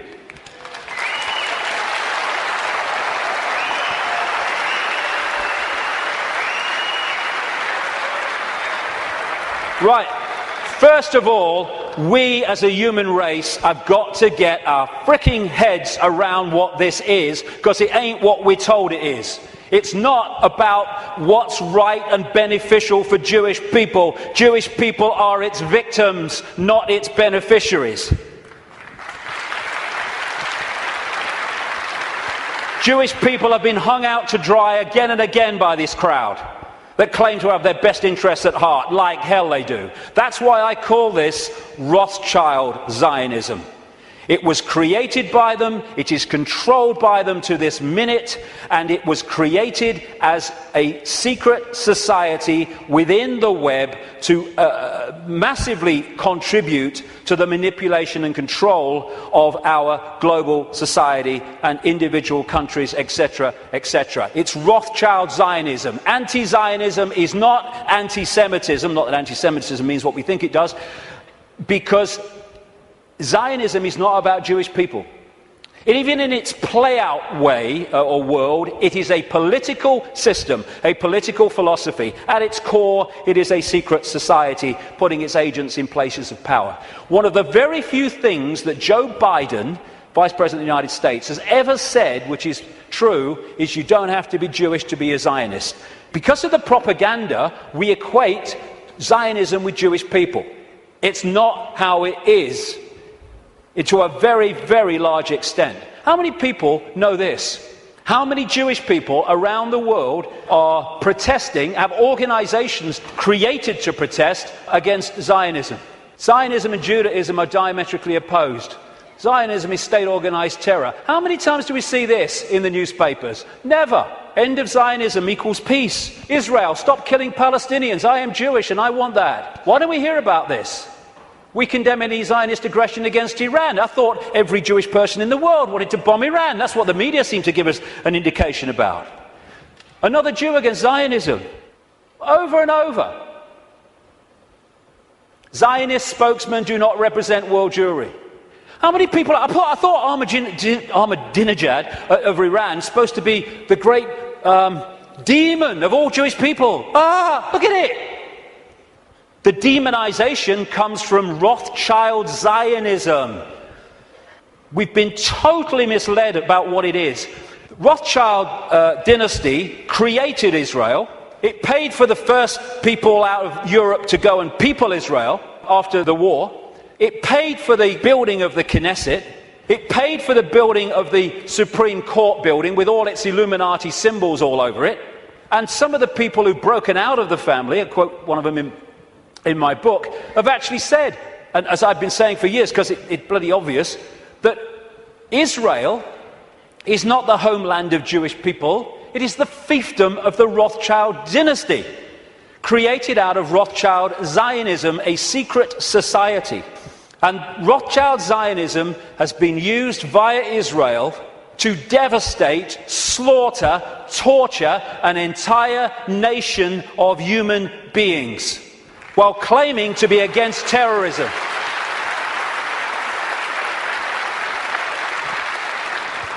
This is the dictionary definition of genocide: the systematic and widespread extermination or attempted extermination of an entire national, racial, religious or ethnic group.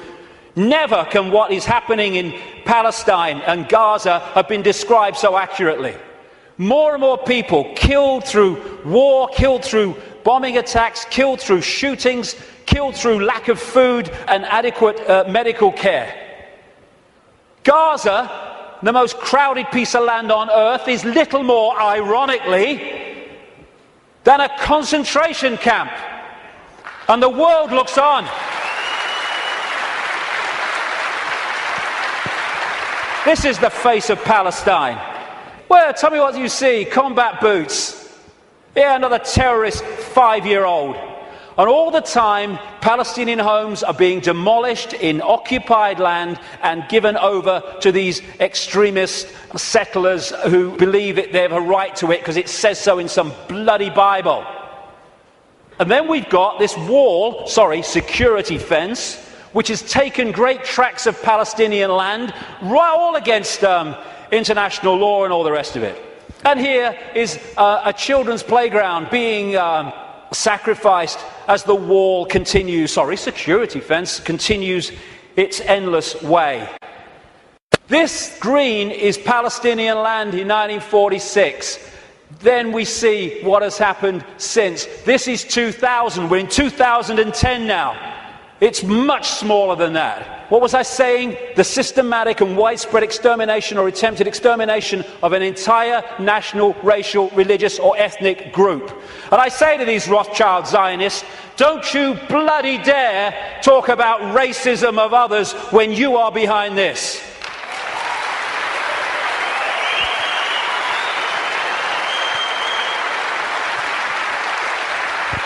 Israel is an apartheid society, not just between Israelis and Palestinians, but through Israeli society. It's incredibly apartheid. The way they treat the black Jews from Ethiopia is absolutely grotesque. As is spokesman doing that, then talking about other people's racism. We've got to go for that. And people, Jewish people, have seen it. They can see what it is. There's some fantastic Jewish people in Israel who are resisting this. Young people who go to jail because they won't serve in the army because of what the army's doing to the Palestinians. Magnificent people who never get talked about in the mainstream media hardly. And no matter what is said about Israel, this is Israel's response. Why? Because Israel is the fiefdom of the Rothschild dynasty, which also controls the American administration, the British administration, and so Rothschild's one arm is not going to criticize Rothschild's other arm. In the Matrix movie, there's something called the Zion mainframe. Well, Zionism, Rothschild Zionism, is in so many ways a mainframe of this network. And it pervades all the way through. And it's not about, oh, these Jewish people here and these Jewish people there. It's Rothschild Zionists who are there, and they answer to the Rothschild dynasty. Therefore, they play out the agenda of the web in a coordinated way. Now, before I start this, a lot of names coming up. I'm going to go just through a bit of the American administration and a few other things, just to give you a feel for it, for people who haven't seen the extent of this. Before I start, one fact. Jewish people in America are less than 2% of the population. A significant number of them will not be Rothschild Zionists, and therefore the ratio of Rothschild Zionists is even smaller, significantly smaller than the 2%. Okay. Obama's immediate handler is a guy called Rahm Emanuel. He has served in the Israeli army. He's the White House Chief of Staff. He does whatever he says. His father, Emanuel's father, was a terrorist in the Irgun terrorist group that bombed Israel into existence in 1948. And this is the relationship between Rahm Emanuel, he's the kind of Peter Mandelson of America, and Obama. Hey, you want a Nobel Peace Prize? I can sort it, son. I can sort it, son. No problem. All pictures like that, by the way, are by a guy called David Dees, who's a political artist, brilliant, American, works out of Sweden. Uses images so powerfully to tell 1,000 words as they go. This guy is the second handler in the White House. His name's David Axelrod, Rothschild Zionist, and he was the man who orchestrated the entire election campaigns of Obama against Hillary Clinton and then against John McCain. The main funder and orchestrator of the funding, in terms of individuals, of Obama was a guy called George Soros, Rothschild Zionist, who manipulates countries and uses his networks and funding to create coups in countries where they want to change the regime change. And he bets on currencies like he bet on the pound years ago and makes a fortune out of the demise of the economy of other countries because he has no empathy. Henry Kissinger, massive Rothschild Zionist, has served that dynasty's agenda for 40 years, if not 50 years. And he's now an advisor to Obama, even though he's officially a Republican.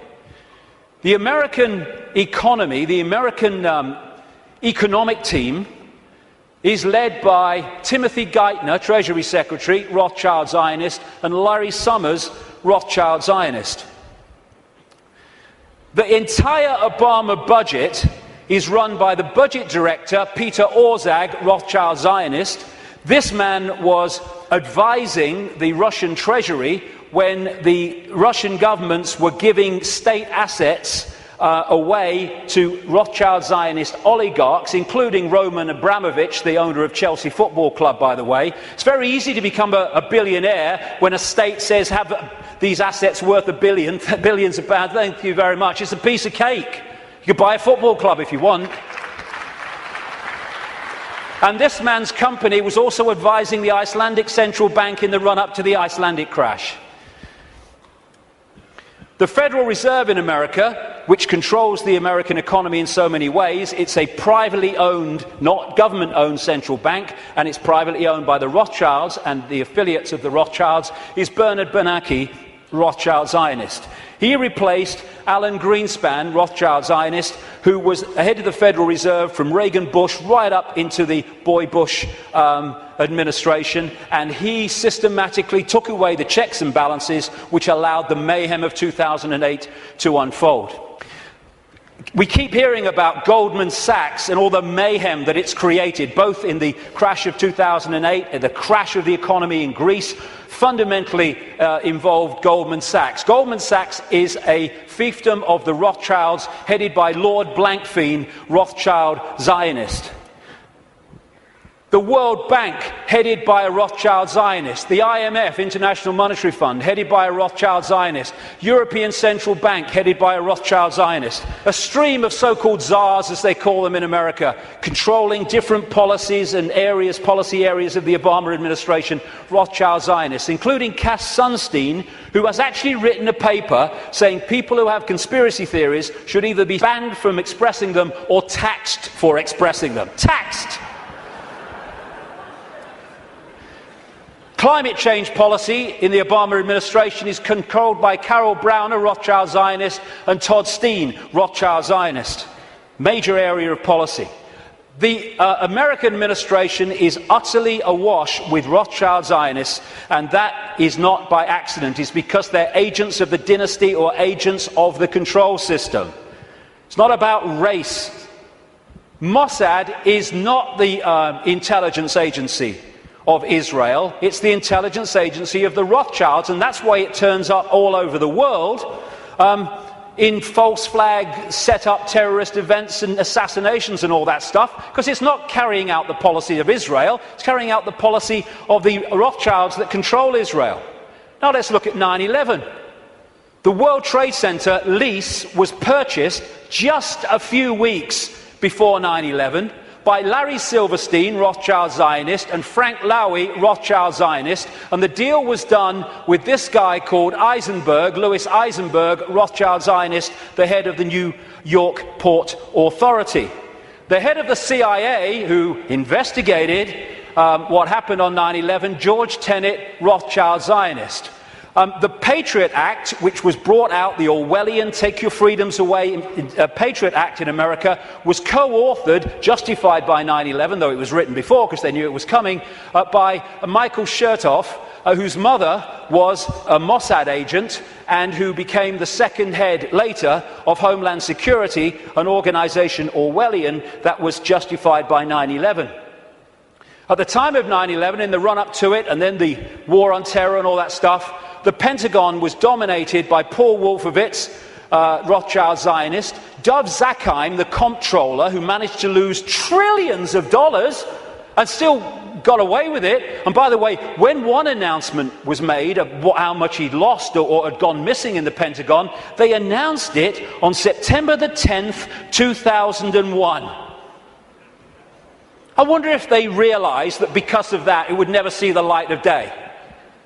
Dov Zakheim, Rothschild Zionist, and people like Douglas Feith, Rothschild Zionist in the Pentagon.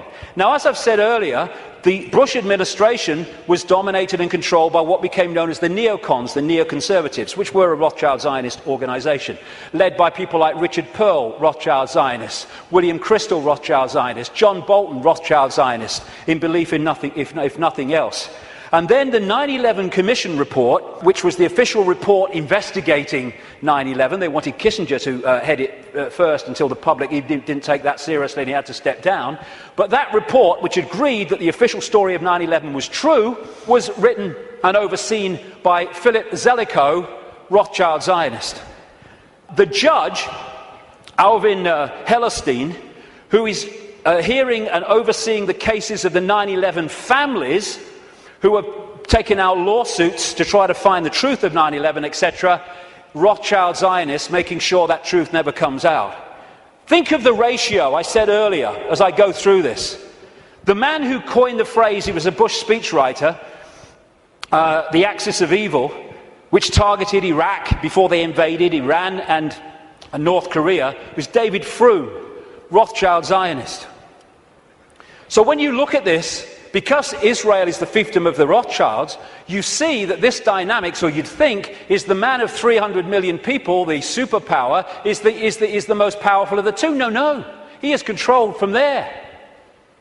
Because the Rothschilds control them.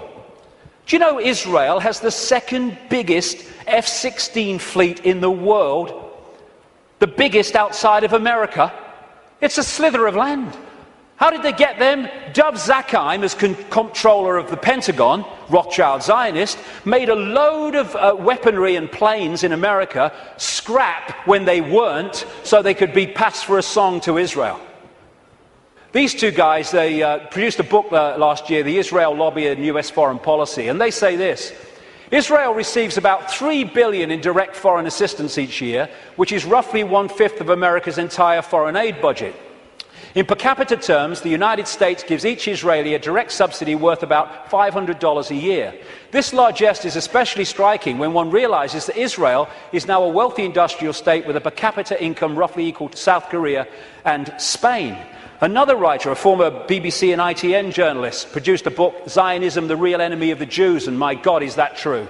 And he points out, Jewish people make up less than 2% of the American population, but account for 50%, I would say Rothschild Zionists, 50% of the political campaign contributions. And that's why, no matter how these people argue at election time, including this country and others, they're all agreed on one thing.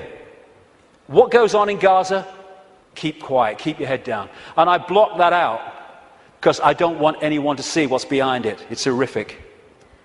This man, magnificent Israeli, called Mordecai Vanunu, went to jail for 18 years for revealing the truth that Israel is a nuclear power. He's still got massive restrictions on his movement and what he can say. And you know, and he announced officially that he was continuing it. There is an official policy that on Israel's nuclear weaponry, America doesn't ask and Israel doesn't say. That's an official policy. Iran hasn't even got it yet, and they want to invade the bloody place. This lady, Kay Griggs, was married to a colonel in the United States Marine Corps, and as a result, she was given a tour of the Middle East section of the State Department. There's a video on the internet where she tells of her experience. And what she says is, everywhere she went was Zionists. Everywhere she went was Zionist literature, in room after room in this department. And eventually she said to one of them, "Where's the Palestinians?" And they're looking after them. And she said, one of them said, "We look after that." Palestinians have got no bloody chance. It's a stitch-up. The main lobby group in America is called AIPAC, America-Israel Public Affairs Committee, which sounds like an official, but it's a lobby group. It's headed by a guy called Lee Rosenberg, who is a very close friend of him and comes from the same political cesspit that we call Chicago. So when this question is asked, Americans, do you dare to say Israeli terrorism? No, because of the way it's controlled, like I say. The Rothschild Zionists control the media and Hollywood. Don't take my word for it. Los Angeles Times columnist Joel Steen, Rothschild Zionist, wrote an article proclaiming that Americans who don't think Jews, I would say Rothschild Zionists, control Hollywood, are just plain dumb. I had to scour the trades to come up with 6 Gentiles in high positions at entertainment companies, but lo and behold, even one of that 6, AMC President Charles Collier, turns out to be a Jew. As a proud Jew, I want America to know of our accomplishment. Yes, we control Hollywood. Leading Israeli paper columnist said, the Jews, Rothschild Zionists I would say again, the Jews do control the American media. This is very clear, and claiming otherwise is an insult to common knowledge. And what do the media do? They keep the truth from us and keep us diverted from what's really going on. It's an elephant in the bloody living room, and people are terrified of going there because they're terrified of being called racist and anti-Semitic and all that. They'll call you anti-Semitic. I don't give a shit. I don't give a shit.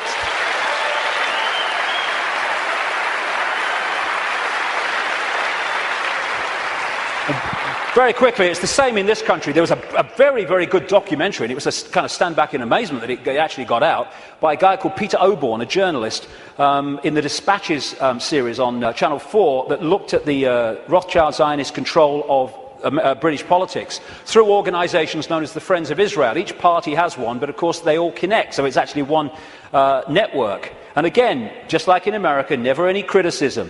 The British government, under Tony Blair and much of it under Gordon Brown to the end, was controlled by Peter Mandelson, Rothschild Zionist. Note the hands. Rothschild Zionist. He even flaunts it, this guy. Goes on holiday with them. In all the papers with this leading light of the family, Jacob Rothschild. So many Rothschild Zionists end up in government here, like the possible leader of the Labour Party, David Miliband, Foreign Secretary before the election, Ed Miliband, Head of Climate Change and Environment, and this guy, Jack Straw, who's been in so many of the major offices since Blair came to power in 1997. The new Prime Minister of Britain, David Cameron, Rothschild Zionist. This guy, Tony Blair, was completely controlled by them, as Bush was, which is why they moved as one unit to do what the Rothschilds wanted, which was to invade Iraq and Afghanistan. And to shut people up, the Rothschilds have created organisations like the Anti-Defamation League. They haven't sent me a bloody Christmas card for years, these people. I don't want to upset them or what. But I'm speaking in New York in October. That could be funny.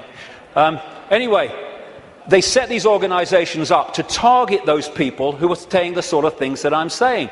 The idea is to throw you're a racist at people, so to shut them up or to discredit them. Like I say, I don't give a shit. You throw it, son, and I'll hit the bugger back. Thank you very much. As a result, when you criticise Israel, you are promoted as criticising Jewish people and therefore being racist. This is how it works. And I have to say, the robot radicals on the so-called left of politics are played like a violin by these people. They go out and they protest, you're an anti-Semite! Okay, come in and listen to what I'm going to say. No, they never bloody do. And then you get people like the magnificent Norman Finkelstein, who's a Jewish man who's had his academic career destroyed for speaking out. His parents suffered in the concentration camps of Nazi Germany, and when he exposes these frauds and fakes in the Rothschild Zionist movement and what they do against Jewish people in general, he's called a self-hater. They can't say he's anti-Semitic, although sometimes they even use that. He's a self-hater. No, he's a decent man doing decent things. You want to try it? And the idea is to create, and they're doing it, hate laws in which truth is no defense. Even though what you say is true, it's no defense. If people are upset by it, then too bad, you've broken the hate laws. They're now targeting the internet, which has been so magnificent in communicating this information. And who's doing that? In America, J. Rockefeller, Rothschild Zionist. In this country, up to the last election, he rushed through a bill to this effect just before the election, Peter Mandelson, Rothschild Zionist. And just this week, Obama has nominated this lady, Eleanor Kagan, the Solicitor General, to go onto the Supreme Court. Two things. One, that will make Rothschild Zionists making up nearly half the Supreme Court judges of America, 4 of the 9, when they are well under 2% of the American population. And she is vehemently in favour of laws banning freedom of speech in association with her mate, tax the conspiracy theorist Sunstein. It is an elephant in the living room, and we need to address it if we are going to unravel this cabal, because they don't want to frighten us into not going here for any other reason than they know if we go here, so much is going to unravel. Home straight to tyranny. They think they're on the home straight to tyranny, wishful thinking. This is the man, by the way, David Axelrod, Rothschild Zionist, who orchestrates the words on this guy's teleprompter. He's so welded to it that on St. Patrick's Day, he had a reception for the Irish Prime Minister, and he thanked himself for asking everyone, inviting everyone, because the Irish Prime Minister's autocue words were still on there when Barmer came forward to thank everybody. So that's how much he's welded to it. Assuming levels of knowledge that isn't there. You know, people say Obama's intelligent. He's not. What they're doing is comparing him with Bush.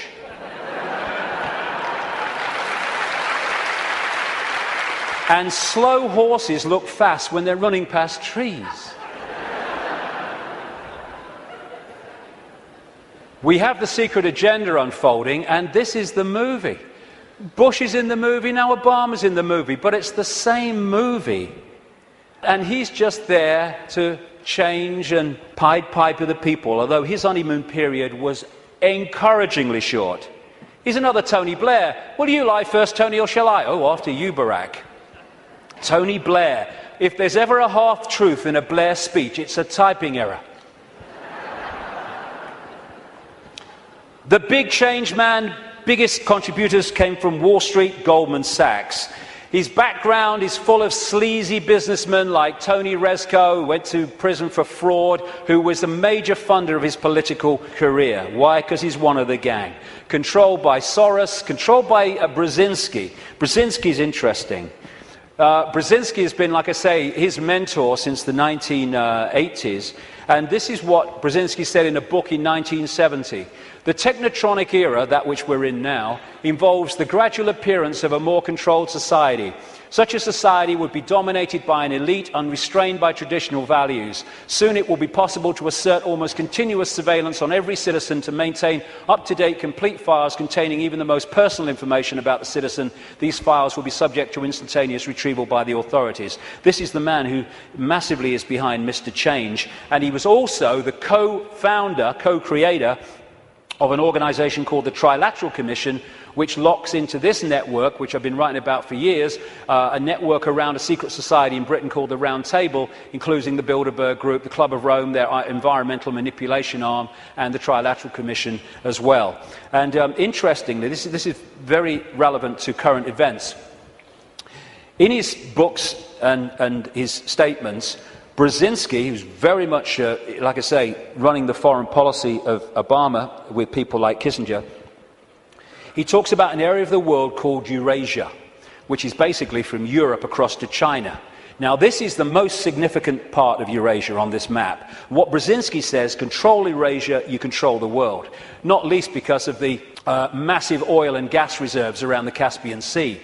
So we're in a process of the cabal wanting to take over Eurasia, and particularly this area. Now look, the number of countries that have been invaded, had regime change, or are now being targeted. First of all, the Ukraine. They use things to get the people going, like a colour revolution or a flower revolution. So this was the Orange Revolution. It was funded and orchestrated by the networks of George Soros, and it put their man in there. They had the Rose Revolution in Georgia, where they put their guy in there. They tried to get a green revolution after the last election in Iran, but it didn't stick. They have Iraq, they've taken that over. If they take Syria, then they're all the way through to Israel. They're in Afghanistan. They're now undermining Pakistan and bombing Pakistan more and more. In Kyrgyzstan, we had the Tulip Revolution. We just had another one recently, putting their people into power. We've had the terrorism starting to unfold in India, and they are targeting these areas because they not only want to take it over, they want to trigger a war involving China and Russia. The Third World War that their documents have talked about for a long time. And they're ticking them off. And if you take that map of Eurasia and keep it in your pocket, you'll tick them off as the news stories unfold. Oh, a revolution here. Oh, a coup here. And what they're doing, this is not America doing this. This is not America doing this. This is the cabal doing this through America. The idea is to destroy America, to use America to destroy America. Why? Because when you want a world government dictatorship, you cannot have any superpowers that have the military and financial might to say no to what you're saying must happen. Because the world government intends to have a world army, a world central bank, and a world currency, eventually. And they'll manipulate the financial situation to bring that about, or try to.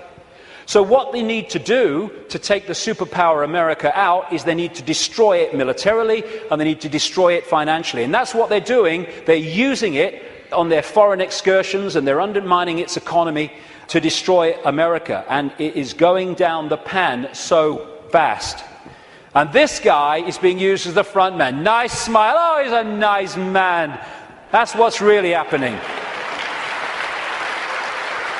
Behind the smile.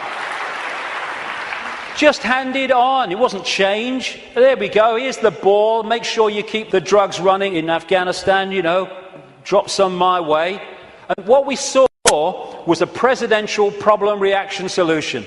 Bush was brought in to create problems, financial problems, overseas wars problems, and this guy was brought in as the solution to the problems. And as Adolf Hitler said, the great masses of the people will more easily fall victims to the big lie than the small one. So, I am someone to believe in. Hope, which is always in the future, never in the now. And so it never actually comes to fruition, but we can hope it does. And then you had change you can believe in. And none of these trite phrases like change were ever described in detail about what they actually meant. And what they created was a massive mind control coup on vast tracts of American people, because they made Obama a blank screen, an empty suit on which people could project what they felt hope and change was, their version of it, onto him. And once he became president, of course, everything was changed. Make the lie big, make it simple, keep saying it, and eventually they will believe it. I love you, you love me, I will get you stuff for free. Oh, yay, Obama, you're such a star. I love this one. The wolf found that shepherd's clothing worked better. The peace president, first thing he did was agree the bombing of Pakistan. Same guy, all this going on with this spent uranium, depleted uranium. What does he do? Continues the bombing, increases the troops. Fraud, another puppet. Golden rule, big time. Ignore the words and watch the actions, because they're never the same. And just to show you nothing's changed, there we go. Good old Bono. Nothing's changed, we're fine. So,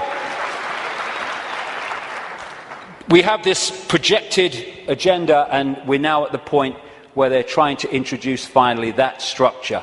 World government, world central bank, world army, world currency eventually, and alongside it, of course, the Orwellian state that I've been writing about for the best part of 20 years, and increasingly so many others have too over the years, and it's unfolding as daily experience. More and more control. Now, number plate imagery, where they can follow people all over the country. This stuff called Speed Spike, where they can follow cars and their speeds from satellite wherever they go over vast distances. Then they've got this stuff they're bringing in, problem, reaction, solution, because some puppet stooge kid set his pants on fire and now we must have this stuff. You know, I don't care about them seeing my body, serves them right, but it's going to bathe us all in bloody radiation. And of course, people who do care about their body being seen, it's going to, again, break them down. This is what it's about. It's a psychological warfare on the people. We're seeing police becoming more like soldiers. There are some good policemen, there are some sensible policemen, but my God, there's some morons. And they're giving them tasers as well. Bloody hell, 55,000 volts. And what is that about? People say, oh, it's terrible, it's bad for them, isn't it, that these people are dying from being hit by the taser. No, it's what they want. Because when people die of being hit by the taser, that means anything you say, officer, I'll do. It's what they want. It's part of the control system. And the sound to clear, peaceful protest, the microchip agenda goes on. One hospital now is replacing written tags on babies with barcoded ones. In the papers this week, it's all on the road. They now have barcodes that actually you can't see. The real ones, they would be there, but you wouldn't see them. Then there's the assault on the body computer to destabilize our ability to maximize our potential and get out there to higher levels of consciousness. That's what, in part, this is about. The chemtrails that crisscross the skies all over the world. All the chemical cocktails in food and drink, targeting children most of all. And this is an interesting thing. It's talking about problem, reaction, solution. The symptoms of the E numbers in sweets and food and everything, in terms of childhood behaviour problems, mirror the alleged symptoms of attention deficit disorder. Mirror them. Why? Because they're causing them. And so what they do is have this shite.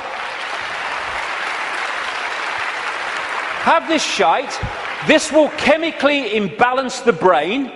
It will create behaviour problems and attention problems, and then we'll give you fricking Ritalin to dose you in mind-changing drugs to meet the problem that we are causing here. Same with genetically modified food, which is there to genetically modify us. This is why they're more and more targeting organic farmers around the world and people growing their own food to overcome the chemical shite. This is why they're targeting small farmers so the great conglomerations can move in, like Monsanto and others. This is why they have this Codex Alimentarius, which was created by Nazis like Fritz Tamir, who came up with the work makes free sign across the entrance to Auschwitz. Him and some of his fellow Nazis who went to jail after Nuremberg, he was released well ahead of at the end of his sentence because his mate intervened, called Nelson Rockefeller, 4 times mayor of New York, and they created these Nazis, Codex Alimentarius in the 60s, means code, food book or food code, and now they're trying to impose global regulations which in effect will stop us getting the doses of food supplements and vitamins that make any difference, and also hand control over to the pharmaceutical cartel for it. Same with the attempt to get us vaccinated with all this shite through the Rothschild created and controlled World Health Organization. And because of the web, this center point can control the Monsantos, the food producers, the food standards agencies, which are supposed to oversee those people, the drug companies, the Food and Drug Administration in America is supposed to oversee them. They can orchestrate all of the stuff that I've just described and listed because of this web. And the overall thing is a war on the human immune system. They're trying to undermine the human immune system in every way, shape or form because they want a massive cull of the world population because they cannot cope with the numbers. And like I say, I was reading, when I was researching the book, I saw incredible figures, but my goodness, in the last week I've seen extraordinary figures in terms of the increase in drugs, mind-altering drugs given to children. It is fantastic.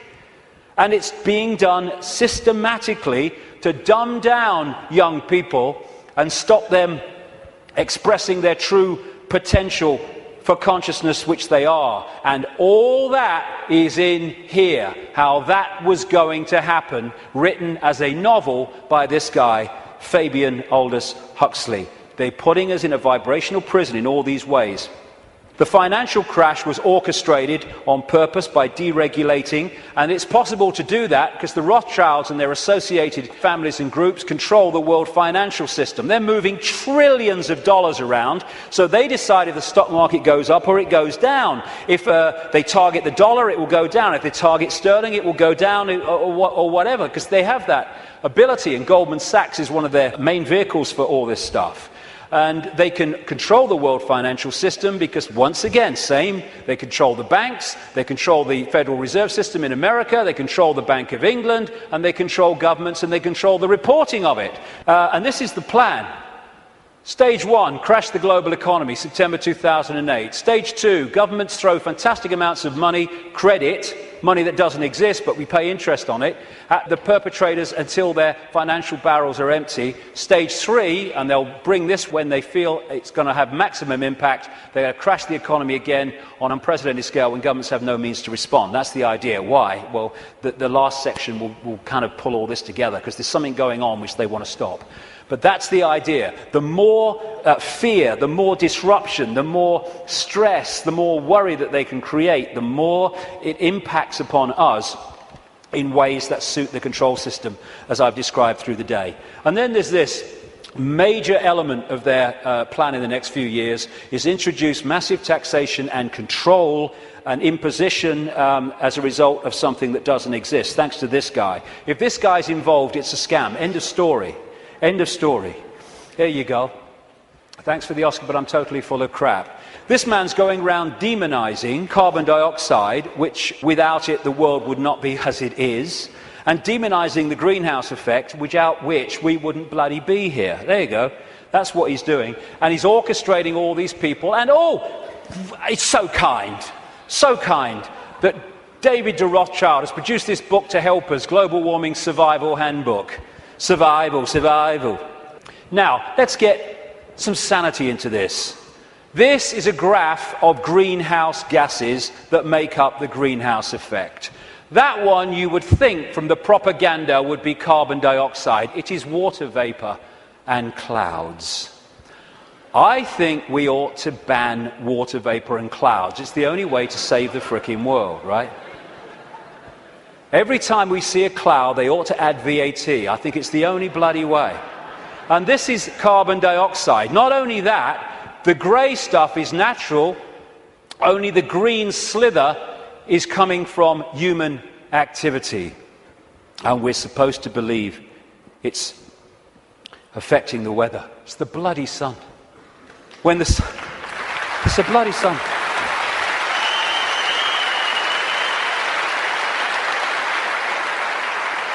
When the sun is in an active phase, it gets warmer. When it's in a non-active phase, it gets cooler, which is why over the last 10, 11 years, when the sun's been in a non-active phase, it's got cooler year on year. And one of these groups in this network with Brzezinski's Trilateral Commission is the Club of Rome. It was created in the 60s to orchestrate the use of the environment to push the agenda. Aurelio Pecci, the founder of the Club of Rome, quoted it in their own publication in 1991. In searching for a new enemy to unite us, we came up with the idea that pollution, the threat of global warming, water shortages, famine and the like would fit the bill. And they've played it out ever since through the Church of Climatology, which is just a cult. And here's the high priest. And we have this guy, Nick Clegg, who actually calls people that challenge the global warming climate change official story as climate change deniers. Because the Church of Climatology says that if you don't accept its nonsense, you are a blasphemer! And they equate you with Holocaust deniers. That's what that line is supposed to do. And we're still pushing along. We've had Climate Gate, we've had Glacier Gate, we've had Amazon Gate, we've had Polar Bear Gate, Rising Sea Levels Gate, where all these things that were supposed to be happening have found to be not happening and have been lied about and manufactured. And we've even had Cowgate. Yes, ladies and gentlemen, I bring you glad tidings and great news. These clowns have now admitted that bovine flatulence is not a threat to human existence as we know it. I can't tell you how happy I am. BBC, through gritted teeth, has had to admit on its website, but not on its television station, that temperatures have been falling. And yet, no matter, the Green Team goes in, Gore's team is taken on by Obama. They go around programming children about fear of the future, the Green Police to impose checks on your houses without your permission, and just to show it's a scam, there we go. How's that? Good stuff. Again, I keep coming back to this, the suppression vibrationally of this energy field and the human energy field. The reason they're stopping the manufacturing of light bulbs and the selling of light bulbs as we've known them up to this point, and they're replacing them with these things which are full of mercury and an environmental bloody disaster, is because they give off a certain vibration that affects the human energy field. This is why many people around the world get ill, physically ill, when they live with these light bulbs. It's all a scam. Very quickly to finish, political correctness. This is not about protecting minorities. It's about stopping people speaking their truth and having freedom of speech. That's what it's about. It's about creating what Orwell called newspeak, where the language replaces old speak, words that have meaning and detail and you can express yourself, with newspeak, which actually says nothing, has no ability to express detail. Because of the way it works. The only language in the world whose vocabulary gets smaller every year, Orwell said. And as he pointed out quite rightly, on the conscious level, we think in words. And so the more you reduce the words, and all this tech stuff, you are, and all this stuff, and the way we're changing the language and reducing it dramatically, is taking out over a periods, the ability to even think in detail. As one person said, how can you talk about freedom and how we must have freedom if there's no word left that really means freedom? And in 1984, of course, Newspeak didn't have a word meaning freedom. This is what political correctness is about, shutting people up so no one can say anything. You mustn't upset anybody. Well, it upsets me. You've upset me by saying I can't upset anybody. If I can't upset anybody, I can't say anything. It don't matter what you bloody say, you'll upset somebody. And then we have health and safety. Again, it's to create a situation where people can't move. I went into a Pizza Hut on the Isle of Wight. I'm not proud of it. I was hungry. And I asked for a cup of coffee.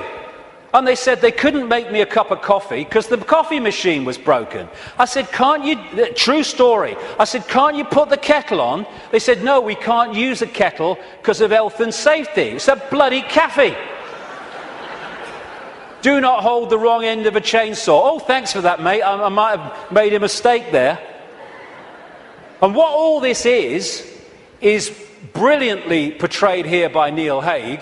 All these things, taxation, you can't do this, you can't do that, don't say that, health and safety, political correctness, oh, watch what you're thinking, oh, watch what you say, oh my God, is to tie us like flies in the spider's web so we can't move. We've got people worrying now about, is me wheelie bin out on the wrong day? Is it a few inches too near the curb? And you know something, and this is important. These people are taking the piss, and I'll tell you why.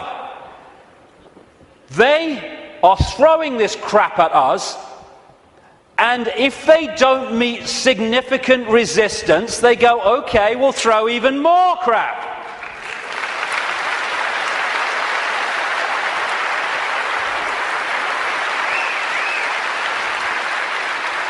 I'll get into this in the last section, but we need to draw a bloody line here. Not only say here and no bloody further, but we're going here and drawing it.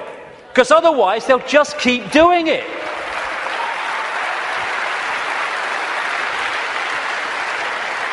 And this is the key to all of this that I'm talking about. It is a mind game. It has to be. It has to be, because from mind comes everything. This mass of stop, go here, don't do this, you can't do that, all this stuff. More and more fine detail of our lives being dictated. It's to turn us into the version of this. You put a mouse in a laboratory maze and you put shock equipment down different channels. When it goes down those channels, it gets a shock, it comes back. It might go down another time, it'll get a shock and come back. After a while, not long, you can take that shock equipment away, that mouse will never go down there again because you've changed its behavior patterns. And what they're doing is throwing all this stuff at us, giving us punishments for doing this, punishments for doing that, punishments for doing this, but you're okay as long as you do this.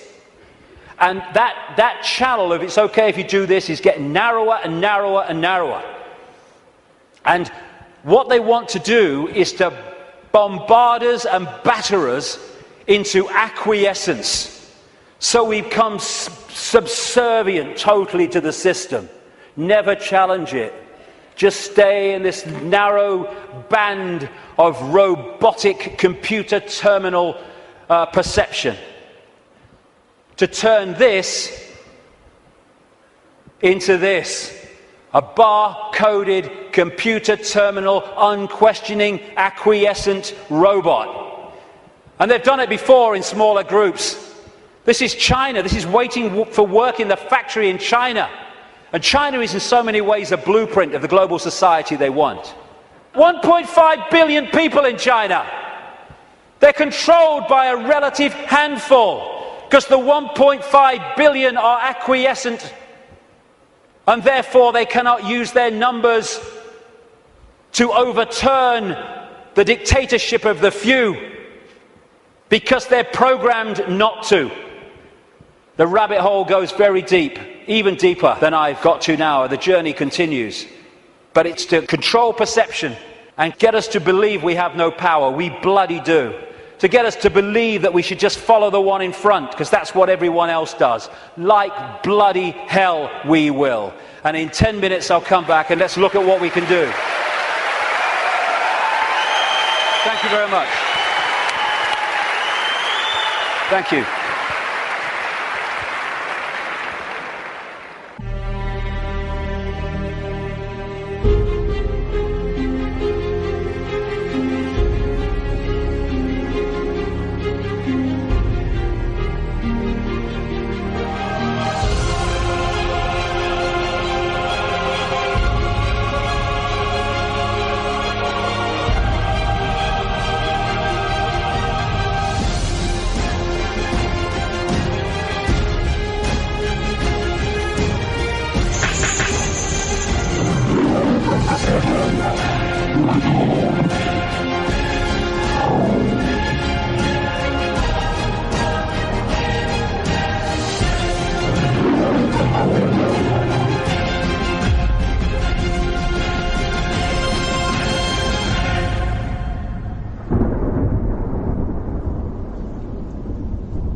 Thank you.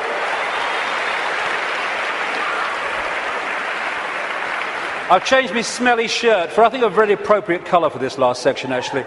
Smelt like a wrestler's jockstrap out there, I tell you.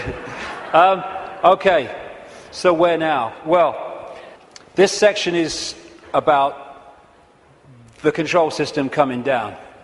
Because we're in a period where a dramatic shift in human awareness and human consciousness is in the process of taking shape. Some people call it the shift, sometimes I call it the vibrational quickening, but what I've been calling it for 20 years, because I came across this in the very earliest days after I met that psychic, that first psychic, I called it the truth vibrations.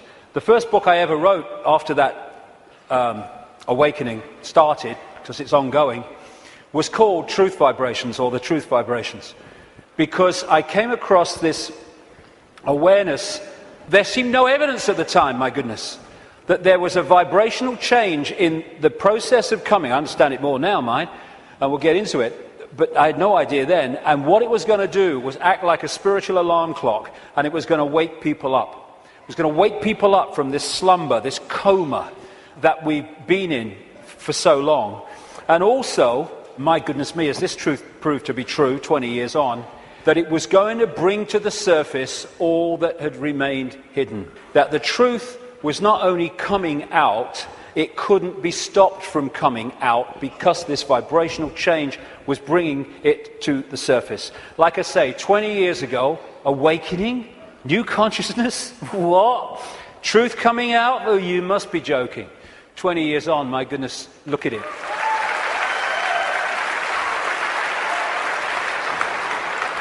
I'm fortunate to travel the world speaking, and I'm being invited to more and more countries you never think you're being invited to. And so I can see that this is not just happening in Britain, not just happening in America. It's happening all over the world. And all the differences is those that are staying in mind for now and those who are opening mind to this change and perceiving self in the world in a completely different way. So I've been saying through the day, there's a base vibrational construct, the base vibration of this virtual reality coming out of the black holes, which triggers as it goes through its cycle, which appears in the play-out world as like a time loop.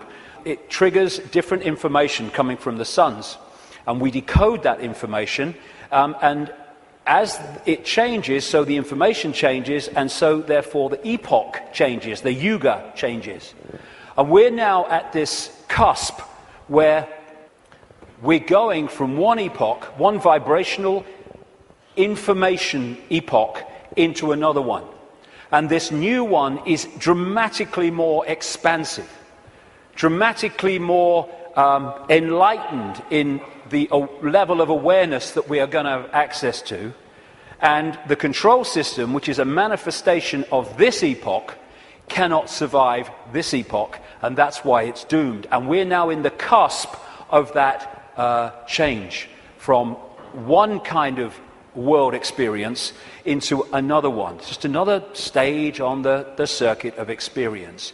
And so, while for a few years yet, it's not going to seem like the control system's going down, because it's going to be throwing everything at us, because it's going to be desperate, there is no way that our children, young people and grandchildren are going to live out their lives, as appears to be the case now, in an Orwellian fascist global state. No way.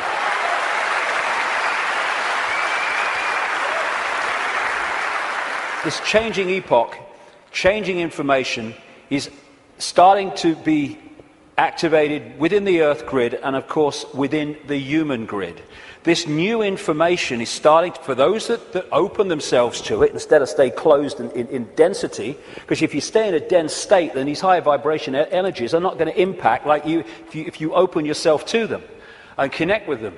But those that are awakening, this new photon information, this more expanded perception, we're starting to integrate it, and we're starting to get insights from it, because it contains information that hasn't been around in this period we've been through. Now it is, and suddenly it's like, Oh, I see it now. Oh, I get it now. Why didn't I get it before? Because you're now decoding a totally different level of information that's becoming available, and it's encouraging us, it's pressing us, it's urging us to open to all that is and change the way we perceive the world.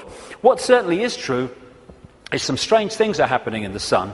The sun goes through cycles of less activity and more activity, the so-called sunspot cycle, which also produces the solar flares and all that business.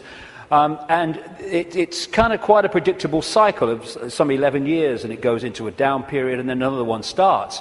But what's happening now is that the down period has been bewildering scientists, because the new period, the new sunspot cycle of activity, which will push temperatures up a bit, and these bloody global warmers will go orgasmic when it does, see, is not becoming active. There is no one, this is something I read in a scientific magazine, there is no one alive today, or nearly alive today, who has experienced a down state of sunspot activity of the kind that we've been through in the last few years. This is why temperatures have been falling. This one is the so-called near solar minimum in January 2005 of sunspot activity, and this was the sun yesterday in terms of sunspot activity. Something's changing, and other things about the sun are not reacting as they normally would. But I suspect that when it starts again, and it will, we're going to see some dramatic activity in the sun.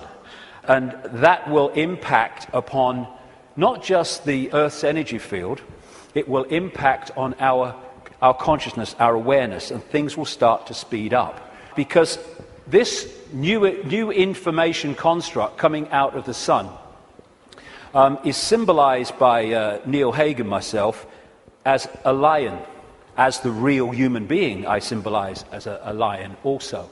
And basically, these truth vibrations are going to dramatically, as we go through these next few years, dramatically affect human perception, human awareness, and human potential as this new information becomes decoded and the awareness potential expands and we access a greater part of all possibility. Another thing these truth vibrations are going to do and are doing is to break that wall, that line of troops on the left brain, and we're going to be accessing more and more of our right brain potential. So our creativity, our insight, our ability for what people would call genius today, it's not, it's the natural human state, is going to more and more expand. We're heading in for an incredible time. It might not seem like it like for a few years, like I say, because these people will be battening down the hatches and trying to do everything they can to stop it, but that is what awaits us. In many ways, I wish I wasn't 58. I wish I was like 28, because I'd like to live through a bit more of this. But I'll have had me fill by the time I'm done, which is bloody well not yet, I'll tell you. So when so as we are impacted by these truth vibrations, because we open ourselves to them, then we break out of these boxes. And these are the people who are not being touched by that yet, but my goodness me, I'm seeing people now change dramatically in no time. I was walking through where I was speaking in Santa Fe last year, and this guy walks past me. He'd flown in from Austin, Texas, and he said, 3 months ago, mate, I thought you were mad. Words to that effect. He said, now I get it.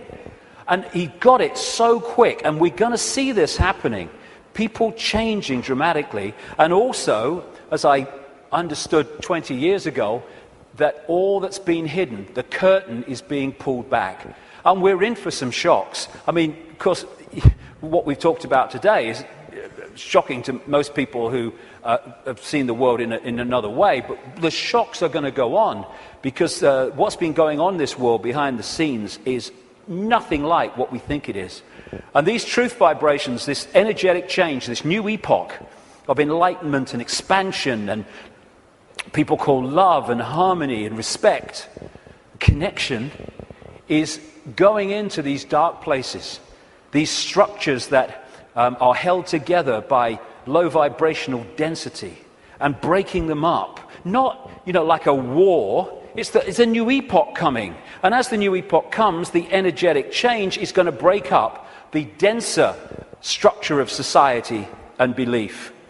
And like I say, if these guys think, as they do, because they're accessing here, not here, because of their mental and emotional state, that it's a done deal, well, they're in for a bit of a shock.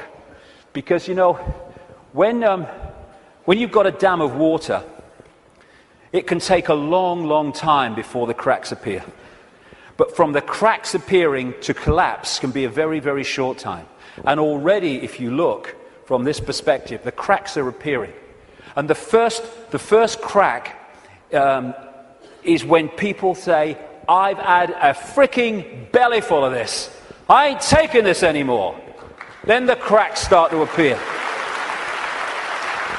And what we're going to see in the next 10 years is this control system, increasingly as the years pass and these truth vibrations get more powerful, we're going to see this control system come down because a new awareness is being breathed into this reality, and a control system based on suppression of awareness therefore cannot survive that change. Now, another perspective on why the control system is going crazy now. As I say, they can see down what we call a timeline further than we can when we're in this reality, because they're in another reality looking in.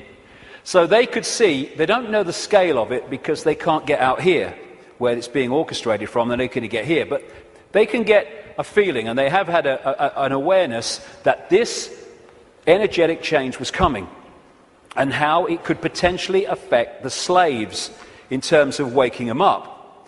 It is absolutely no coincidence whatsoever that it is now, of all times, in this experience within this reality, when these truth vibrations are manifesting themselves and quite demonstrably changing the way people perceive self in the world, that this control system is at its peak in trying to suppress humanity, control humanity. It's absolutely in sync, because this moon matrix can only influence human perception if humans stay within its vibrational frequency, within its hack. The truth vibrations are taking us out of that frequency range, and therefore it's losing its influence on awakening people by the day as we start to perceive and see and become aware of things that we weren't before when we were connected to the hack. And all these things, destabilizing us chemically through food and drink, rewiring the body genetically through genetically modified food, what they're doing to the kids, the drugs, mobile phones, and all this microwave soup that we now live in, microchips especially, they're all designed to externally suppress or internally suppress, in terms of food, etc., the human body computer to stop it accessing these truth vibrations. It seems to be, on the face of it, that they're trying to grab more and more control. The truth is, it is a desperate, desperate attempt to hold on to the control they've had thus far. That's what it's about. It's battening down the hatches to stop the control system coming down. In part because it has many expressions, including creating earthquakes and dramatic extremes of weather. This technology known as HAARP in Alaska, and it's now got other organizations connected to it and technology connected to it increasingly around the world, it bounces radio waves off the ionosphere, the highest part of the atmosphere, and back to Earth. And what it is in major part is a underpinning, a supporting role to this moon matrix to create a low vibrational atmosphere in the lower atmosphere where we live in and operate in like this. Again, it's targeting this morphic field, as the Satanists call it, and some others do too, to keep it in a low vibrational state. It's fighting the truth vibrations. They know what they're doing, on one level anyway. And one of the other things that HAARP can do, and it's in the patents of the technology, it can send out radio waves carrying information, thoughts, on the wavelength of human brain waves, and it can impose those thoughts on the brain, which we then manifest through as our own thinking. That's also part of this, and it's also part of this defense mechanism against this epoch change. And if they change and affect this energy field we live in, we will be affected by it if we stay in density and closed mind state. I'm absolutely convinced, have been for years, that part of the creation of this like sub-reality underpinning, supporting the moon matrix, which was okay up to this point, didn't need anything else. But now this energetic change is taking place. They're bringing the troops in, if you like, to underpin it. And I'm convinced that part of the chemtrails, which kind of pollute our skies and stuff and contain metals and barium and aluminium and all this stuff, is part of creating this sub-reality. What the truth vibrations are doing is healing this schism.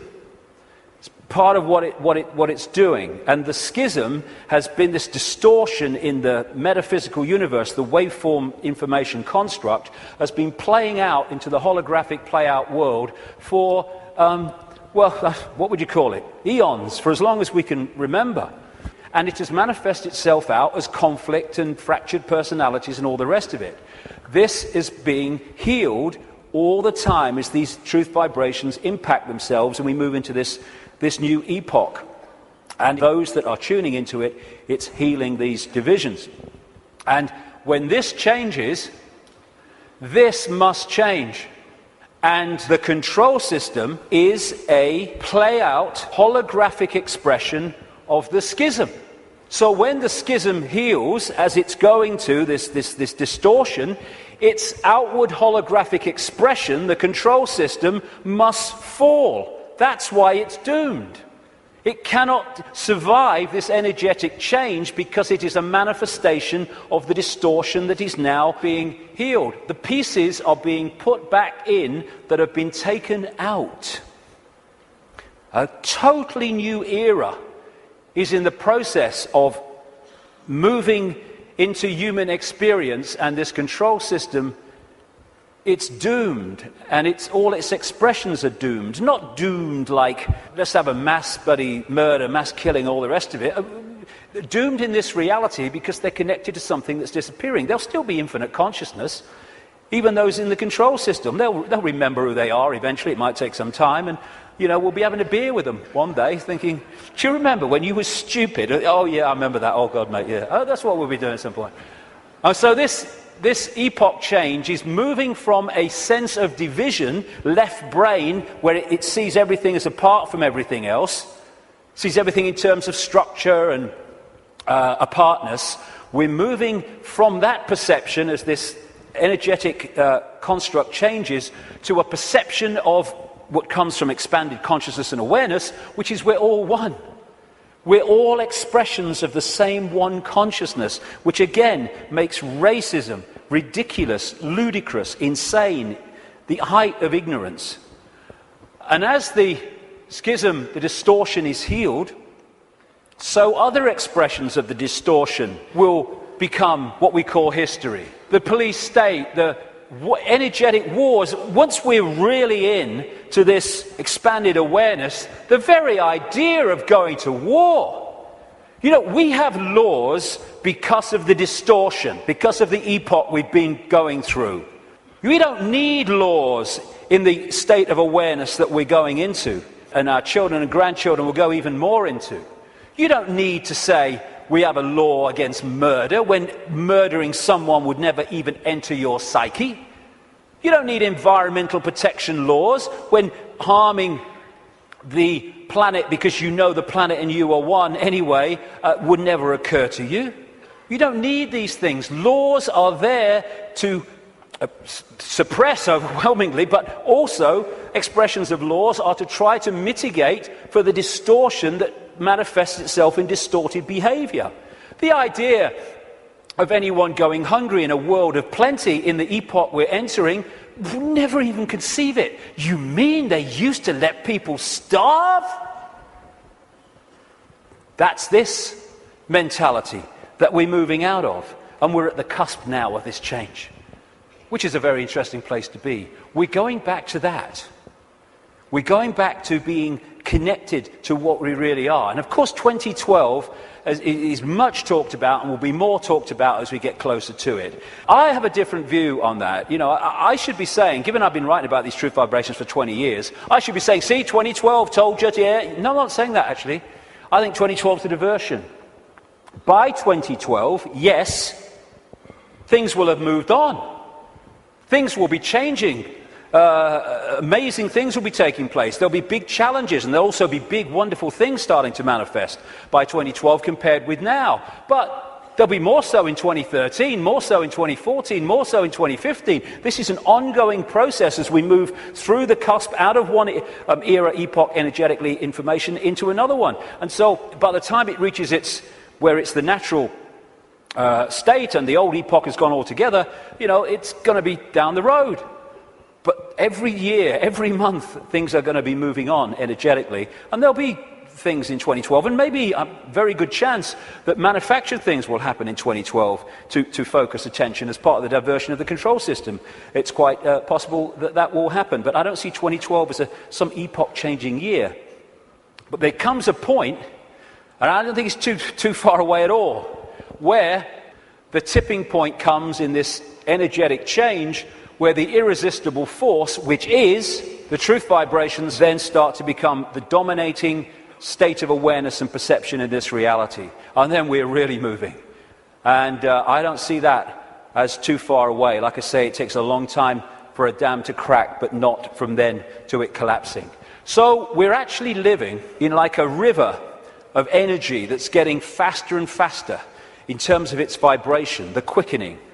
And what we can do is we can get on the airbed or the canoe and we can go, whoa, what a ride, this is great, that's fantastic. Or we can stand there and try to hold on to the world as it was, in which case we're going to be expending more and more energy trying to hold our status quo, and eventually we won't be able to hold it, and we'll get, symbolically anyway, washed away. And as these truth vibrations manifest themselves and our awareness starts to expand, we're going to be accessing levels of realities that have been denied us up to this point.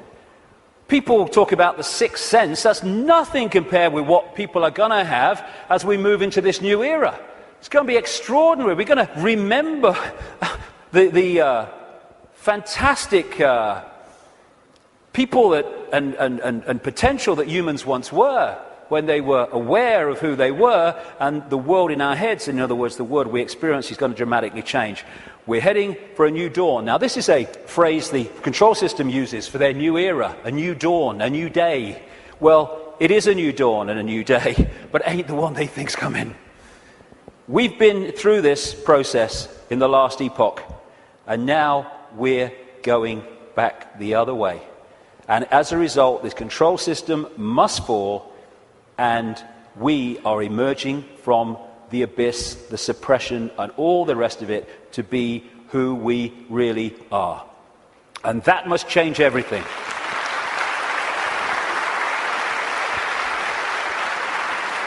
Einstein said, you cannot solve problems with the same level of consciousness that created them. That is very good news, because what we've been doing through this epoch is creating problems with a certain level of consciousness, mind, and then bringing people in to solve the problems with mind and creating more problems. Now we're in this change where we're expanding consciousness, expanding awareness, and suddenly that cycle of problem and more problem, and it's unsolvable, there's no way out of this. Suddenly it's a piece of cake. Look, it's so simple.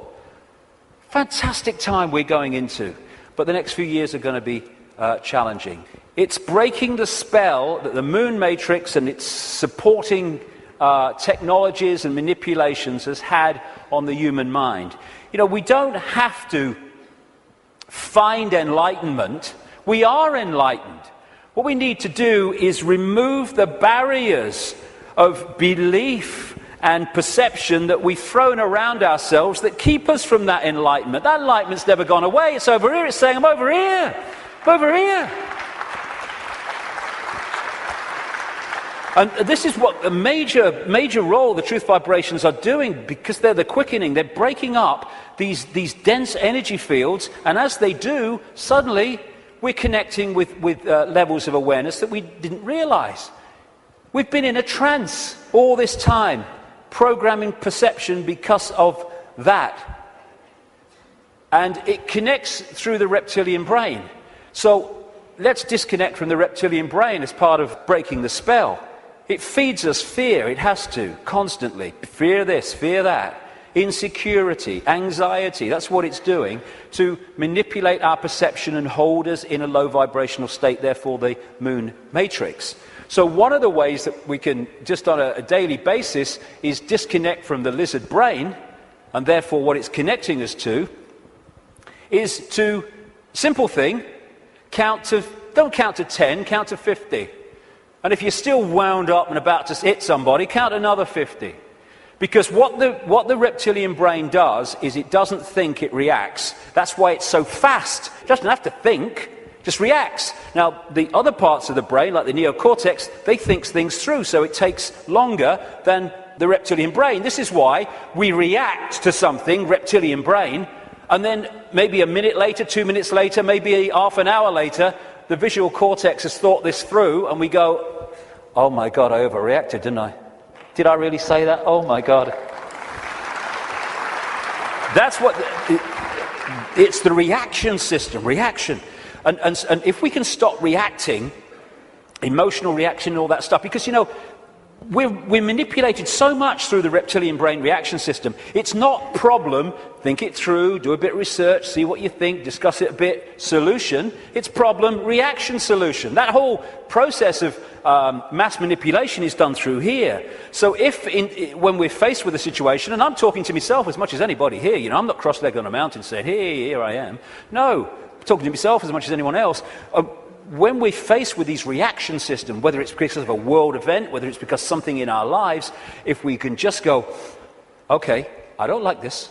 1, 2, 3, 4, 5, 6, and eventually the reptilian brain loses its power because it's a reaction power, and once the reaction's gone, it's lost its power, and we can think things through. And if we stop reacting through the reptilian brain, then we are massively disconnecting from the moon matrix. And as these truth vibrations change the nature of this energetic control of the human collective mind, the hive mind that we've been connected to, then its expression, this structured world, the way we work. And, you know, my brother said to me once, what's it all about, Dave? He said, you get up in the morning, you go to work, you come home, you have your tea, you watch telly a bit, and you go to bed.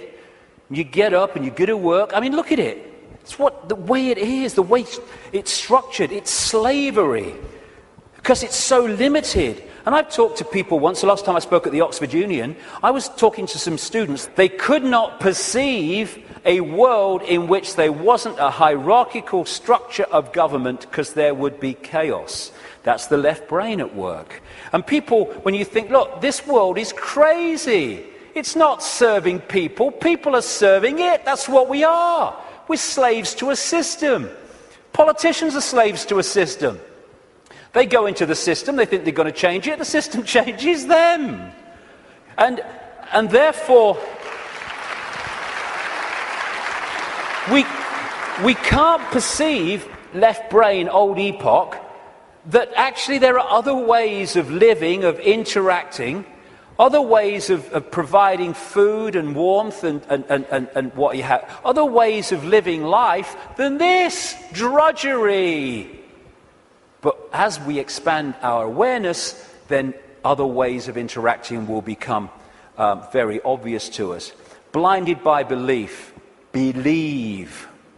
This is one of the control system's greatest weapons to control the human psyche. Get them to believe something. They don't care if it's this religion or this political belief or whatever it is. As long as you believe something powerfully, then they got you. Because belief builds walls around itself, repels all borders that challenge that belief, and suddenly you're living your life on a postage stamp or a dot. And your true ability to perceive in an expanded way is gone. You've given it up to the belief. This is how it must be. And once you have a belief, like a religious belief, then there are rules and regulations. Walls go around the belief. If you're going to be one of us, you must believe this. You can't believe that because they believe that, so you'll be one of them if you believe that, and all the rest of it. Here we go. We're all possibility. What are we doing having rigid beliefs when we're all possibility? Religion is mind. And there are many expressions of religion, not just going to church. There are many religions of the mind of various kinds that don't appear to be, but they are. Addictions of the mind. It's mind. You must believe this. There is one possibility. What's that saying? There is one possibility. That's how mind thinks. Consciousness, there is one possibility. You're having a laugh, darling.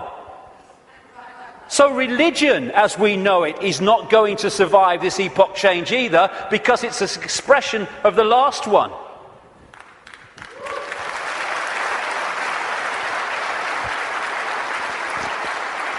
These are people in a hypnotist stage show who've been told that they are religious believers. There's so many religious believers who are like that. There's so many prisons of the mind, religious belief, racial belief. I'm in a different spacesuit to you, so I'm better than you are. It's like being two spacemen on the moon and they're having a bloody argument because what spacesuit is that colour and that spacesuit is that colour and that was made here and that was made there. Mine's superior to yours. It's childish, child's play. And by the way, it's not just white people who are racist. It's a mentality that can manifest through any race. And you have racism all over the world. It's not a racial belief, racism. It is a mental mind state. And anyone that thinks they're superior to anyone else because of their body computer state or colour or whatever is controlled completely by mind and ignorance, political belief, self-identity belief. I am Joe Public, I'm little me. All these things will go and have to go if we're going to open up to the truth vibrations, because they are all about limitation, all about little me. And as researchers have shown, when we have rigid beliefs, the brain fires off the neurons in a specific network.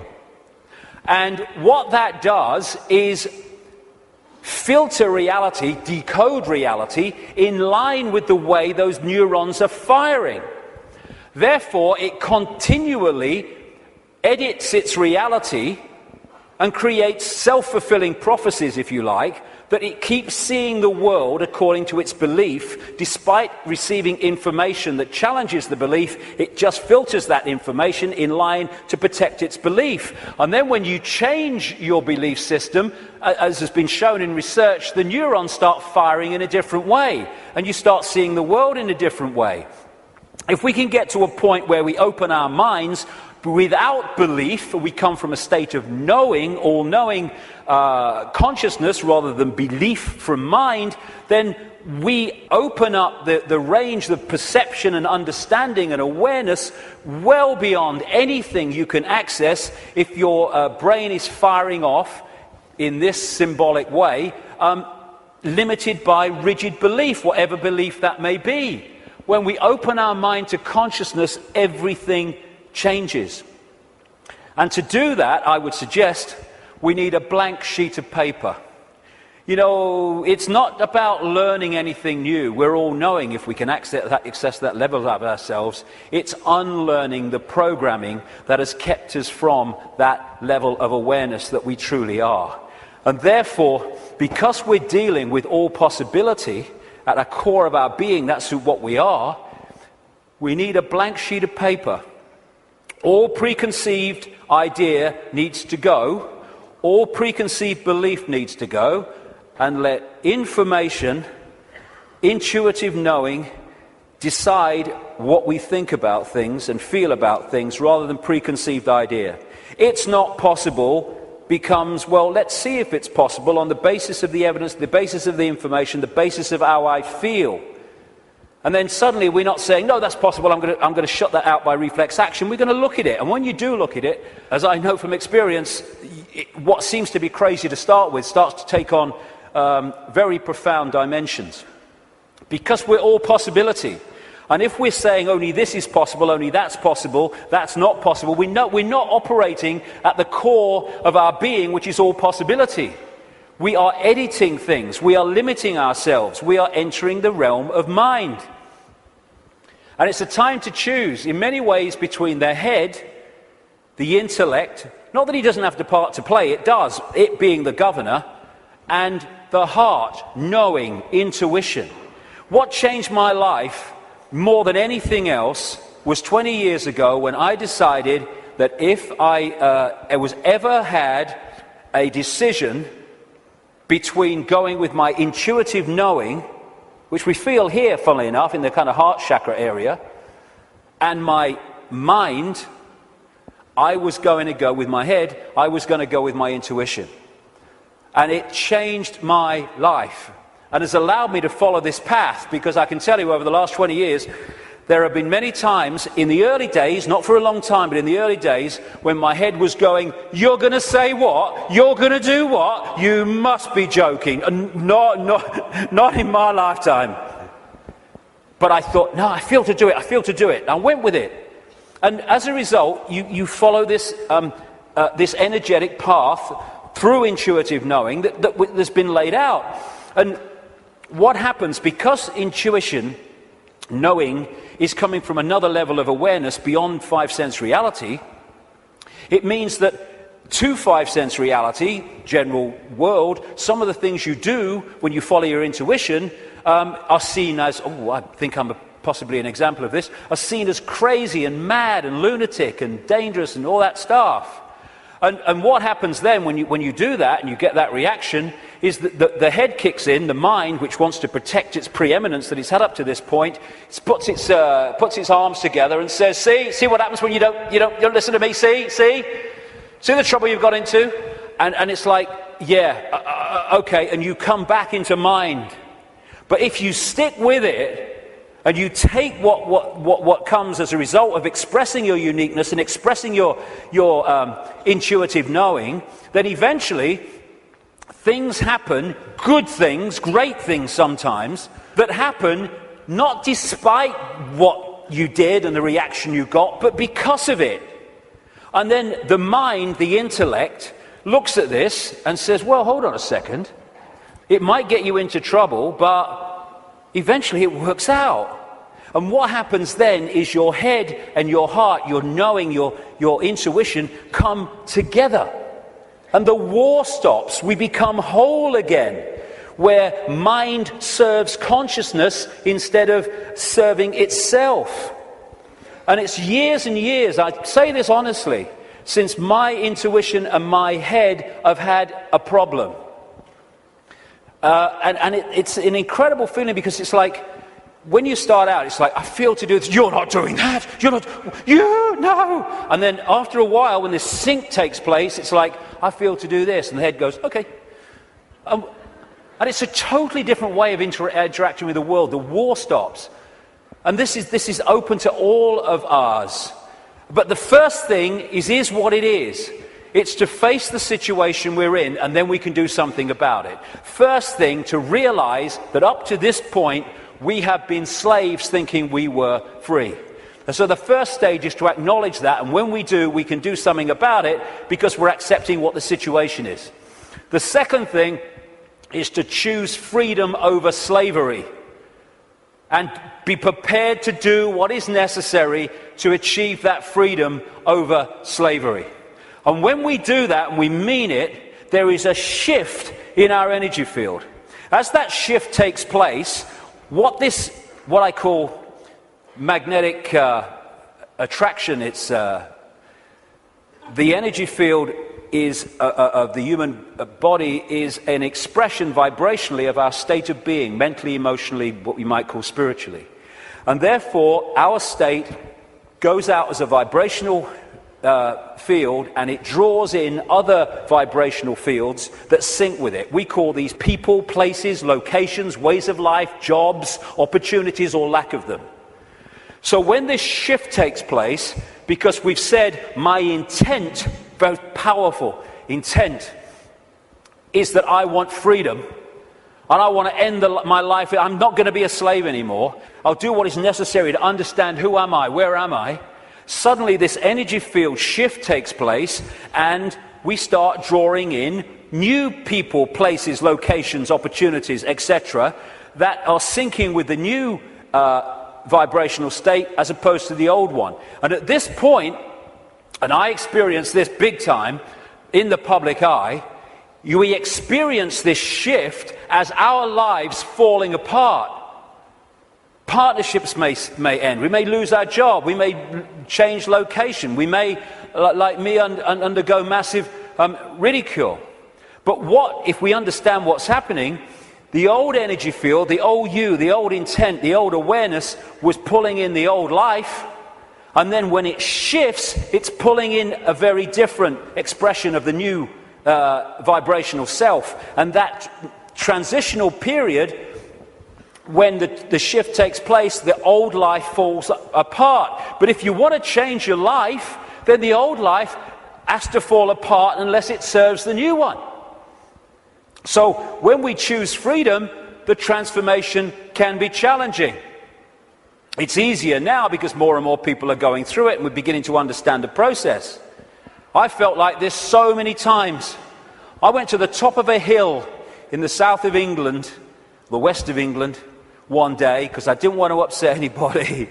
I went to the top of this hill in the middle of nowhere and I screamed my frustration out. I know what this image means, and so many other people do. But it was the old life breaking down so the new one can take over. It's time to know thyself. Not thyself that we've been told we are, but thyself which we really are.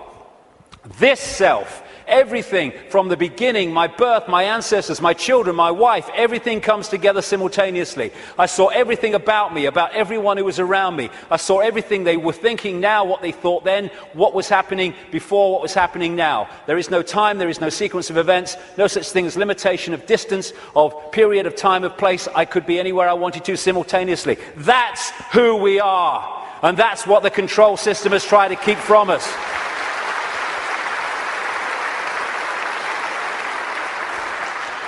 Now, the way to go most powerfully with this change is to stop identifying who we are with what we are told we are, little me.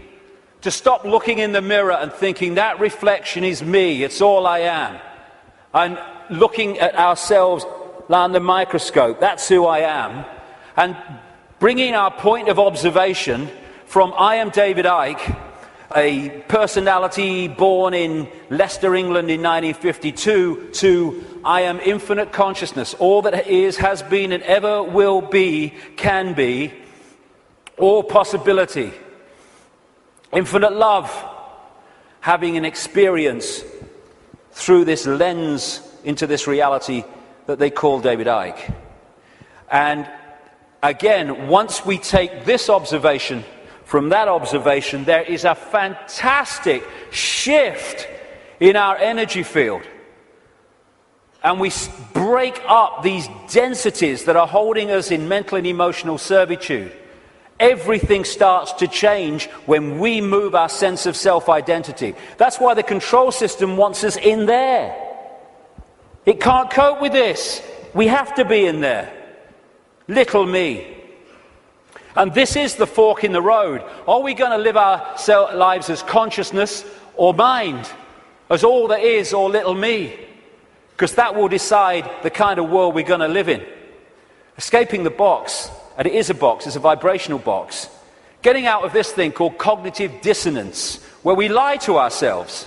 Cognitive dissonance is, for people who haven't come across it, it's a very powerful controlling mechanism whereby we have a belief about self or the world or a situation and we're sticking with it.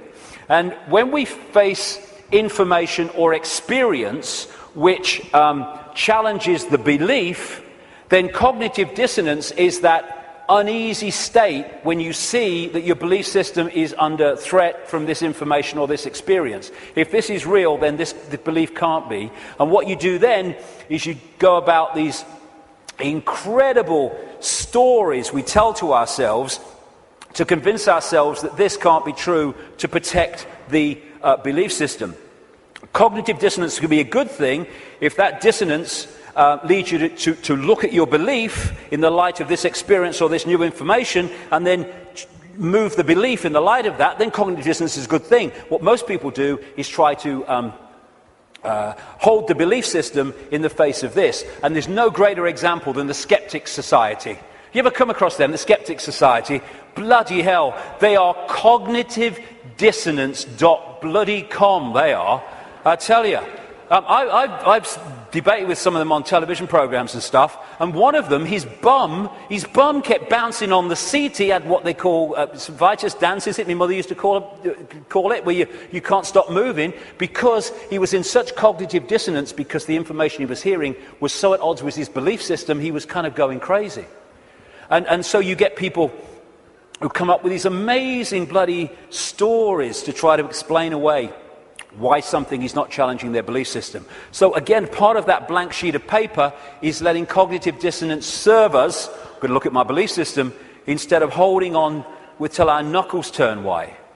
Also, trying to avoid looking at the truth, because if we don't, we ain't going to change anything.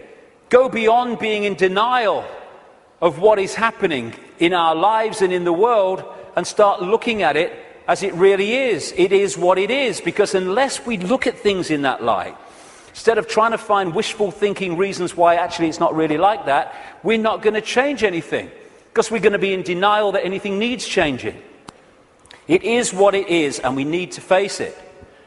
And it's important to stress this. This control system, this reptilian control system in all its facets, is not all powerful, and it's not omnipotent. It's actually bloody stupid. You know, there's such a difference between being clever and being wise. It's very clever to build an atomic bomb, but it's not wise to do so. There is a difference between the two. And these people are very clever, but they're stupid. And cleverness without wisdom is the most destructive force on earth, which is why that's what they are. They have only managed to control humanity because they put us in a smaller box than they're in. Because of their mental and emotional state, fear, wanting to control because of fear and all the rest of it, they are in a vibrational box. They can't access any higher levels of awareness because of their mental and emotional state that's holding them in density, and their fear. Their fear is being passed on to us through this collective mind.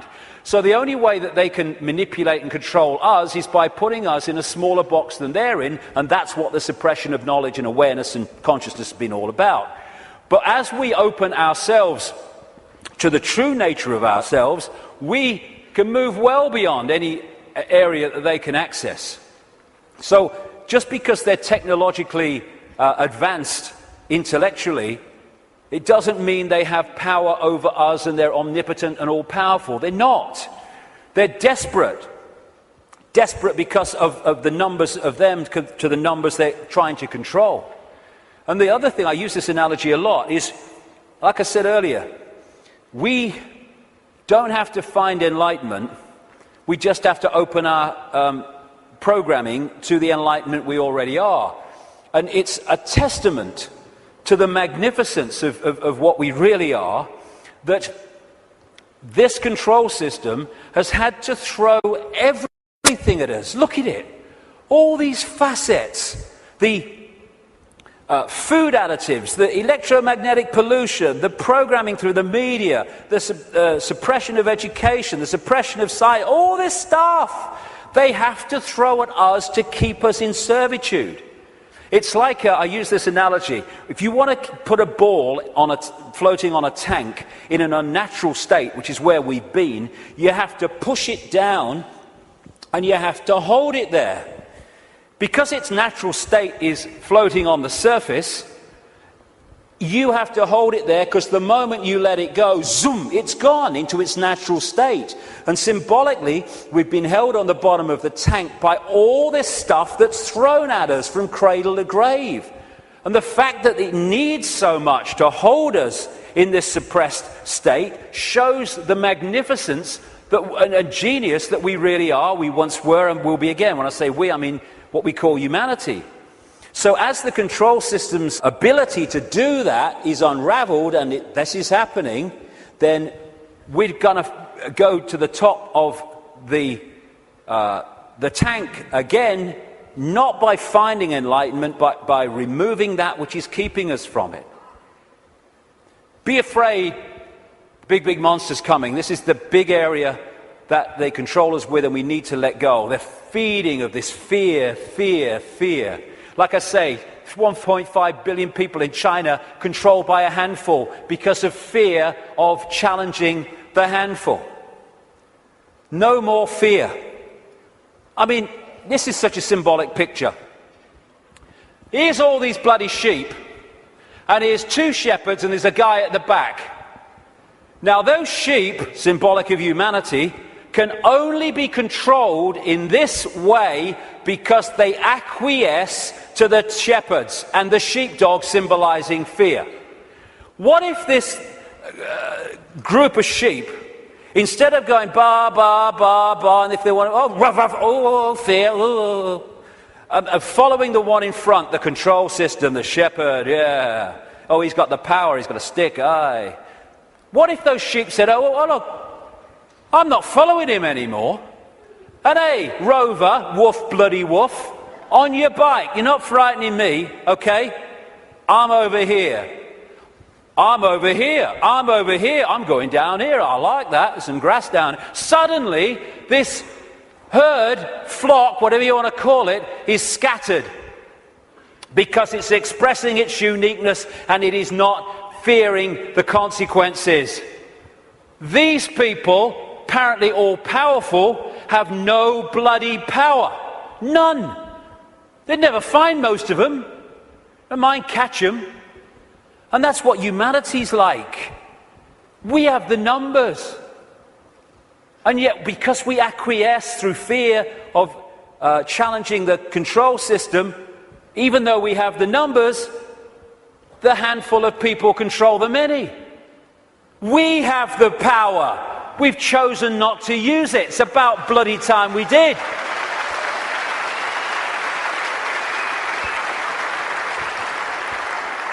God, the answers are there in front of our eyes. The definition of insanity is doing the same thing over and over again and expecting different results, Albert Einstein. Absolutely it is. So it's pretty certain that if things are going to change in terms of control and suppression and all this stuff, then we've got to stop doing the same thing over and over again, and that is acquiescing to the control system. We're all possibility.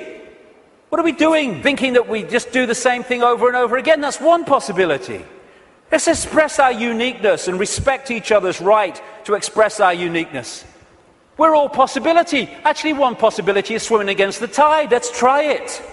And let's respect each other's right to do that. We should be celebrating diversity. Diversity is an expression of all possibility. It's acquiescence and conformity that is an insult to all possibility.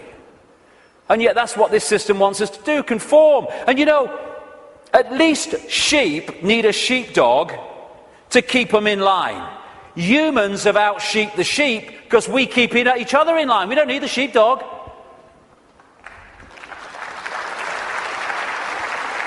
We have sheepdogs called parents and teachers and politicians and peer pressure. When we're thinking of expressing our uniqueness, we're not thinking, what will George Bush think or what will Barack Obama think? No. We're thinking, what will my mother think? What will my father think? What will the neighbours think? What will my mates think? What will the people at work think? In other words, what will other people who have chosen to live in this sheep pen think of me getting out of it? It's like sitting in a cell and you find a way out through the door, and instead of a prison warder coming along to stop you getting out, the other prisoners jump on you. That's what we do. If we are going to be what we really can be, and we're going to respect our right to be different, we have to respect others' right to be different as well. Because when we respect other people's right to be different and express their uniqueness, then we're setting them free and we're helping to set society free. We are policing each other all the time through ridicule, through condemnation. We need to start being at peace with other people having different views and expressing different lifestyles than we do, even if we don't like it.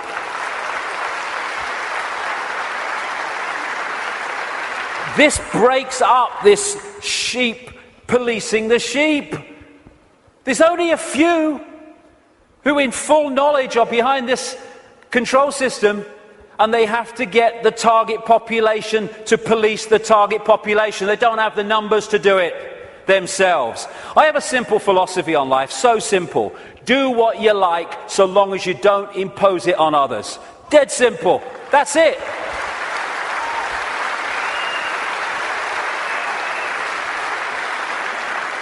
Well, I've heard people say to me, that would be anarchy. What about people murdering each other? Well, I think that murder could just about constitute imposing your will on another person.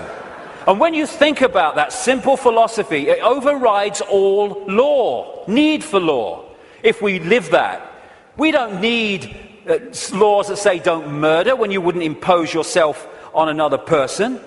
But we can do this. You know, if Henry Kissinger wants to sacrifice George Bush, be my guest as long as you both agreed. Because when you leave the body, you'll feel right prats and you might learn something in your eternity. I get interested when they want to impose things on other people that don't want those things imposed upon them. That's what the control system's trying to do. That's why I'm interested.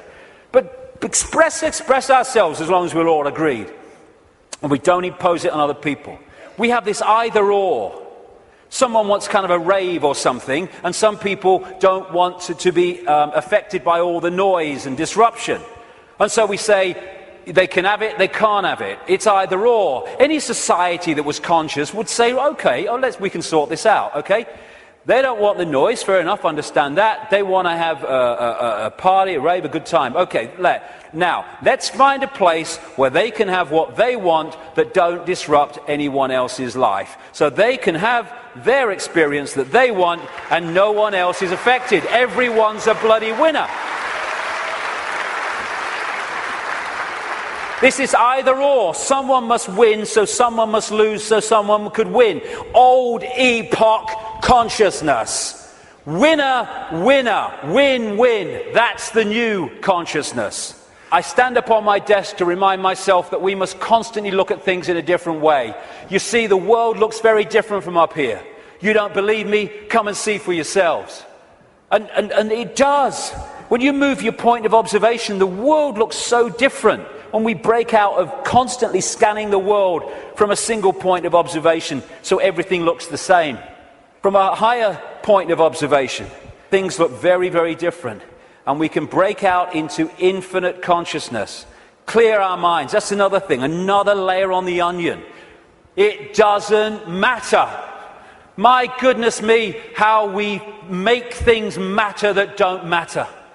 And it clutters up our mind, it clutters up our emotions, and holds us in low vibrational servitude. I have a thing I call the deathbed perception. You're lying on your deathbed, well, your body is, you're not, and you've got 10 minutes to live. Tell me, looking back at your life, what mattered. You know, in 2004, when that guy cut you up at the lights, and you got out your car and you screamed abuse, and he got out and wanted a fight, does that matter now? No. Then the trick is to make sure it doesn't matter then. To bring that mentality into everyday life. It doesn't matter. We get het up, angry, frustrated. We worry about things.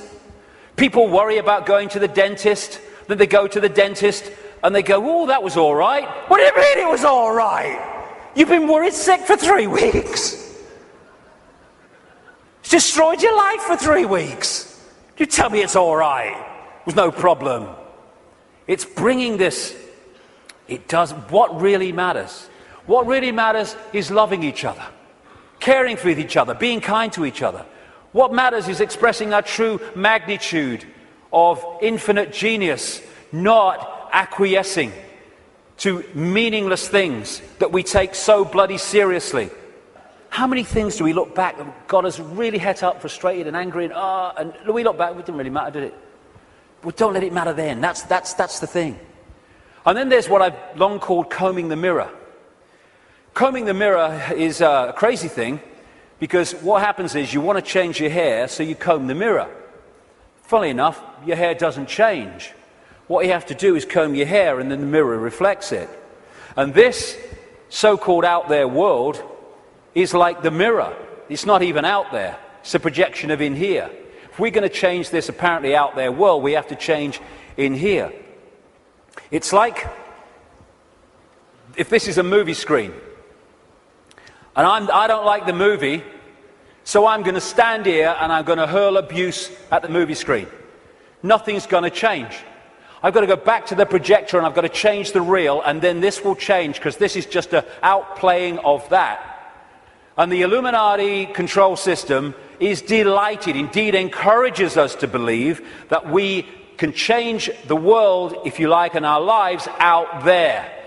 They want us to comb the mirror because they know nothing's going to change.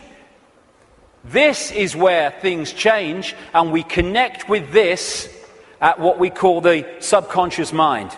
And it's in the subconscious mind that we interact with this waveform construct. The conscious mind experiences the play-out holographic world, the decoded world. So this is where we have to change things. Because by the time it hits this screen, this holographic decoded world, it's like the movie on the screen. It's a done deal. You ain't got to change that now. You ain't got to change this now. We have to change it before we decode it into experienced holographic reality.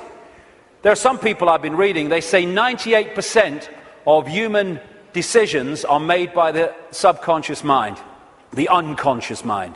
I would go further. I'd say 100% of human decisions are made by the unconscious mind. What the conscious mind does is experience them. But the conscious mind can interact and work as one with the unconscious mind if it starts to understand the way reality works. How do we understand what's going on in the unconscious mind? So therefore we can play a part in changing that. By what I call the language of life. The play-out holographic world of experience is a mirror of the information construct. In other words, our unconscious mind in many senses. And the way it plays out, the language of life as I call it, tells us what's going on in the unconscious. And therefore we can play a part together, unconscious and the whole of self, in changing and clearing out what is happening in the unconscious, which is playing out in the experienced conscious holographic world. For instance, do things keep recurring in our lives over and over and over again? You'll never guess it's only happened again. Well, why is that happening to you over and over again and not happening to him at all? What is it within you that's manifesting this? What is it telling you? What is the language of life telling you by what you're now continually experiencing? Why don't things work in your life, but they work in this person's life? What is that telling you? What is it about you that's making it not work? What is it about them that's making it work? The language of life. And you can start to read this, and it's about taking responsibility and saying, oh God, I'm so unlucky, nothing ever happens to me. It's like taking responsibility, power. Why is this happening to me? What is it about me that means this is happening to me and not to them? It's the language of life. He's talking to us. For instance, one of the things that totally bloody controls human experience is a desire for outcomes. We're all possibility. If we live as all possibility, our true self, then we're flowing. We're flowing with life. We haven't got an outcome because we're all possibility. We flow where we want to go and we flow where life takes us. Once you have an outcome, I want this, then you have pinned yourself to one possibility. And if that possibility doesn't happen, then you're in a state of disappointment. Even though you're all possibility and you can flow anywhere you like. I'm this what I want to be. And it's like a door. And people go through life and they're going, bang, bang. I want to be this. This is my outcome. Bang. And the door's going and life's going, ain't opening. Ain't opening. Bang, bang. Frustration. Anger. Why me? And it gets more, okay, now we're going to put this across the door. And they still go, bang, bang. This is my outcome. And then all the time this is going on, over here there's a door swinging open saying, hey, come through me, no problem. Oh no, I want to be this, bang. And we go through life and the door doesn't open and that one's saying, over here. But because we have an outcome, it means it controls our life. And like I said earlier, and suppresses our life. I don't have an outcome. I don't have an outcome. When I get up in the day, I don't have an outcome. I don't have an outcome in my life. I just go where it takes me. Outcomes are limitations, preconceived ideas. Now, intent is a very, very powerful force for change. This is my intent. That energy goes out there, and through what I call vibrational magnetism, it draws towards us what we need to do to achieve that intent. Not when there's an R in the month and every now and again, every time. So when we have this intent, I want to be truly free. I want to be the true magnitude of how I am. I want to know what's going on in the world. I want to understand this. What happens is that intent, if you mean it, it's not just words, otherwise it's no power at all, then that intent will start drawing to you people, places, experiences which let you achieve that intent. And often they are very challenging and your whole life, your old life starts to break down as a result of this. A lot of people go, if that's transforming, no thanks. And we go back to the old life. But intent, if we mean it, is the first stage of transforming our lives from what they are to what they could be. The thing about intent, however, that it's the need to sync the intent with what the language of life is telling us. Because if you sync the intent with that door that ain't meant to open, then you can have a very powerful experience called frustration. Because the intent then is not going to open the door because it ain't meant to open because it ain't your journey. I have this thing, flow equals go, stuck equals chuck. Or at least look again at what you're trying to do and how you're trying to do it. It might be how you're trying to do it that's not stopping it flowing. But in the end, life is not meant to be a bitch and then you die. It's not meant to be a series of frustrations and barriers. It's meant to flow. That's what we are. And if it's not flowing, then the language of life is saying something about us. Why isn't it flowing? And interestingly, I've experienced this so many times. I know other people have too.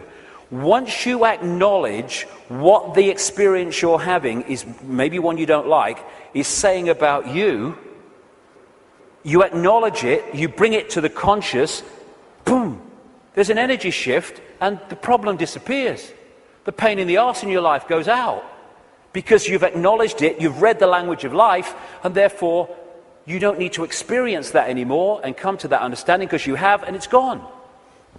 Taking responsibility is a very, very fundamental part of this transformation. Carl Jung, the Swiss psychiatrist, said, people will do anything, no matter how absurd, in order to avoid facing their own soul. And not taking responsibility is the absolute epitome of giving your power away. When we say it's all your fault that I'm in this situation, whether it's collectively or individually, what we're saying is, I don't have power over my life, you do. Taking responsibility is taking your power back and saying, okay, I'm taking responsibility for this because I have the power to change it. They're not responsible for it, they're just the language of life speaking to me about my responsibility. Therefore, I'm not going to play the blame game. This is my responsibility, and I'm going to deal with it. And when we do that, we take our power back and we can change things instead of going through life as a victim of other people's circumstance, which means we're powerless. That's little me. And we ask ourselves, why me? Why am I going through this experience? Well, through the process of vibrational attraction, vibrational magnetism, an expression of us is going out, and an expression of us comes back in the form of people, experiences, locations, jobs, everything. So therefore, what we're putting out is what we're pulling in. Why me? Because we're creating it. Bad luck, good luck, no such thing. Why do some people win, some people lose? Because some people pull that in, some people pull that in. You get people who they say, you meet them and they say, nothing ever happens in my life. And you say, well, what would you like to happen?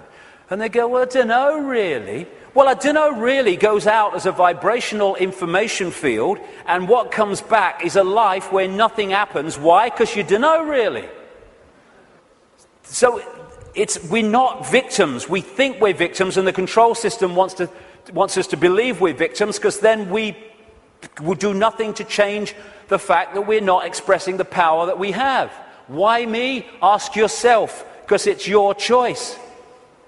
It's your choice and my choice in the sense of there's not some guy with an AK-47 on some other dimension saying to our consciousness, get in that body or I shoot. And in the same way, once we get in here, we attract what we attract. And when we take responsibility for that, we can stop attracting it. Why me? It's like the Oracle said in the Matrix. You've already made the choice. Now you have to understand it. You didn't come here to make the choice. You've already made it. You're here to try to understand why you made it. And as the message from the psychic 20 years ago said, arduous seeking is not necessary. The path is already mapped out. You only have to follow the clues. We are guiding you along a set path. If we get caught in mind and the limitations of mind, then we can not go along that path. Because mind is telling us, oh no, you don't do that in this world because you have to do this and you conform and all the rest of it. The difference is that when we make the choice of the path we want to journey on in this reality, in what we call a life, we're doing it from this perspective of perception. When we're trying to understand why we made it, we're doing it from this level of perception. So this sees it on one level, and this is going, I'd agreed to this, you must be having a laugh. Never. Well, this is seeing it in a different light. And it's the same collectively. Why us? Why are we here at this time now as this cusp of change is going on? Same thing. You've already made the choice, now you have to understand it. You didn't come here to make the choice, you already made it. Now you have to try to understand why we made it. Instead of complaining at the situation we're in, and again, this made the choice, this is trying to understand it. Once you break out of this into this, you then start to understand it. Because you see what we're experiencing from a totally different perspective. For instance, this sees, in the journey down the symbolic river, this sees the next turn on the river, no further.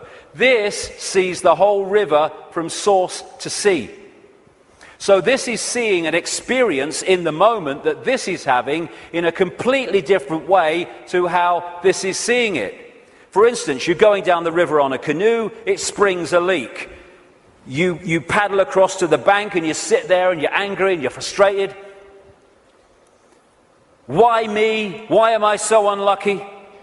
And then some guy comes across and says, hey mate, you were so bloody lucky. There's a bloody waterfall around that next turn. And we can even override that through intuition. When we intuitively access this, we intuitively know, no, I'm going to stop for the day here. I'm not going to go any further today.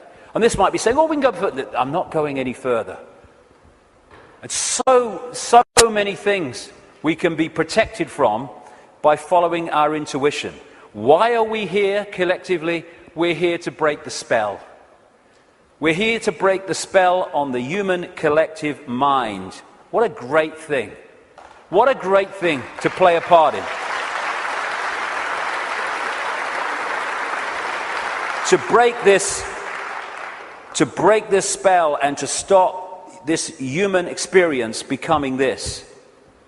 And in the next few years, like I say, they're going to throw everything in desperation, like the cornered rat, trying to hold on to a control system that's falling. This is where we're going to need to have this perspective of I am consciousness, I'm having an experience, because that will make it so much easier as we go through this transformation and challenge, because if we're in this world and of it, those people are going to find the next few years very, very difficult. Because they will not have a perspective of what's going on, except everything's going crazy, and my God, what's going to happen next? This is a great line from a song. Freedom's just another word for nothing left to lose. Isn't it amazing how when you no longer have anything to lose, the butterfly emerges? Because it's fear of loss that keeps us in servitude so much. And when you've got nothing left to lose, suddenly all that's left is freedom.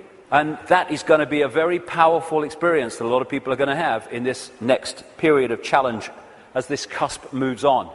Just when the caterpillar thought life was over, it became a butterfly.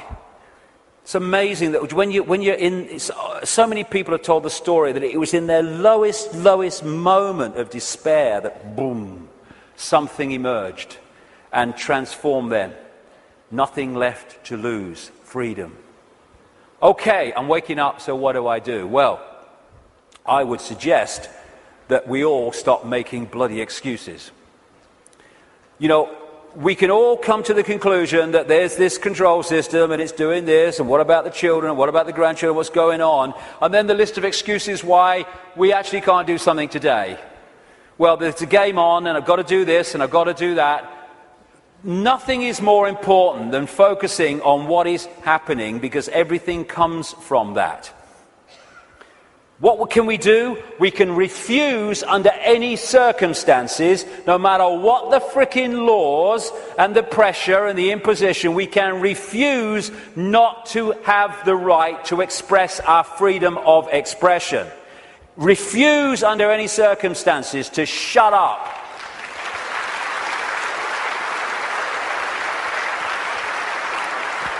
If vast numbers of people did that, this is the key to it all, what are they going to do? They don't have the numbers. We can stop focusing worship on celebrities and television and fake politicians and even sport. Not that I don't enjoy sport, but as long as it's there, peripheral vision, and not here. But worship, externalizing. And this is the biggest thing we can do. Human race, get off your knees. What are we doing down there?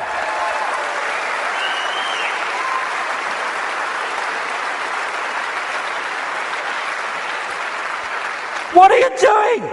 You're all that here's as it been and ever can be. Where have your bloody knees for? Well, I'm only little me. No! If we get off our knees, the control system's over. Martin Luther King said, a man can't ride your back unless it's bent. And then there's the people in dark suits and uniforms. Hey, you got children and grandchildren and families as well. What are you doing serving a control system that wishes to impose a fascist state on your families?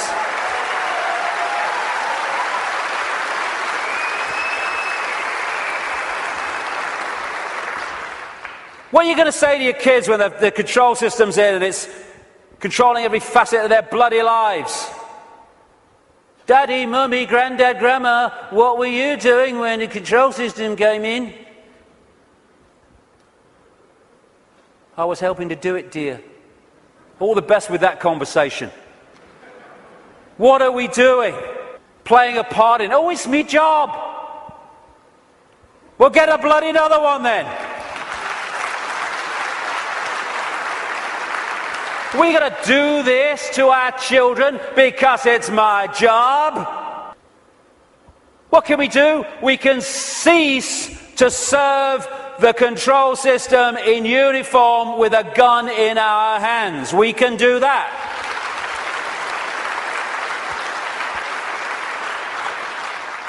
Soldiers are not there serving their country, serving their people.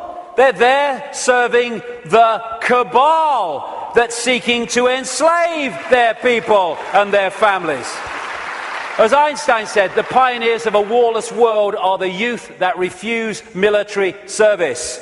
And more are equal to that, the adults beyond military service who support those that refuse to serve this control system in uniform. Oh no, you've got to serve your country. You serve your bloody country. I ain't doing it. Just like those wonderful Israeli young people. Know thyself. When you know thyself, when you know you are consciousness, the consciousness is going to get a machine gun and start shooting at aspects of itself. Mind does that. Mind fights. Consciousness doesn't even contemplate it. And that doesn't include just people in uniform. It means fighting for freedom. What's all that about? Let's fight for freedom. Let's have a riot in Athens and let's kill 3 people from the banking system. Hey, the world's a better place now. What you fight, you become. We don't want to fight this system. We need to cease to cooperate with it.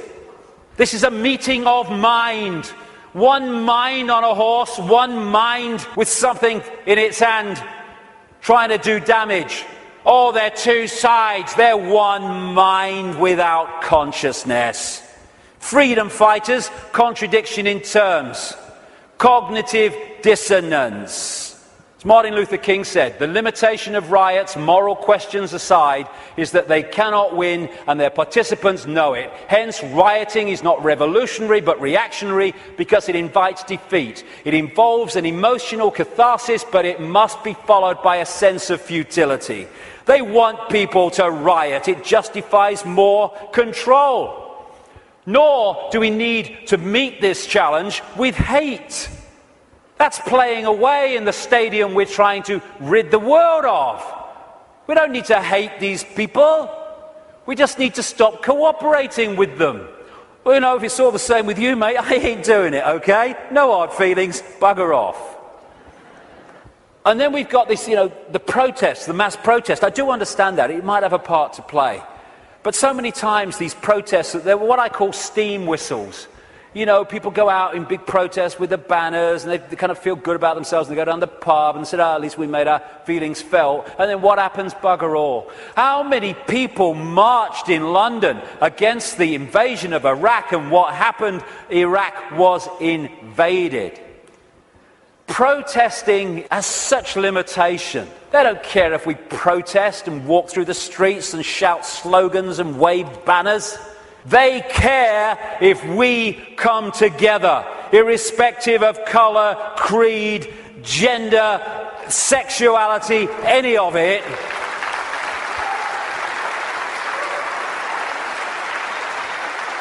Put our differences aside and unite behind what affects us all and all our families.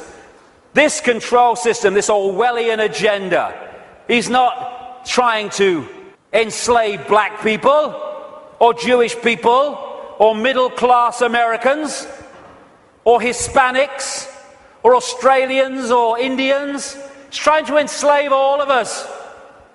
And what it wants to do is divide the target population against itself through these fake, ridiculous fault lines of race, religion, income bracket, so that we divide and rule the target population and they can pick us off one by one. They are terrified of us putting down those fake fault lines and coming together and uniting behind what we should all believe in: freedom for all, irrespective of who we are.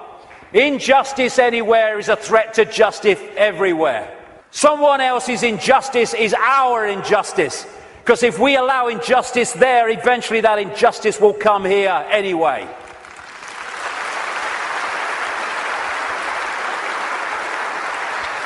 In the end, we will remember not the words of our enemies, but the silence of our friends. Silence is consent. Can you hear us now? Silence is consent.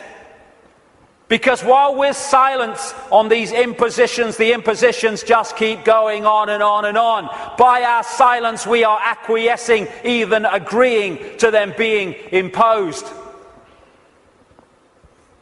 The end of silence, the end of acquiescence. If we want to be free, then don't run and hide.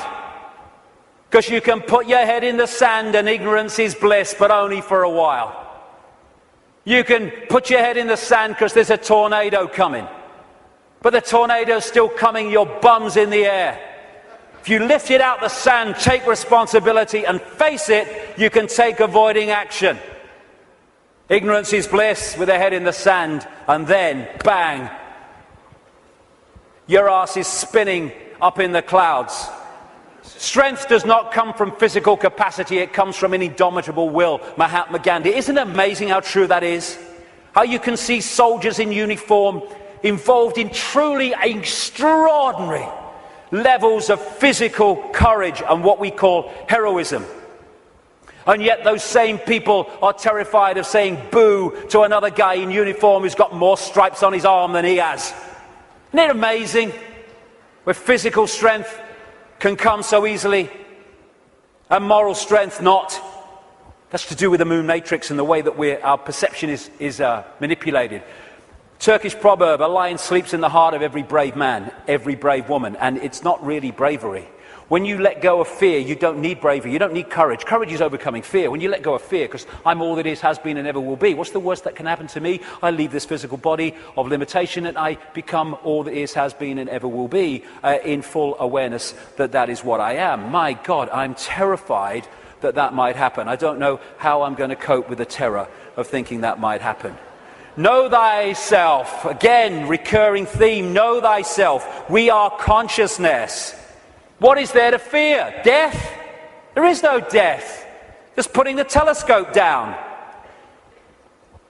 We can meet this with fear. Oh my God, the police state! Or we can treat it with the emotion it deserves.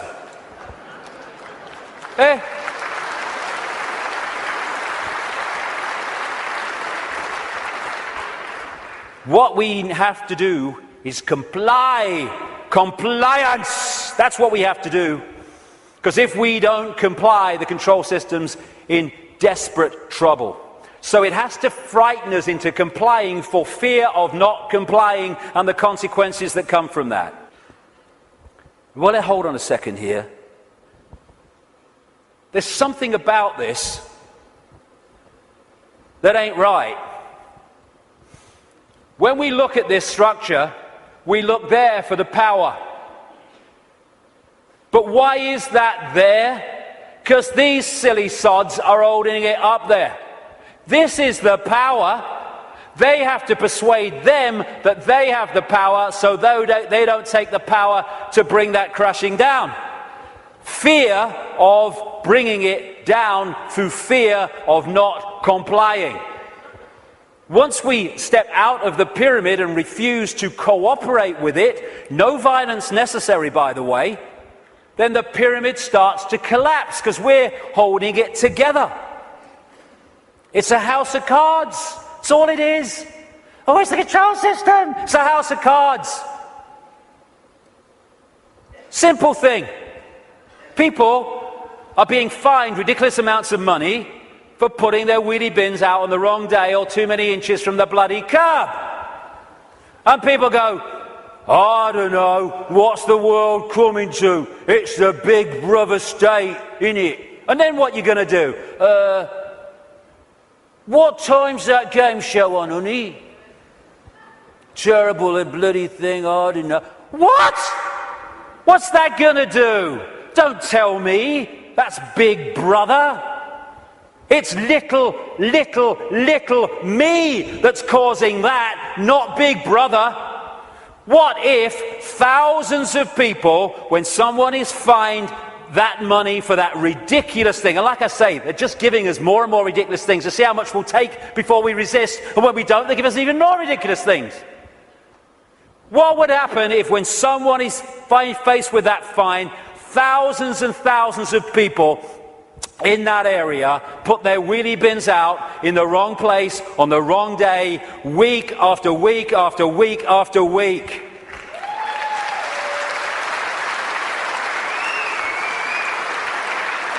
The system couldn't cope. We have the numbers. And I see this, your vote is your voice, be heard. Bollocks it is. How can the vote be your voice when the people you're given the choice of voting for that have any chance of forming a government are standing on the same postage stamp of political policy and perception? There's no choice. We've reached a point now where the vote becomes a voice when we refuse to vote. We refuse to play the game anymore.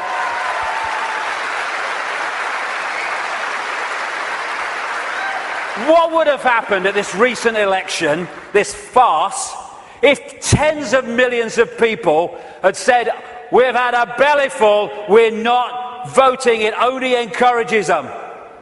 We are not voting because we're going to make a statement that we know this system is rigged and we're having it no more. What would have happened in these days that have passed since that election? The whole focus of the media and everything would have been, bloody hell, what's going on? Why this mass refusal not to vote? Now we've got a debate going. Now we're looking at why people haven't voted because the system is rigged. Now the system has to bloody start to change because it's lost its credibility. But instead, the majority trotted along to vote because they said, well, if you don't vote for them, they might get in. It doesn't matter! They're masks on the same face. So what if they get in? Same thing will bloody happen.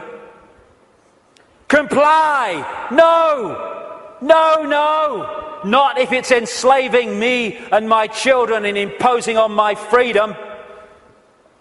Comply, leave your home now it's foreclosed. No, no, no. Let's follow this through, shall we? Millions of people in the world are losing their homes, being foreclosed and ending up homeless. Let's follow this through. Why have you lost your home, my friend? Because I can't pay me mortgage. Why can't you pay your mortgage? Because I lost my job. Why did you lose your job? Because the great banking collapse, they can't get this, they can't get my company went bust. And who's taking your home away and saying you've got to leave? The banks that caused the fricking problem. And we are leaving? What are we doing? What are we doing?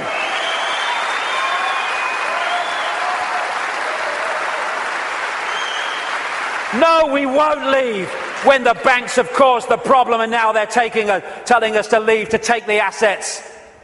No, we won't. And people who are not being foreclosed need to support those that are. We're all in this together.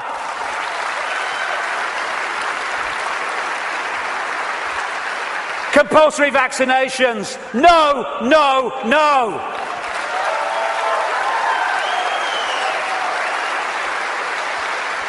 You must do what we say. We have changed the law. Not if you are imposing on my freedom and my rights to be a free citizen with a free voice. No, no, no. What are they going to do? They come out of Downing Street, whether it's Clegg and his mate bloody Cameron or it's bloody Obama or whoever it is in America, and they say, we've had a discussion and this is what we're going to do. What if vast numbers of people say, well, we ain't doing it? They have no power whatsoever. Their power comes in our acquiescence. Oh, but you can't defy the law. Okay, let's follow this through, shall we? By the way, while I'm talking, put your arms out and I'll put the handcuffs on, because that's what you're telling me. What you're telling me is this. We have no say in laws that are passed. And then we have to obey those laws. Well, okay, forget freedom then. Okay, what if they passed a law that says, we take your children away? Would you obey it? Well, no. So there is a line then. There is a line. It's just where is that line? And if a law does not respect human freedom, it does not respect human justice, it doesn't respect fair play, we should not be acquiescing to those laws. We should be refusing to acquiesce.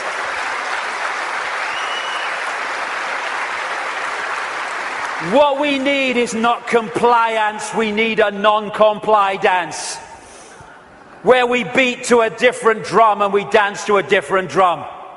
Where we refuse to acquiesce to this control system that seeks to enslave us even more than it already has.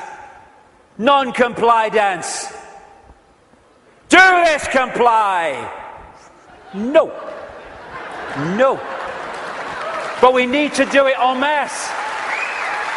Oh, we do it with a smile on our face.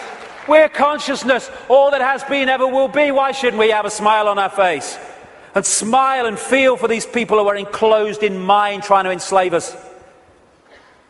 But we need to do it en masse. Because if we don't do it in numbers, then people get picked off. That's what's happening. I am all that is, has been, ever will be. You cannot grant me my freedom. It is not your gift to grant me my freedom or take it away, because I am, we all are, freedom.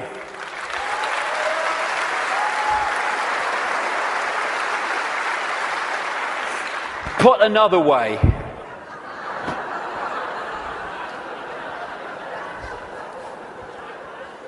what would infinite consciousness do? Move perspective, little me, all that is. What would infinite consciousness do in the situations that we face, as against what would mind do? If it's not right, don't do it. If it's not true, don't say it. Absolutely right. You know what would change the world overnight? Is if we as a human race started doing what we knew to be right and just in the circumstances that we face, instead of making those decisions as so many people do and have long done on basis of what is right for me in this circumstance that I face. Okay, the just thing to do might not be in the moment the best thing to do, but it's the just and right thing to do.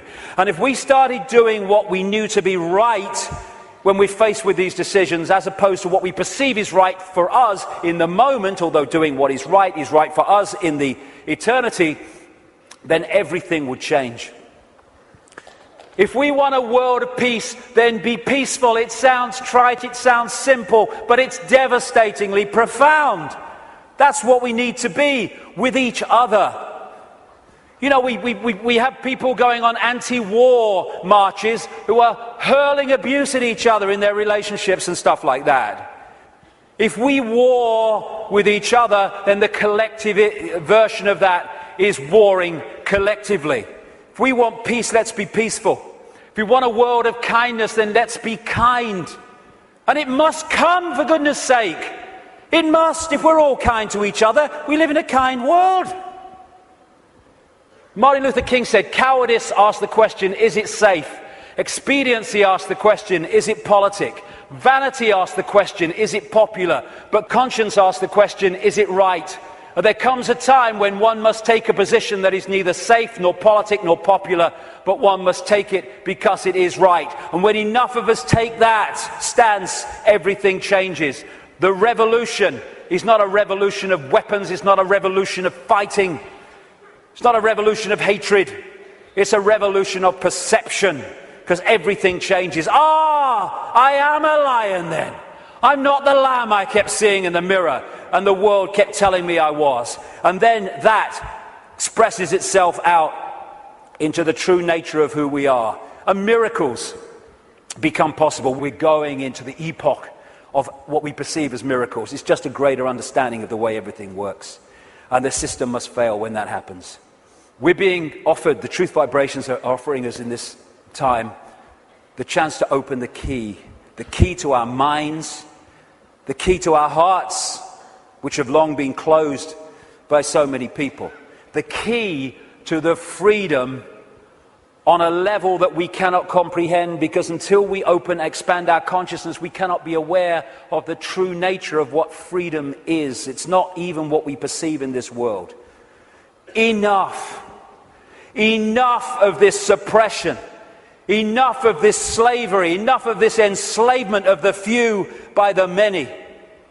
As the poet Shelley said, rise like lions after slumber in unvanquishable number. Shake your chains to earth like dew, which in sleep had fallen on you. Ye are many, they are few. Enough! It's time to fly. It's time to fly. Thank you very much. Thank you. Thank you for coming. Thank you. Let's get on with it. Thank you. Thank you for coming. Thank you for coming. Thank you.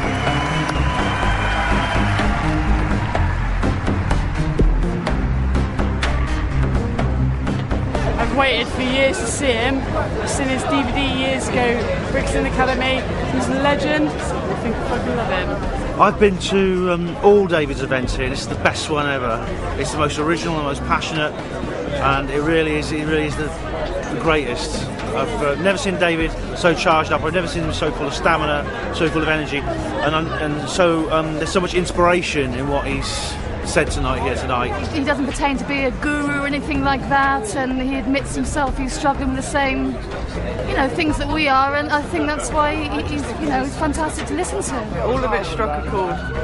It's probably the same as everybody that's been there. Everybody's aware that, I don't know, that there's something going on. You get what I mean? And it's worth travelling 600 miles. It was worth, yeah, definitely. I think the freedom aspect obviously is a really important part of it, because I'm knowing and actually everyone coming together. But I mean, I've been following David Icke for a couple of years now. I'm just kind of openly up to say. What I thought stood out for me is that there was a lot of detail that David Icke gave that's not out in the public. It's not open knowledge. Some of his talk was a little controversial, I thought, but it was still on point of what he was saying. Everything seemed to lead up to one big crescendo at the end, which pointed every direction, no matter what field, race, color, creed you were from. It all pointed in one direction. So unification is the bottom line. I liked the way he ended it today. It was particularly good for me. He was much more, like you said earlier, he was much more animated today, much more kind of really like get up off your knees, do something, make decisions about things in your life, more ethical decisions. I think that was great. That's just cool for me. But it's great. David Icke, I love him. The main thing is that we've all got to unite together and fight for freedom and democracy and justice, and fight against the big boys who are starting to rule the world. That we have to fight the New World Order, the Rothschilds, and all the people who try to dominate us in the name of evil. We've got to stick together and fight for our freedom and our democracy. Stop all that we treasure. We watch it disappear for your moment's pleasure. We live in constant fear. You promised us justice. We got war instead. Now you must trust us before this planet's dead. Stop. Doing nothing.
For the past 20 years, David Icke has written books and travelled the world, sharing with anyone who will listen the truth of the world as he sees it.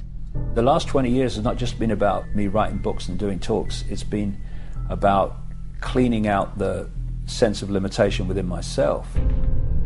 David has experienced more than most could imagine on this journey.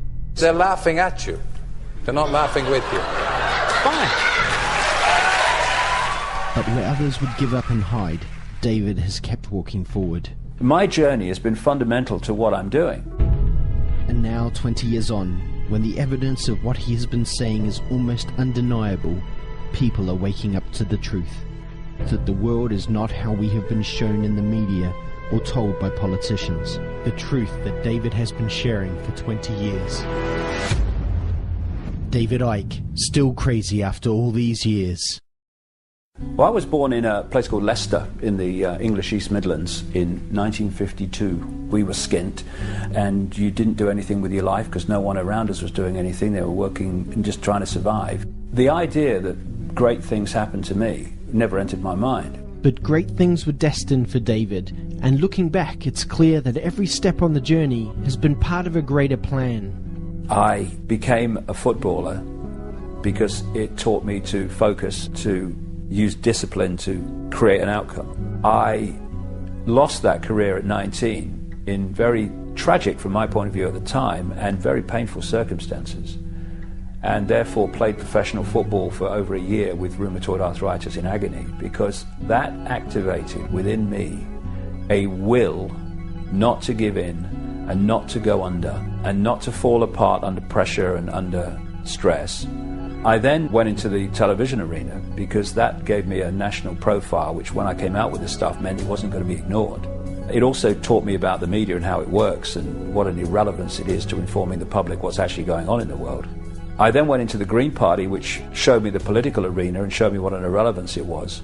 And then I had my mass ridicule, which cleaned me out of the prison that most people live in, which is the fear of what other people think.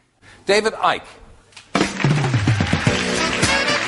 was invited on because of all the furore going on with relation to Truth Vibrations when it was coming out. Let me get the story right. The press claim that you claim to be the Son of God. Mm-hmm. Is that true? Yes, you see, the thing is that it's quite funny, really. You know, 2,000 years ago, had a guy called Jesus sat here and said these same things, you would still be laughing. It's really, really funny that we've not really moved on that much. What I was trying to say is that I knew that we are all one infinite consciousness, and that what we call David Icke and Ethel Jones are just different points of observation of that consciousness. If you take this one consciousness to be God, or use the term God, I don't, but if you want to, then we are all sons, daughters, if you want to be politically correct, of God. And he took the ridicule route, and within minutes the audience are laughing all throughout the interview, virtually. Was it a great shock for you to discover this at 38? Well, I think the word is gobsmacked. There was a massive audience. I think it was something like 17 million in a country of 60-odd million. So, you know, it was a big ratio of the population watched that. You know, the best way of removing negativity is to laugh and be joyous. So I'm delighted that there's so much laughter in the audience tonight. But just let me say this. They're laughing at you. They're not laughing with you. Fine. I look back at it with not affection, because it was a nightmare to experience, but I know that it was necessary, and I know that a lot of has come as a result of it. When you survey the world today, you know, when a child dies in this world of preventable disease every 2 seconds, when the economic system of the world must destroy the earth simply for that system to survive, when you see all the wars and when you see all the pain and when you see all the suffering, is it a force of love and wisdom and tolerance that is in control of this planet? It was just crazy after that. The ridicule reached extraordinary levels. The comeback from the public, I could never quite understand. People just pointing at you, laughing at you, and I mean literally stopping and pointing, whole families pointing and laughing. When you face that scale of ridicule, you either go under or you say, I am me, I am free, and if you don't like it, we'll do the other thing, but this is me. And I chose to do the latter. And as a result of that, I let go of the fear of what people thought of me. I mean, we get emails all the time from people that apologise and say, I watched the Wogan show, I too laughed, but I'm not laughing anymore. One of the reasons that I have a lot of credibility with a lot of people now is because of things I said and wrote 15 years ago, which are now daily experience. If I had said 15 years ago, I can't say that because they'll laugh, they wouldn't have been said. And people would not now be saying, it's happening what that bloke said, and the credibility of that, which is the important part of it, not credibility for me, but credibility for the information, that then gets people to say, well, what else is he saying? It's not about prophecy. It's about uncovering what the agenda for the world is and then watching it unfold. It's knowing what the game plan is. And the idea is to expose the game plan so the more people are aware of it, the more we can intervene on it. We have got caught in a fake self-identity of believing we are the body. There is a calculated cabal that is systematically seeking to hold us in that illusory self-identity. And there is a vibrational change underway which is breaking up this fear-based, low vibrational state, and therefore the control system must fall. Challenges coming are enormous because the control system is going to be like a cornered rat. It's going to throw the kitchen sink and the plug. We're now entering a period where miracles become possible because they're not miracles. They're just a greater lack of limitation. That's all miracles are. If you want to make a difference in the world, then don't just be yourself, live yourself, and don't think of what will people think of me, because then you're not living your life, you're living theirs. What's all that about? I'm in a real good space 20 years on, because I can look back at all the real big challenges. I'm completely at peace with them. I know the challenges that have happened before, the ridicule, the rheumatoid arthritis, and the loss of my football career. I know they were all part of my journey. And not only are they part of the journey, they're a fundamental part of the journey. Because I'm not where I am today, doing what I am today, despite what has happened to me. I'm doing it because of what has happened to me, the things I liked and the things I didn't like. And I'm still there 20 years on, more and more determined than I've ever been. Because we're going to see some amazing changes in the world in the next few years. And some of them are going to seem to be catastrophic, but eventually they'll be seen to be the end of the prison and the start of the paradise. I can handle that.